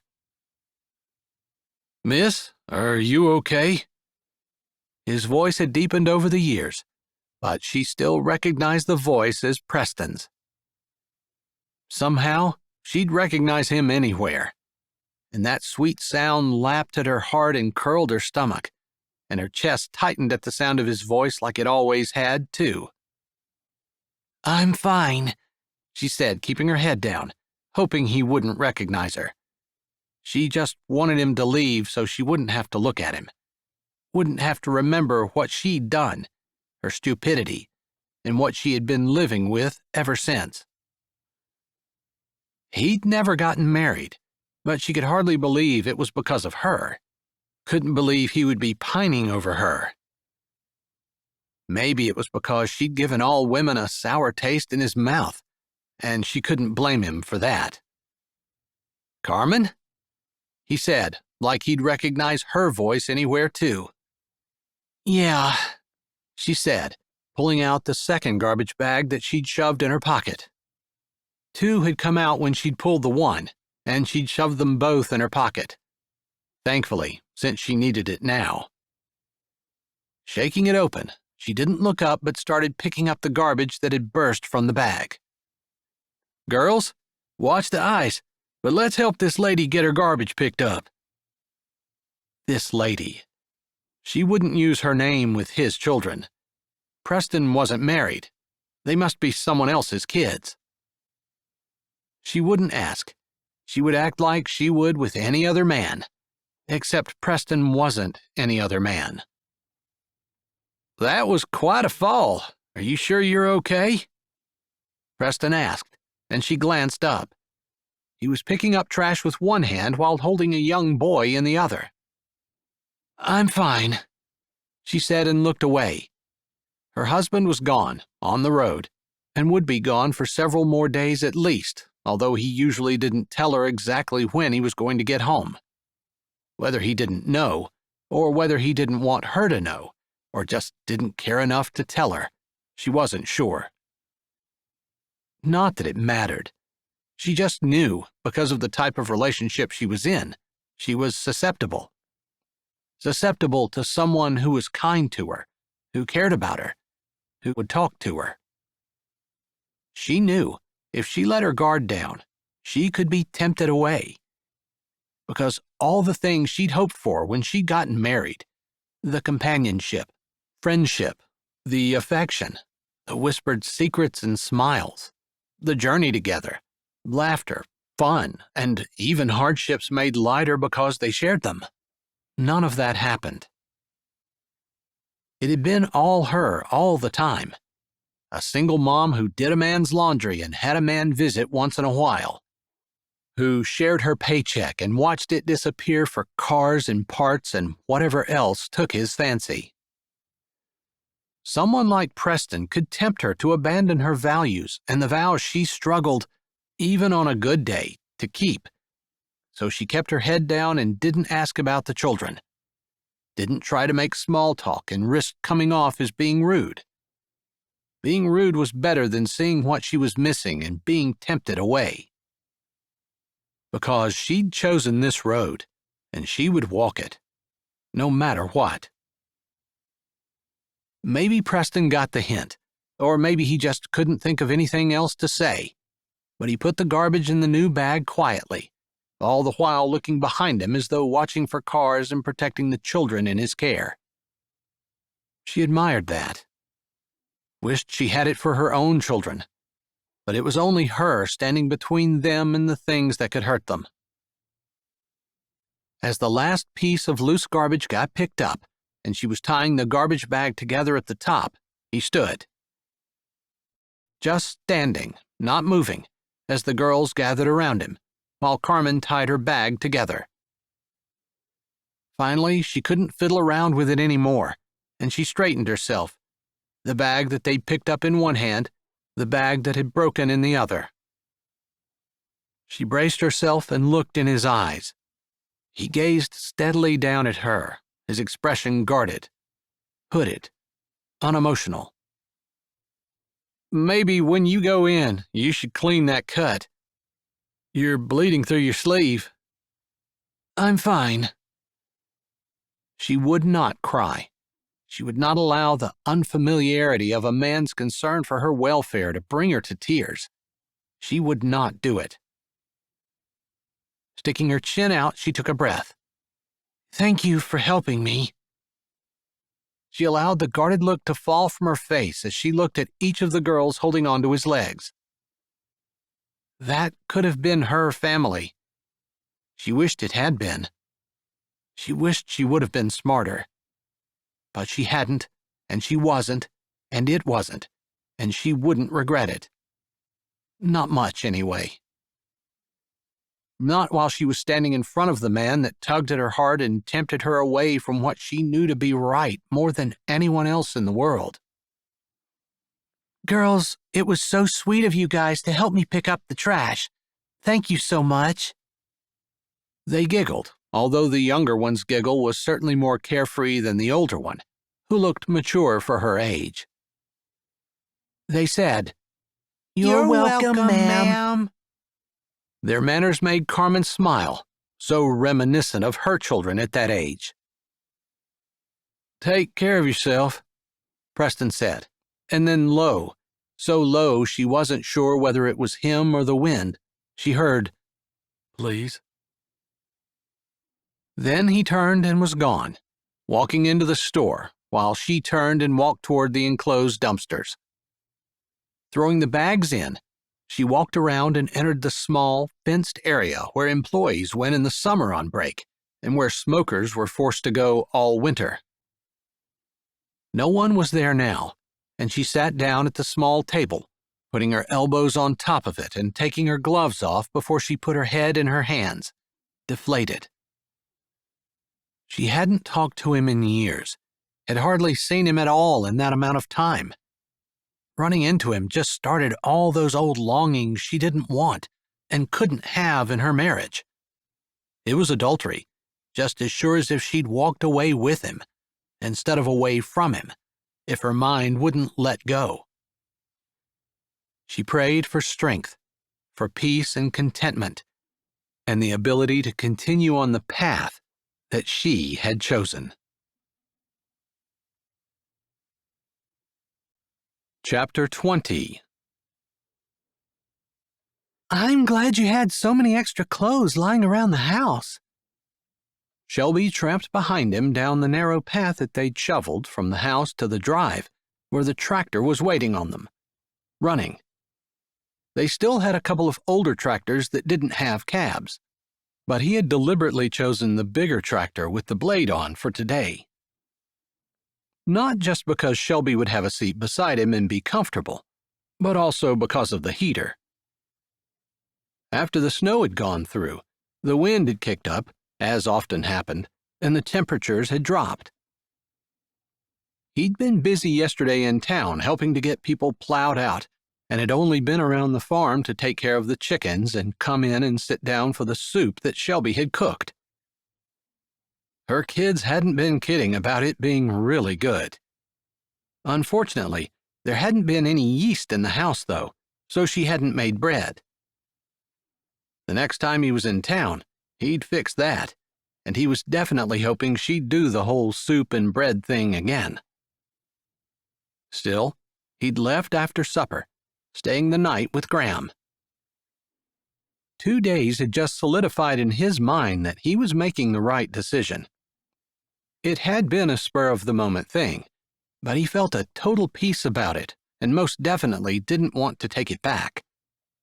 If anything, he had to watch himself so that he wasn't pressuring Shelby to make the decision he wanted her to.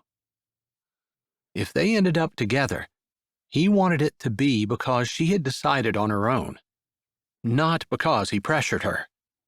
He didn't want her to have regrets. Not that he thought that he would give her any chance at all to have regrets. He had every plan in the world of doing everything in his power to be the best husband and father he could. But since he'd never done it before, he might make a terrible husband and father, and his best might be worse than what she was married to before. Although he doubted it. At least he didn't have any addictions that were going to bankrupt them. Okay, when you asked me to do this, I was excited about it, but now I'm nervous," she said from behind him as they walked around the dual wheels of the tractor. Nervous? He looked over his shoulder, grinning. Why would you be nervous? You think I'm going to wait until we're alone in the tractor together before I start becoming a completely different person? "No, I think I know better than that." He couldn't walk beside her because the path was too narrow, but he smiled at that assurance that she seemed to trust him. Not that he'd ever given her a reason not to. But after what she'd been through, she was understandably cautious about trusting people. Then what? He asked, putting his hand on the door latch and opening it. "This is kind of big, and it's a little intimidating."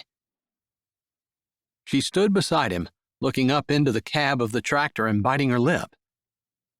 Don't feel like you have to, because we can talk just as easily in the living room. "That was so nice of Preston to take the kids out for lunch. He seems like such a nice guy." He's got a younger brother who's even nicer, Keene said, knowing that when Shelby said, "nice guy," she wasn't really meaning nicer than you. Although she hadn't given him enough compliments for him to not have a little bit of jealousy over the kind words that she was throwing at his brother, but hadn't given to him. She's with you. He knew it and tried to keep the petty jealousy, stemming from insecurity of what her feelings were, at bay. "I'm kind of partial to his younger brother, honestly," Shelby said, looking up in the tractor again. "Even to the point where I'm going to get in this big scary thing and trust you to take care of me." Me? You're driving? He said, almost winking at her, but his grin allowed her to know that he was teasing her. "Maybe in the summer when it's dry and there's no ice, and we have a 100-acre field that I can't run over anything in. Then I might consider driving something like this." It's just like a car, only a little bigger. "I'm not really that skilled at driving a car, so if you think I won't be intimidated when you say it like that, you're wrong." Maybe it will ease your mind a little if I say that I've never actually wrecked the tractor, although I've gotten several stuck. Does that help? "Stuck in snow?" she asked, one boot on the bottom step, one hand on the handle as she looked at him over her shoulder. No, mud. And I was about 12. I think I've learned a little bit since then, anyway. "That is reassuring, because I assume every time it snows, you do this plowing." She pulled herself up and stood beside her seat until he got up and went across her and sat down in his, pulling the door shut behind him. You comfortable? He asked, knowing there wasn't really much he could do if she wasn't. "I love the open feel of this. Too bad cars aren't surrounded by windows the way this is." The windows in here are definitely bigger. "It's a huge difference." She was smiling, looking around, and he enjoyed just watching her for a moment. He usually was very grateful for his job, that he got to be outside and work with constantly changing scenery. Even if the hours were long and the pay not that great, and most of the time he had to do his own problem solving. "You didn't really answer my question. This is something that you usually do when it snows?" she asked again. That's right. The McCartney sisters live just to the west of us, and they usually do their own plowing, but when we get this much snow, I take our big tractor over and shove everything back for them. That way, if we get more snow, there's a place to put it. "I see. I remember the McCartney sisters from school, but it's been a long time since I've seen them." They spend a lot of time at the ranch. There are 3 of them, and they're pretty self-sufficient. "And they never got married?" They took care of their parents for a while, and farming's a pretty hard job. They don't spend too much time off the farm, not because they don't want to, I don't think, but because there's always something that needs to be done. although one of them has been sick for a while, so the other two have been busy taking care of her on top of everything else. But if their farm is going to survive, they need to keep up with the work." She nodded thoughtfully.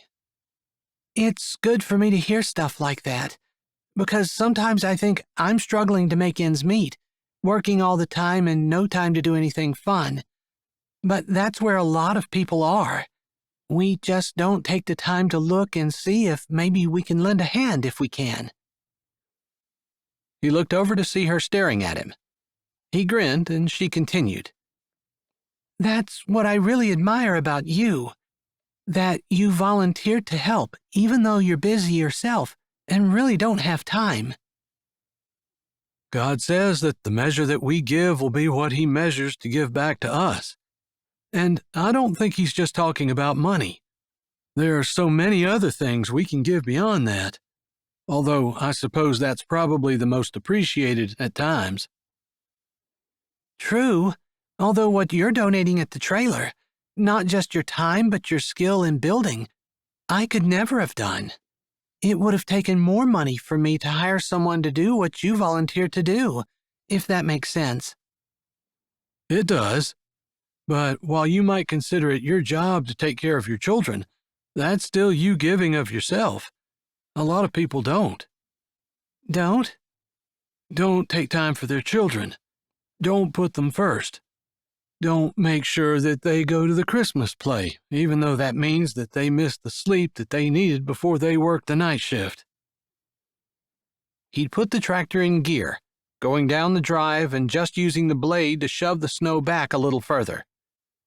He didn't have it down the whole way because he didn't want to scrape the stones off the drive, but it was always helpful to get the snow back, especially at the beginning of the season like this, in case they got more before it melted. Considering that you're living beside 3 unmarried ladies, it surprises me that you would... She trailed off, as though embarrassed to finish her words or maybe not sure what to say. He guessed, wanting to make things easier for her. That I would be in town offering to marry you? It does seem a little odd. I don't have anything, other than 3 kids and a mom. I mean, come on. What kind of man in his right mind would look at me and be like, oh yeah, I want to hitch myself to her for the rest of my life? She put a hand up as though stopping him because he had opened his mouth to argue. And don't get me wrong, I'm not putting myself down, necessarily. Just being real. I mean, a woman with 3 kids and a mom is not a man's fantasy. That's just a fact. Okay, I can give you that. You're right. The way a man doesn't necessarily hope to find a woman with 3 kids and a mom is the same way a woman doesn't necessarily hope to find a man who's romantically challenged, proposes marriage after knowing her for a week, and thinks the idea of a good time is driving around in a tractor together. He lifted a brow at her before slowing down as they came to the end of the drive, and he pulled out on the highway. Okay, that was a pretty good comeback, she said, nodding her head a little, sounding like she was thinking about it. I guess we're agreeing that we're equally unappealing? He laughed. Well, I didn't really answer your question. You're asking why I never dated any of the McCartney girls, and I guess that's because we grew up together. I mean, they're like sisters almost. We're not quite as close to them as we were to Bridget, who neighbors us to the north, and they're all a little younger than we all are, but I don't know. They're just there. And it's kind of like I like them, and they're nice, and I consider them friends, but it's a little repulsive to think about dating them. Not in a bad way, just in a you wouldn't want to date your cousin kind of way, I guess. Okay, that was a pretty good explanation. Thanks, I think. Maybe they were beating around the bush. Maybe he should just come right out and bring up the subject that he wanted to talk about. But maybe it was okay for them to just chat a little, get to know each other a bit. Chapter 21. It didn't take Keene long to come up with something to talk about to make pleasant conversation. I don't always appreciate the fact that I was able to grow up on a farm.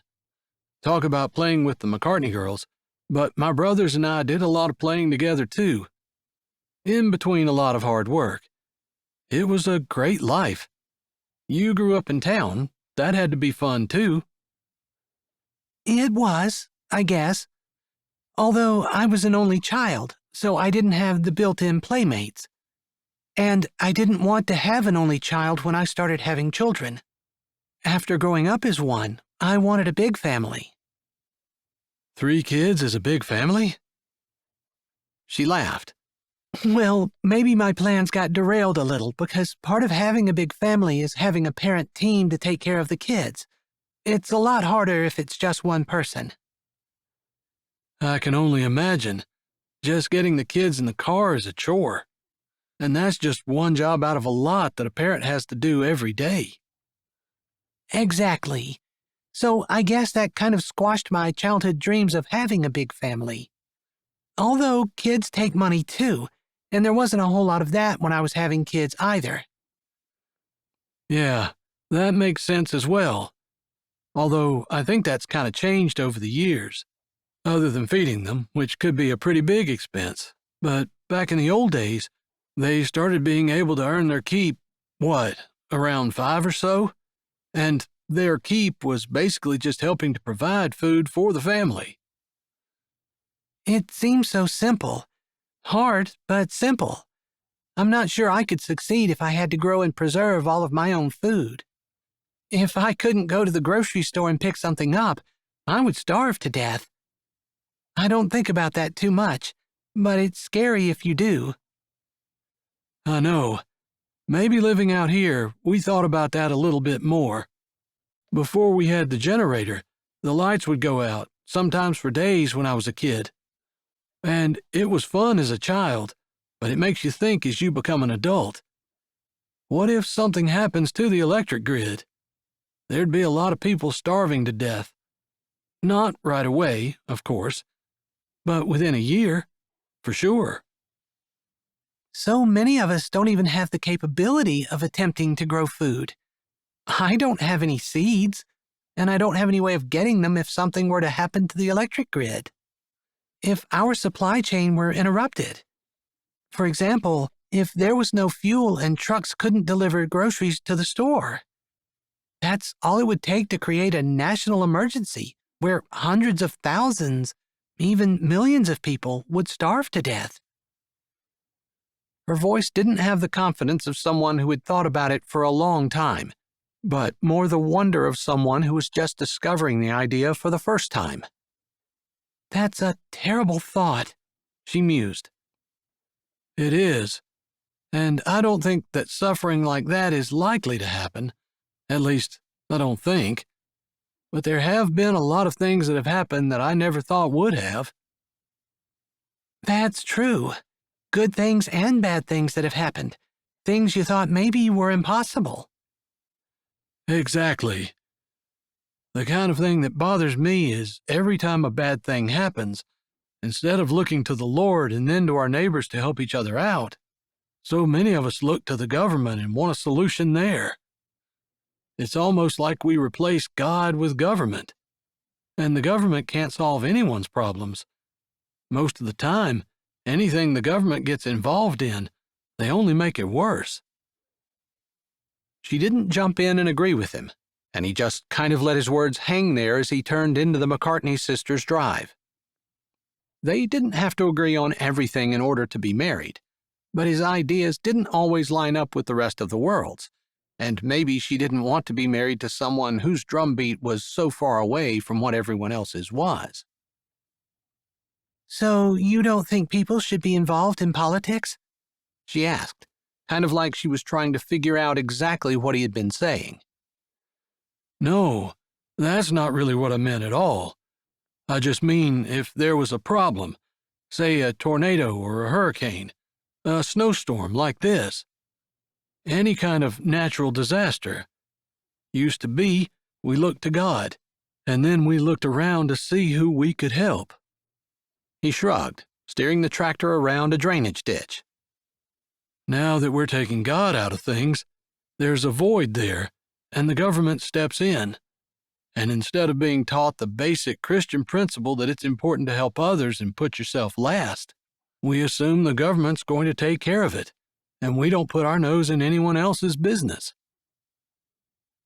The farmhouse had come into view, but he figured he'd make another pass out the lane on both sides before he stopped to say anything to anyone. I see. So it's not politics you're against. It's, I guess, government taking the place of God? Yeah, I hate to say I'm against it, but it just seems like there's definitely a place for God in our lives, and when we take that out, we have to fill it with something. Like Jesus at Christmas. If you take Jesus out, you have to make Santa Claus bigger so he can fill in the gap. That's kind of the same thing. It's true for pretty much everything. When you take something out, you almost have to replace it with something, and oftentimes the replacement is just a shady second from what the real thing is, especially when we're talking about God. I hadn't thought about it like that before, but I can see that you're right. I can also see how that's very controversial, and how people have almost been brainwashed into believing the exact opposite. He shrugged. I guess it doesn't matter. You're probably not going to stem the tide of the way the world is going. But you don't have to go blindly along with it. You can kind of look at it and see how maybe it would be better if they chose a different way. He wasn't going to solve that problem. Nobody was. God was big enough too, but he'd given man free choice, and Americans had been pretty clear about rejecting and replacing God. It amazes me, though, that someone would choose a government over God. Man's been doing that for thousands of years. Look at the Israelites rejecting God and demanding a king in Saul. Good point. But also, when you choose God, you know there are certain responsibilities that come with that. You have to give up your sin. Nobody wants to do that. True. She smiled a little, and he thought about him leaving the farm every night and sleeping somewhere else. It would be a lot easier to just stay on the farm and not worry about it. But a watered-down, easy version of Christianity wasn't much better than no Christianity at all. It's a lifestyle change, and we're comfortable where we are. We don't want to give up anything. We don't want to be uncomfortable. We're prideful, too, and don't want to be told we're wrong. We'll cling to our justifications that we've done the right thing, and what we're doing is the right thing. It takes being uncomfortable and a certain humbleness and willingness to change in order to do things God's way. Some people convince themselves that that's not true. I agree. I've seen that.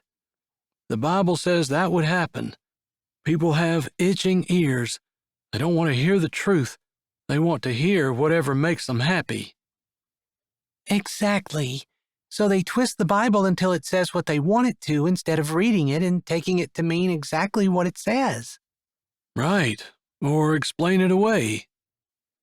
True. Sometimes I wonder how they can do that.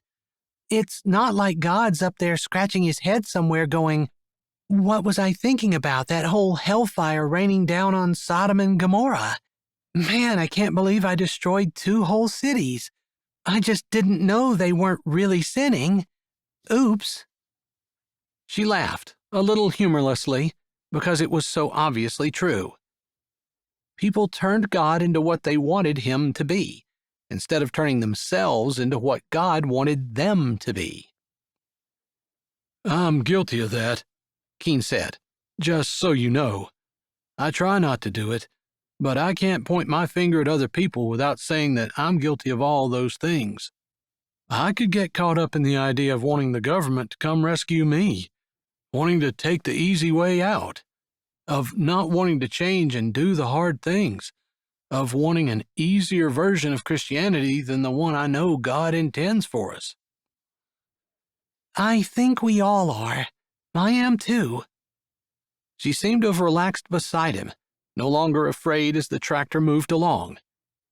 Every once in a while they'd hit a bump, and she'd reach for the armrest, but she was no longer sitting ramrod straight and jerking her head around at every little thing.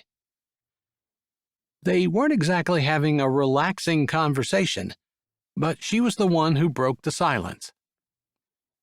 You know, the things that God wants us to do sometimes seem hard. A lot of times they seem hard, and they seem to go against our natural inclinations. But we know God, that He wouldn't command us to do anything that wasn't the very best for us. Sometimes I don't understand how the things that He tells us to do could possibly be the best for us, but I agree. Somehow they are. Sometimes we're just too low to the ground. We don't have an omnipotent view of the world or of eternity to understand how the things that He commands are best. That's where faith comes in. I agree. They rode in silence for a while as he made his way back down the lane, widening their driveway, keeping the blade up just a little so he wouldn't tear the stones off of theirs either. Every once in a while the wind would whip down, mostly coming from the west, and it blew the snow around the cab, swirling and blinding, and for several seconds they might not be able to see. When that happened, Shelby's knuckles would go white, and she seemed to hold her breath until the snow cleared and they could see their way again. That's faith too, she eventually said. It didn't seem to apply to anything that they'd been talking about, so he slowed down to steer around the mailbox and turned around before saying, "What?" Driving in the blinding whiteout. Just keeping the wheel straight and believing that what you just saw before everything went white is what you're going to see when everything clears up again. Yeah, that's true. I suppose that's a lot like life. You just keep going, even when you can't see your way sometimes. And also, like life, it gets easier the more you do it. I noticed that. Doesn't even seem to bother you that you can't see where we're going, and it just drives me crazy. Yeah, I've done it for years, and I was with my dad in the tractor when he did it.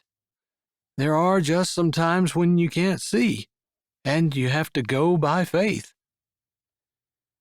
I guess this might be a good time to talk about the thing you suggested a couple of days ago. The thing? He said, a lot of teasing in his voice. He started back up the driveway before she spoke again. Yes, the thing. I'm sorry, it's a little bit... Awkward? Yeah, maybe. Because, well, I don't know exactly what you're thinking. It shouldn't matter, should it? I suppose you're right. It probably shouldn't. But it does. I don't want to make a fool out of myself. For no reason, anyway. I'm pretty sure there's nothing you could do that would make you look foolish in my eyes.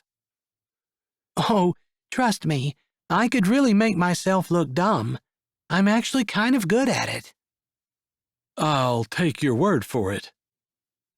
If you're around me very much, you'll experience it. Trust me. Okay, I believe you. That was easy.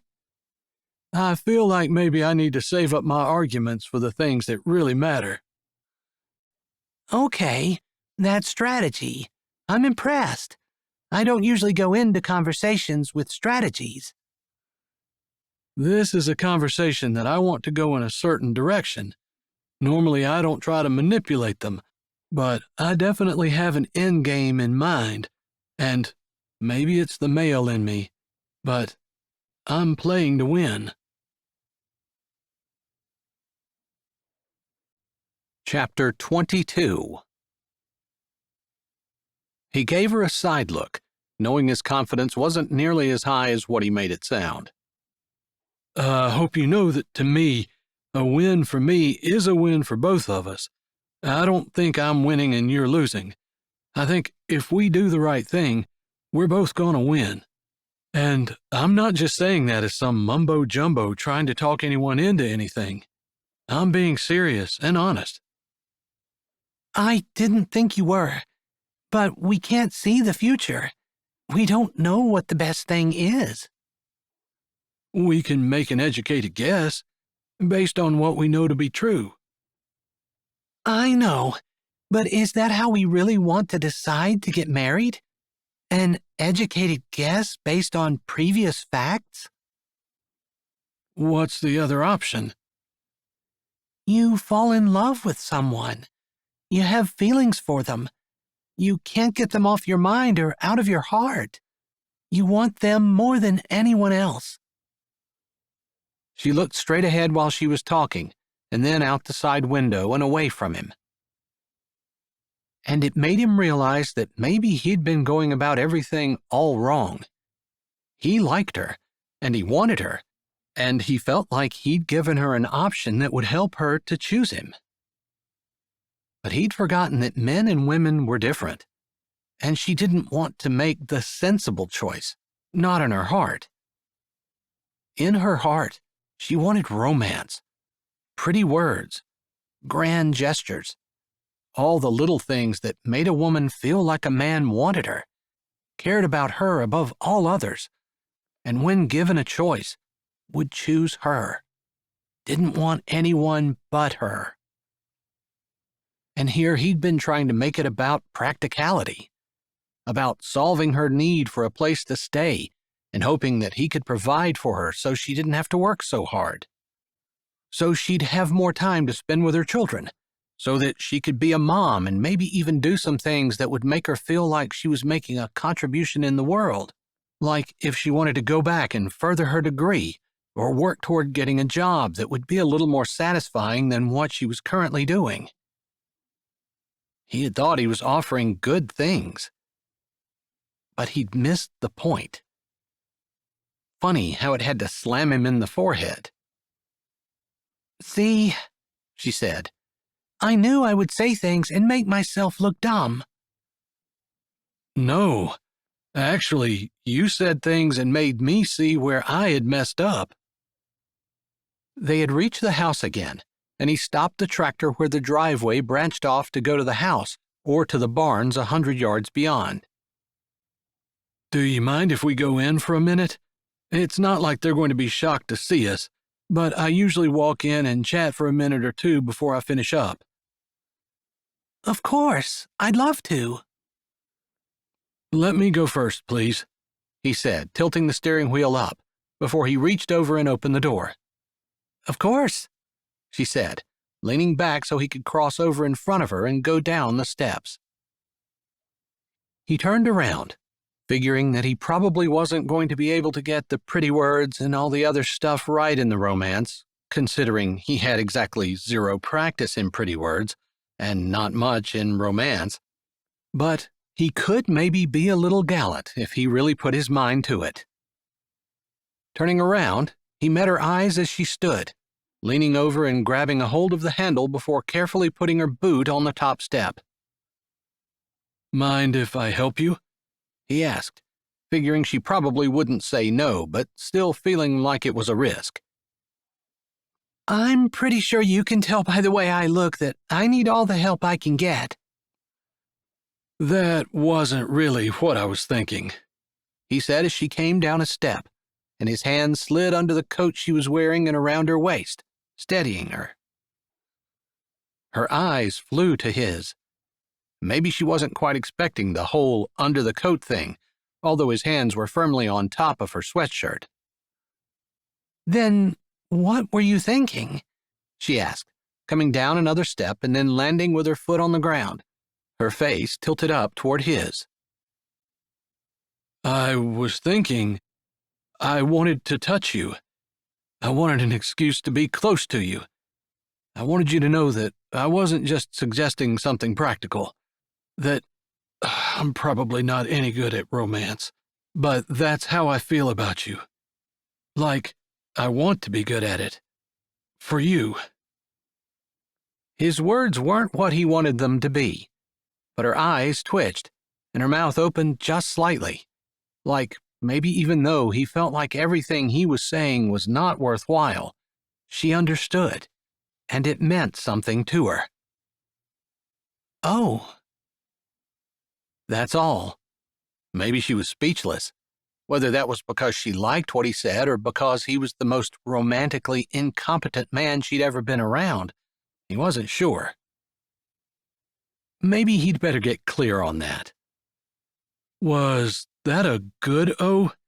Or was that an "Oh, this man needs a lot of help if he ever hopes to be even slightly competent at romancing the woman whom he's interested in" kind of O? The first, she said thoughtfully. If you're talking about me, talking about romancing me, then anything that comes from your heart because you want me is perfect. My words were far from perfect. Even I could tell that. But in my defense, I haven't practiced on anyone, and so you're dealing with a beginner. I think you're a natural. He laughed outright at that. I know I'm not. But some people have said that I learn quickly. I might not learn fast enough, but I want to. Interest is a great teacher. Interest in romance? Yeah. And you. Interest in you. Her breath caught, and maybe it was too soon. Maybe he was pushing things. But he stepped forward, his head lowering, watching her eyes darken as his hand slid around her waist and pulled her closer. Keene, you don't usually have a rider with you. Meg McCartney, the eldest of the McCartney sisters, came around the tractor. Keene didn't exactly jerk back, but he did lift his head, although his hand stayed around Shelby's waist. Maybe she tugged just a little to step back, but his eyes held hers, wanting her to know that he wanted this too. It wasn't just a matter of convenience or practicality. This might not have been exactly the kind of romance she wanted, but he figured part of romance was letting other people know that he wanted her.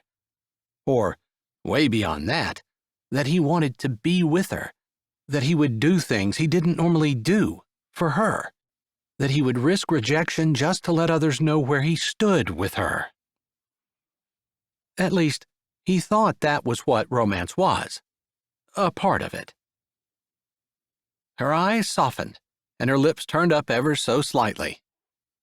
He considered that a good thing, and he turned toward Meg, who, if she were surprised to see him not only riding with someone, but in a rather romantic-looking embrace, didn't let on. You guys were out here so long, I wasn't sure whether you were going to come into the house or not.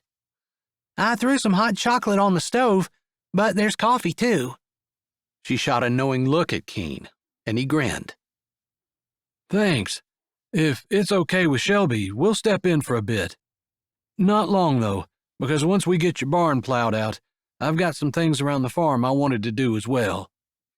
Although he mostly didn't want to spend all the kid-free time he had with Shelby talking to someone else. Of course. Any visit would be great. Are you going to introduce me to your friend? Maybe it was just his imagination, but she seemed to put a little bit of interesting emphasis on friend, like maybe she was teasing him, as old friends have a tendency to do to each other. I'd love to. This is Shelby Yingling. You knew her in school as Shelby Henninger. Her roof caved in because of the snow, and she and her children and her mom are staying at the farmhouse. With you? Aren't you there by yourself? If I remember correctly, this was the week that your gran was going to be having surgery, right? At least, I thought that was who Candace was making a meal for the other day. Yeah, Preston's taking care of her at her house, and that's where I'm staying at night. Wow. Meg's eyes widened. You're pretty brave to be staying at the farm by yourself. It's awfully far out there. Meg shot an easy smile at Shelby as they started walking toward the house. Someone had taken the time to make a nice wide path, but it was still only wide enough for two abreast. Meg walked ahead while Shelby and Keene followed behind. His hands had fallen off her waist, but she hadn't objected to that, so he put his arm around her shoulder as they walked, grateful when she didn't try to shrug it off. He wanted to finish their conversation, but he didn't want to be rude to their neighbor, and he always walked in for coffee and a little bit of conversation before he finished plowing. Meg chattered about the weather and the storm, reaching the back steps and stomping her boots off as she climbed them. She opened the door and said over her shoulder, Don't worry about taking your boots off. We've been going in and out all day, and I'll clean the kitchen up this evening. He appreciated that, which was the way it usually was when he was here. No one had time to tie and untie their boots when coming in. It'd be different if they were coming to visit and going to sit in the living room or something. It seemed to bother Shelby a little as she took some extra time knocking all the snow off her boots. It's okay, really. Everybody's used to it. It's just what we do, he said softly, trying to ease a little of her anxiety. She looked up. Was I that obvious? He grinned. I get it. Some people get really picky about their houses, but that's not the way we are around here. People are more important. Well, you keep your house clean because of people.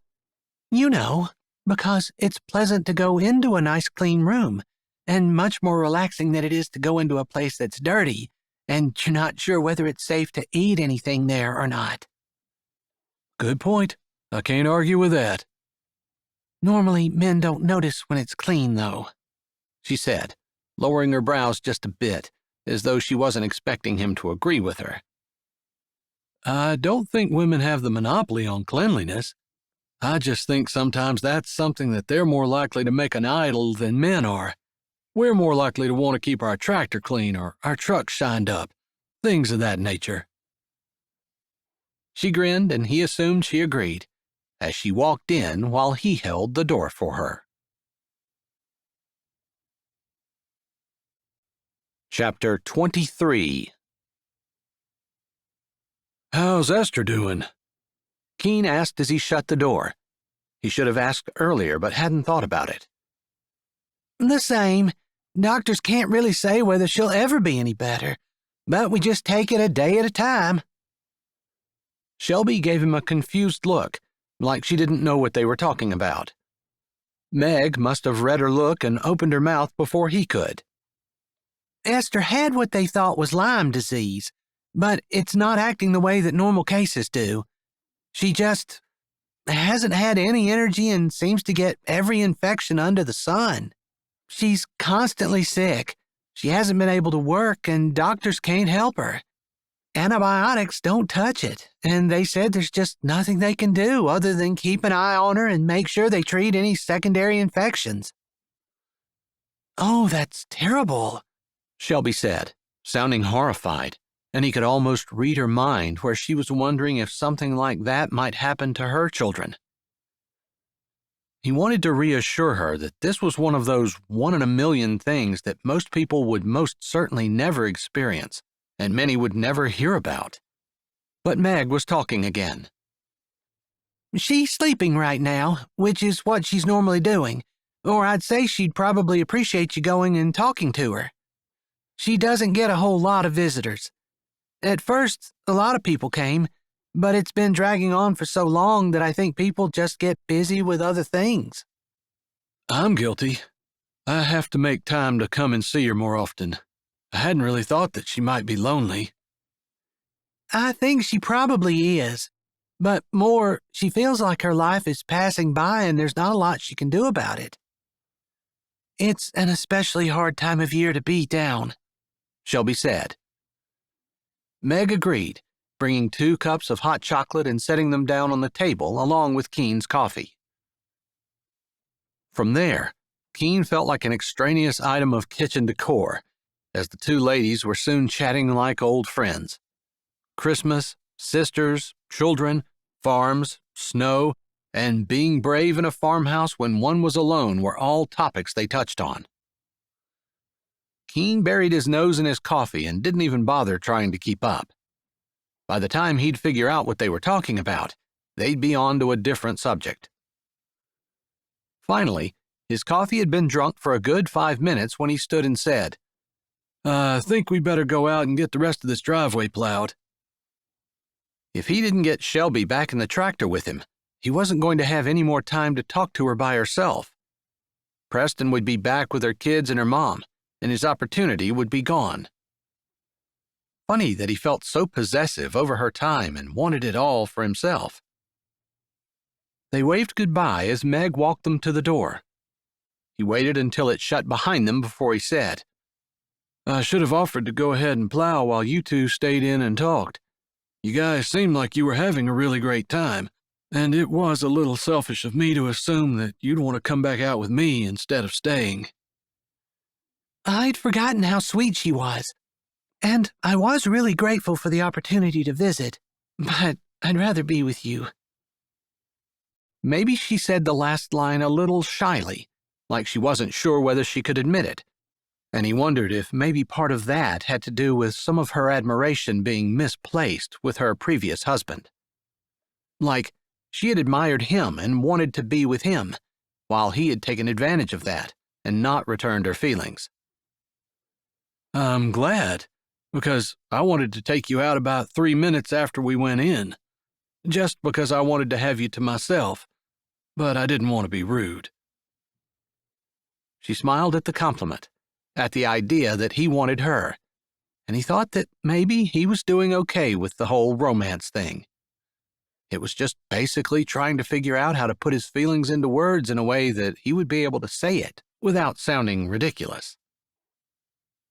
He waited until they were on the other side of the tractor, out of sight of the house, before he took her hand.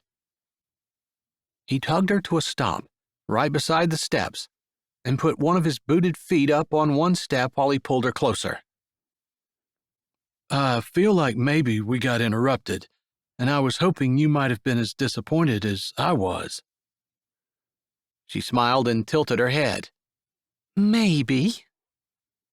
He grinned, liking that she was flirting with him a little. I wasn't really talking about the fact that I had wanted to kiss you before we went in. I was talking about the conversation. Her smile didn't fade, and he figured that was because he had admitted to wanting to kiss her. She seemed okay with it. You were talking about romance, and how what I had suggested was lacking. And I know you're right. I had admitted I wasn't very good at it, and I just wanted you to know that maybe I kind of made the whole proposition sound like a business idea, where you need a place to stay and I'm ready to settle down, and it all seemed kind of cut and dried without any emotion in it. And emotion isn't exactly my greatest ability, but I wanted you to know that I'll try, because I'm not thinking about this like a business proposition. I'm thinking about it like getting married makes the most sense, but I'm not trying to shortcut all the things that you were supposed to have. The pretty words, the grand gestures, the devotion, the loyalty, and being my priority. Just saying all those things scared him a little. I'm not going to do all of those things perfectly, and I hope you bear with me while I get better at them. But I just wanted you to know that's what I'm thinking. Thank you. Thank you so much for hearing what I was saying and knowing what I needed. I appreciate you not just realizing it, but taking steps immediately to do something about it. That really means a lot. I want to do this right. Maybe a little fast, but right. Do you remember when my roof caved in and I just talked to Miss Jenny, and she said that anything that happens could be the best thing that ever happens to you? With you being mostly gone the last 2 days and with me not going to work, I've had a lot of time to think. It seems like everything happens for a reason, and God pulls all the parts of your life together just whenever they need to be. Getting that advice, having my roof cave in, having you suggest that we get married, it just all seems to be working out. And as crazy as it sounds, I don't have any qualms about saying yes. And walking into that. And what you just did today just confirms everything I've been thinking. That I'm not really taking a risk with you. Instead, I'm reaching out and grabbing a hold of something that God is giving me that is better than anything I could have ever imagined. She bit her lip while she looked up, searching his face. You haven't changed your mind? Her question made him smile, and he bent his head, brushing his lips over her forehead. Not a chance. If anything, I want it more today than I did 2 days ago. The heart of me wants it more. My brain was already sold on it being a really great idea, and my heart was on board. But now, it's kind of taken the lead, if that makes sense. It does. And that was almost romantic. Almost? Man, you have high standards. Sorry, let me rephrase. That was beautifully romantic. So which is true, the first or the second? Both? She grinned. This is where you kiss me so I don't have to try to explain that comment.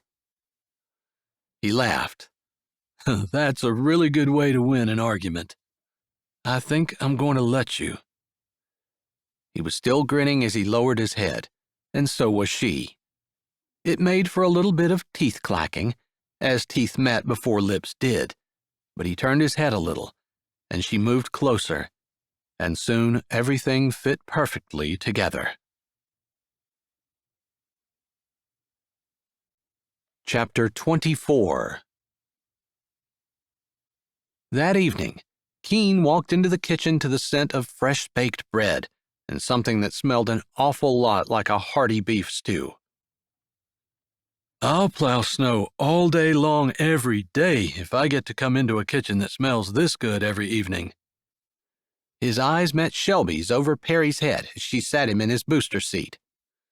Grace carried butter and a knife to the table, while Haley carried something that looked like applesauce. Cindy was already sitting at the table, spooning out a little of the stew into Perry's plate to cool. Shelby looked serene and content, although there might have been a little extra pink in her cheeks. Maybe she wasn't thinking about their kiss earlier in the day, but he sure was. It made his lips curve up and his heart beat faster. It also made him hope a little that the kids were worn out from playing in the snow all afternoon and would be ready for bed immediately after they ate. That was wishful thinking, he was pretty sure, but still a nice thought. I can't let you get ahead of me in the romance department, Shelby said, and yeah, there was most definitely pink in her cheeks. His brows went up. He supposed any kind of competition would get him going, but he loved the idea of competing about who could be the most romantic. She lifted her chin in a challenge. He almost said, accept it, but he didn't want to have to explain what he was talking about to the kids, who were almost certain to ask. Instead, he placed his boots on the boot dryer and walked on stockinged feet across the kitchen, feeling a little like he was stalking the woman he wanted. Why not? He didn't stop until he had one hand around her waist and her eyes were wide with surprise. She still held the spoon that she'd been stirring the soup on the stove with. This isn't romance, exactly. This is just me not being able to see you without wanting to kiss you. His words were low and a little slow as he held her gaze. She smiled before he finished speaking, and he figured that meant she was okay. He lowered his head but didn't kiss her nearly as long as he wanted to, what with all the other people in the kitchen. Keene, she said, and he bit back a satisfied smile at how breathless she sounded. Yeah? He wasn't as dismayed as he should have been over how breathless his own voice was. Maybe we could fix this thing between us, so you don't have to leave in the evenings anymore. The smile he'd successfully bitten back escaped, but she didn't seem to be offended. If anything, her smile matched it, probably because of his reaction. Tomorrow? He asked, low. Yeah, if we can't do it tonight. The courthouse closes at 5. It's 6 now. Then tomorrow. What's happening tomorrow? Grace's voice cut through the chatter that had been going on around the table with the kids and Cindy. Your mother is going to make an honest man of me and allow me to move back into my house. Oh? Shelby said with a raised brow. He had been teasing, and he figured she was too, since her look wasn't the slightest bit serious. But he also figured this was a good time for him to practice being romantic. Announcing his feelings in front of people wasn't exactly high on his list of things he wanted to do. But complimenting the woman he loved in front of her children seemed like a good romantic gesture. Public compliments, kind words that lifted someone up and encouraged them, and brought positive attention to them in front of other people couldn't be discounted. And with the things that Shelby had suffered with her husband and his leaving, she could use a lot of building up. Grace, and Haley and Perry, Cindy, too. I love your mother, your daughter. I love her work ethic, her diligence, her devotion to her family and her sense of humor. I love that she doesn't cast blame but plows forward, doing the best she can with what she has. I love her smile, her positive outlook, her laugh, and her determination to do the hard things.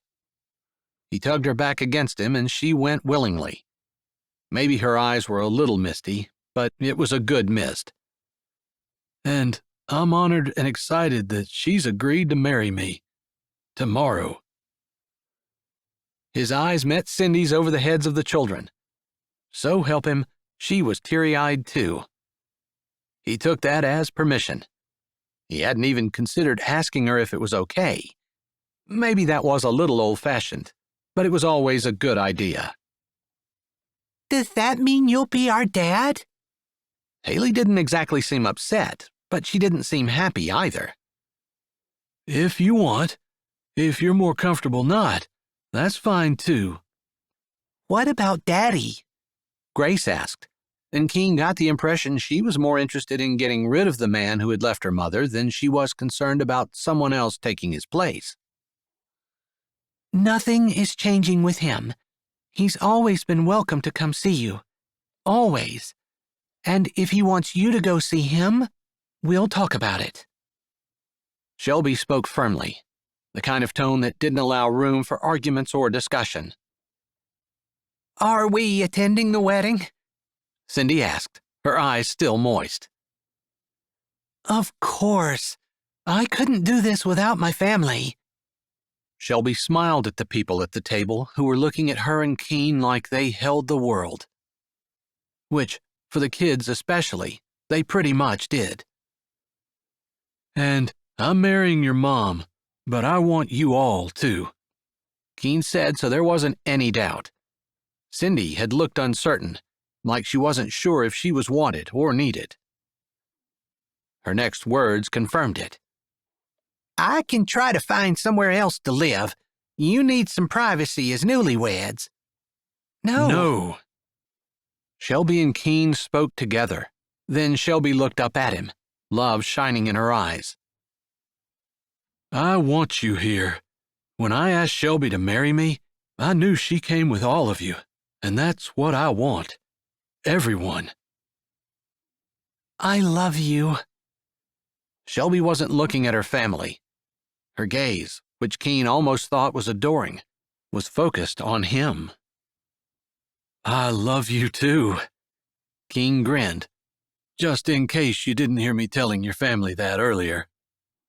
I didn't miss it, but I don't mind hearing it over and over. And over. Oh, keep that in mind. The wind gusted, rattling the panes in the windows and making the kitchen seem even more warm and cozy. Now, can a man get a taste of everything that has been seducing his nose since he stepped in the kitchen? Oh, I forgot to say that I love your mother as a great cook, he quipped at the children. You haven't even tried it yet, and this is the first time in my life I've made bread. It might be terrible. The kids said you were good. I'll take their word for it. And if you need some instruction, I'm sure Grace and Haley will be happy to help you out. The girls giggled, and Shelby's mouth trembled. Loving her children and her mother might not count as romance. Not in a romance book or a movie on TV. But if he knew Shelby, protecting and taking care of her family would be better romance than 1,000 boxes of chocolate or vases of flowers. He'd rather have a woman who knew what was important in life, and that was another thing he loved about her. I keep thinking of things I forgot to mention when I was telling everyone what I loved about you. Just break into the conversation and blurt them out. I'm fine with that. Shelby grinned as she moved away from him, putting the spoon back in the stew and giving it a stir. And maybe I should start listing the things I love about you. Don't say them all at once. I want to savor it and enjoy it. Maybe I'll write them down and pin them to the refrigerator. And maybe I'll steal that list and put it in my wallet and carry it around with me. I'll make a copy for you. He picked up the pot of stew and set it on the table. I'll take you up on that. A list of things you love about me and a daily note, letting me know that nothing has changed. She nodded, and as they sat down together, he clasped her hand in his before his new family bowed their heads in unison, and he asked the blessing. Epilogue. Esther McCartney lay on the couch in the big farmhouse where she'd grown up, exhausted, as she'd been for more than a year. She was sick and tired of being sick and tired, but no medicine had seemed to help, and the doctors had told her that maybe her body just needed time to heal itself. She'd begged them to tell her how long it would take to get better, but no one had an answer for her. From the pitying looks they'd cast over their shoulders as the people in long white lab coats whispered in a group in the corner about her condition, she half wondered if she'd ever get better. "Hello, the house," a familiar male voice called. Not familiar because he was here to see her. Not too many people were still coming to visit. It had been a year. Most folks thought she should be better by now. Sometimes, Esther figured they thought she was faking it or milking her disability out. Like she'd ever choose to stay in bed. She'd been an athlete, and a good one, in school. A farm girl, and she loved it. Involved in her church and community, and heady with the pleasure of living life. Like she'd ever voluntarily remove herself from everything she loved. Come on in, Monroe, she said, hating the tiredness in her voice. Hey, Moxie. The door closed. There were footsteps. Then Monroe's head appeared in the doorway. Candace is still at the barn. She texted me, said she tried to text you, but you didn't answer. Monroe dated Candace on again, off again. They were more like good friends than boyfriend-girlfriend, but neither of them had better prospects, so they kept at it. It was Saturday night, and he was here for their weekly date. Sometimes he came early and chatted with her for a bit, but he was late tonight. I didn't get it. I dropped my phone in the toilet. She giggled, despite her tiredness. Please tell me it's still there. Nope. He walked over, pulling the chair he always sat in when they visited, waiting for Candace to get ready, and setting it in the spot he always did, right beside her.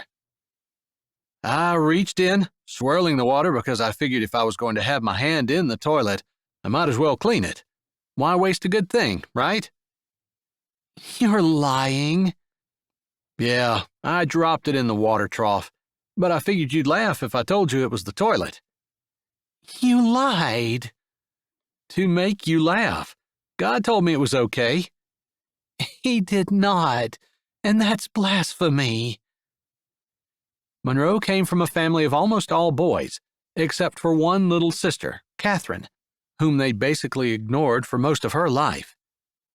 Esther had never had the nerve to bring the sister up and ask why Monroe hadn't made more of an effort to include her in the family, and she figured it wasn't any of her business anyway. He'd been nice to her, and she appreciated it, but it was Candace in whom he was interested. You're right. I did it because of my own sinful nature, but God really does have a sense of humor. I don't doubt it. He made you, Esther said dryly. And you just lied about playing in the toilet. I didn't lie about playing. I was working. Didn't you hear me say I took the opportunity to clean it? You don't clean toilets with your bare hands. Maybe you don't. Maybe no one does. No one except 8-year-old boys who don't know any better. I've been accused of never growing up. Maybe that's what they meant. Monroe looked thoughtful. I can almost guarantee it. That was another thing about Monroe. He never asked how she felt. Like he knew if she felt better, she wouldn't be lying on the couch. Hey guys, sorry I'm late. Candace spoke from the doorway, sounding out of breath, like she'd run in from the barn. Take your time. I'm busy now anyway, Monroe said, grinning and winking at Esther. You have an audience who can't escape, so you can practice your comedy routine all you want, and she's completely at your mercy. Esther swallowed and tried to smile. She hated being reminded that she wasn't well, although she also knew that Candace didn't mean anything by it. I don't think Esther will ever be at anyone's mercy. She might be down, but she's far from out. You're right, Monroe. Candace stuck her head in the doorway, half of a boiled egg in her hand. Esther's always been better company than me anyway. Even flat out, she always has a comeback. That's true. Hey, I thought we were going out to eat. Your turn to pay. Monroe's brows lowered. You'd better not think you're getting away with being cheap and taking me to a hot dog stand or something. I like hot dogs, Candace said with her mouth full. For an appetizer, Monroe mumbled, glancing at Esther, who mouthed, Make her take you to Chester's. He grinned. Chester's was the most expensive restaurant in a 100-mile radius. They exchanged a humorous glance at each other before Esther called out, He wants to go to Chester's. Candace, who was back in the kitchen, her mouth still full, said, Wonderful. Now I'm going to have to share my boiled eggs with him, or I'll go broke buying his dinners. Maybe you should have offered in the first place, instead of coming in here and flaunting your food while the rest of us could only drool. Esther wrinkled her nose. She hated boiled eggs. You hate boiled eggs, Monroe whispered. You hate boiled eggs, Candace called. But I haven't eaten since breakfast.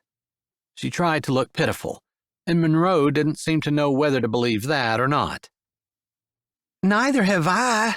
That's why I needed the boiled eggs, so I didn't pass out from low blood sugar until we get where we're going. Monroe drives slower than a turtle in park. You just officially offended me. You'll get over it as soon as you get the menu from Chester's in your hand. Candace walked in and handed them both a boiled egg. I'm going to get a shower. You really want Chester's? I'll have to dig something other than jeans and a sweatshirt out of my closet. Borrow something from Esther. She's got great taste. Monroe held his hand out and Esther gave him her egg. Good idea. She's not going to be using it anytime soon anyway. Esther tried to keep the hurt that comment elicited from showing on her face. You can't wear my white blouse with the black buttons. That's the one I was going for. It's perfect for Chester's. Monroe took a look at Esther's face and swallowed his egg before he called out. Wear your green shirt, the one with the gold stuff on it. That looks good on you. I don't have a green shirt. Candace's voice sounded confused. Monroe looked panicked. Tell her to wear the blue one. It brings out the blue of her eyes. Wear the blue one. It brings out the blue of your eyes. Really? You like that one? Esther nodded, prompting Monroe. Yeah, I like it a lot. He lifted his hands, popping the last of her egg in his mouth before he whispered. What blue one? I don't remember that one. Trust me, Esther said.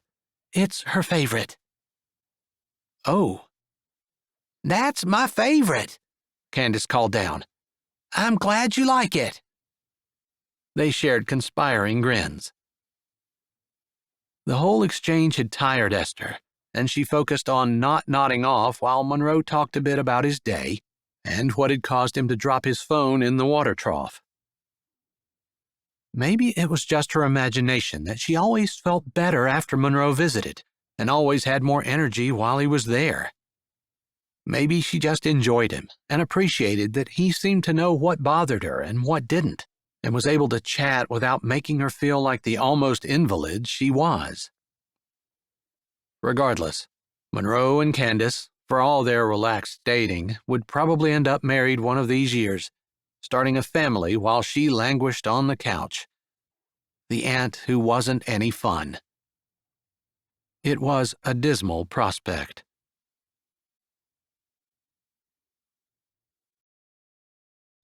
Hi, this is Jay, and thanks for listening. If you're ready for another great audiobook, here's one we think you might like. Or check out the playlist with all our latest releases. Don't forget to subscribe to Say with Jay, give this video a thumbs up, and tell us what you liked in the comments.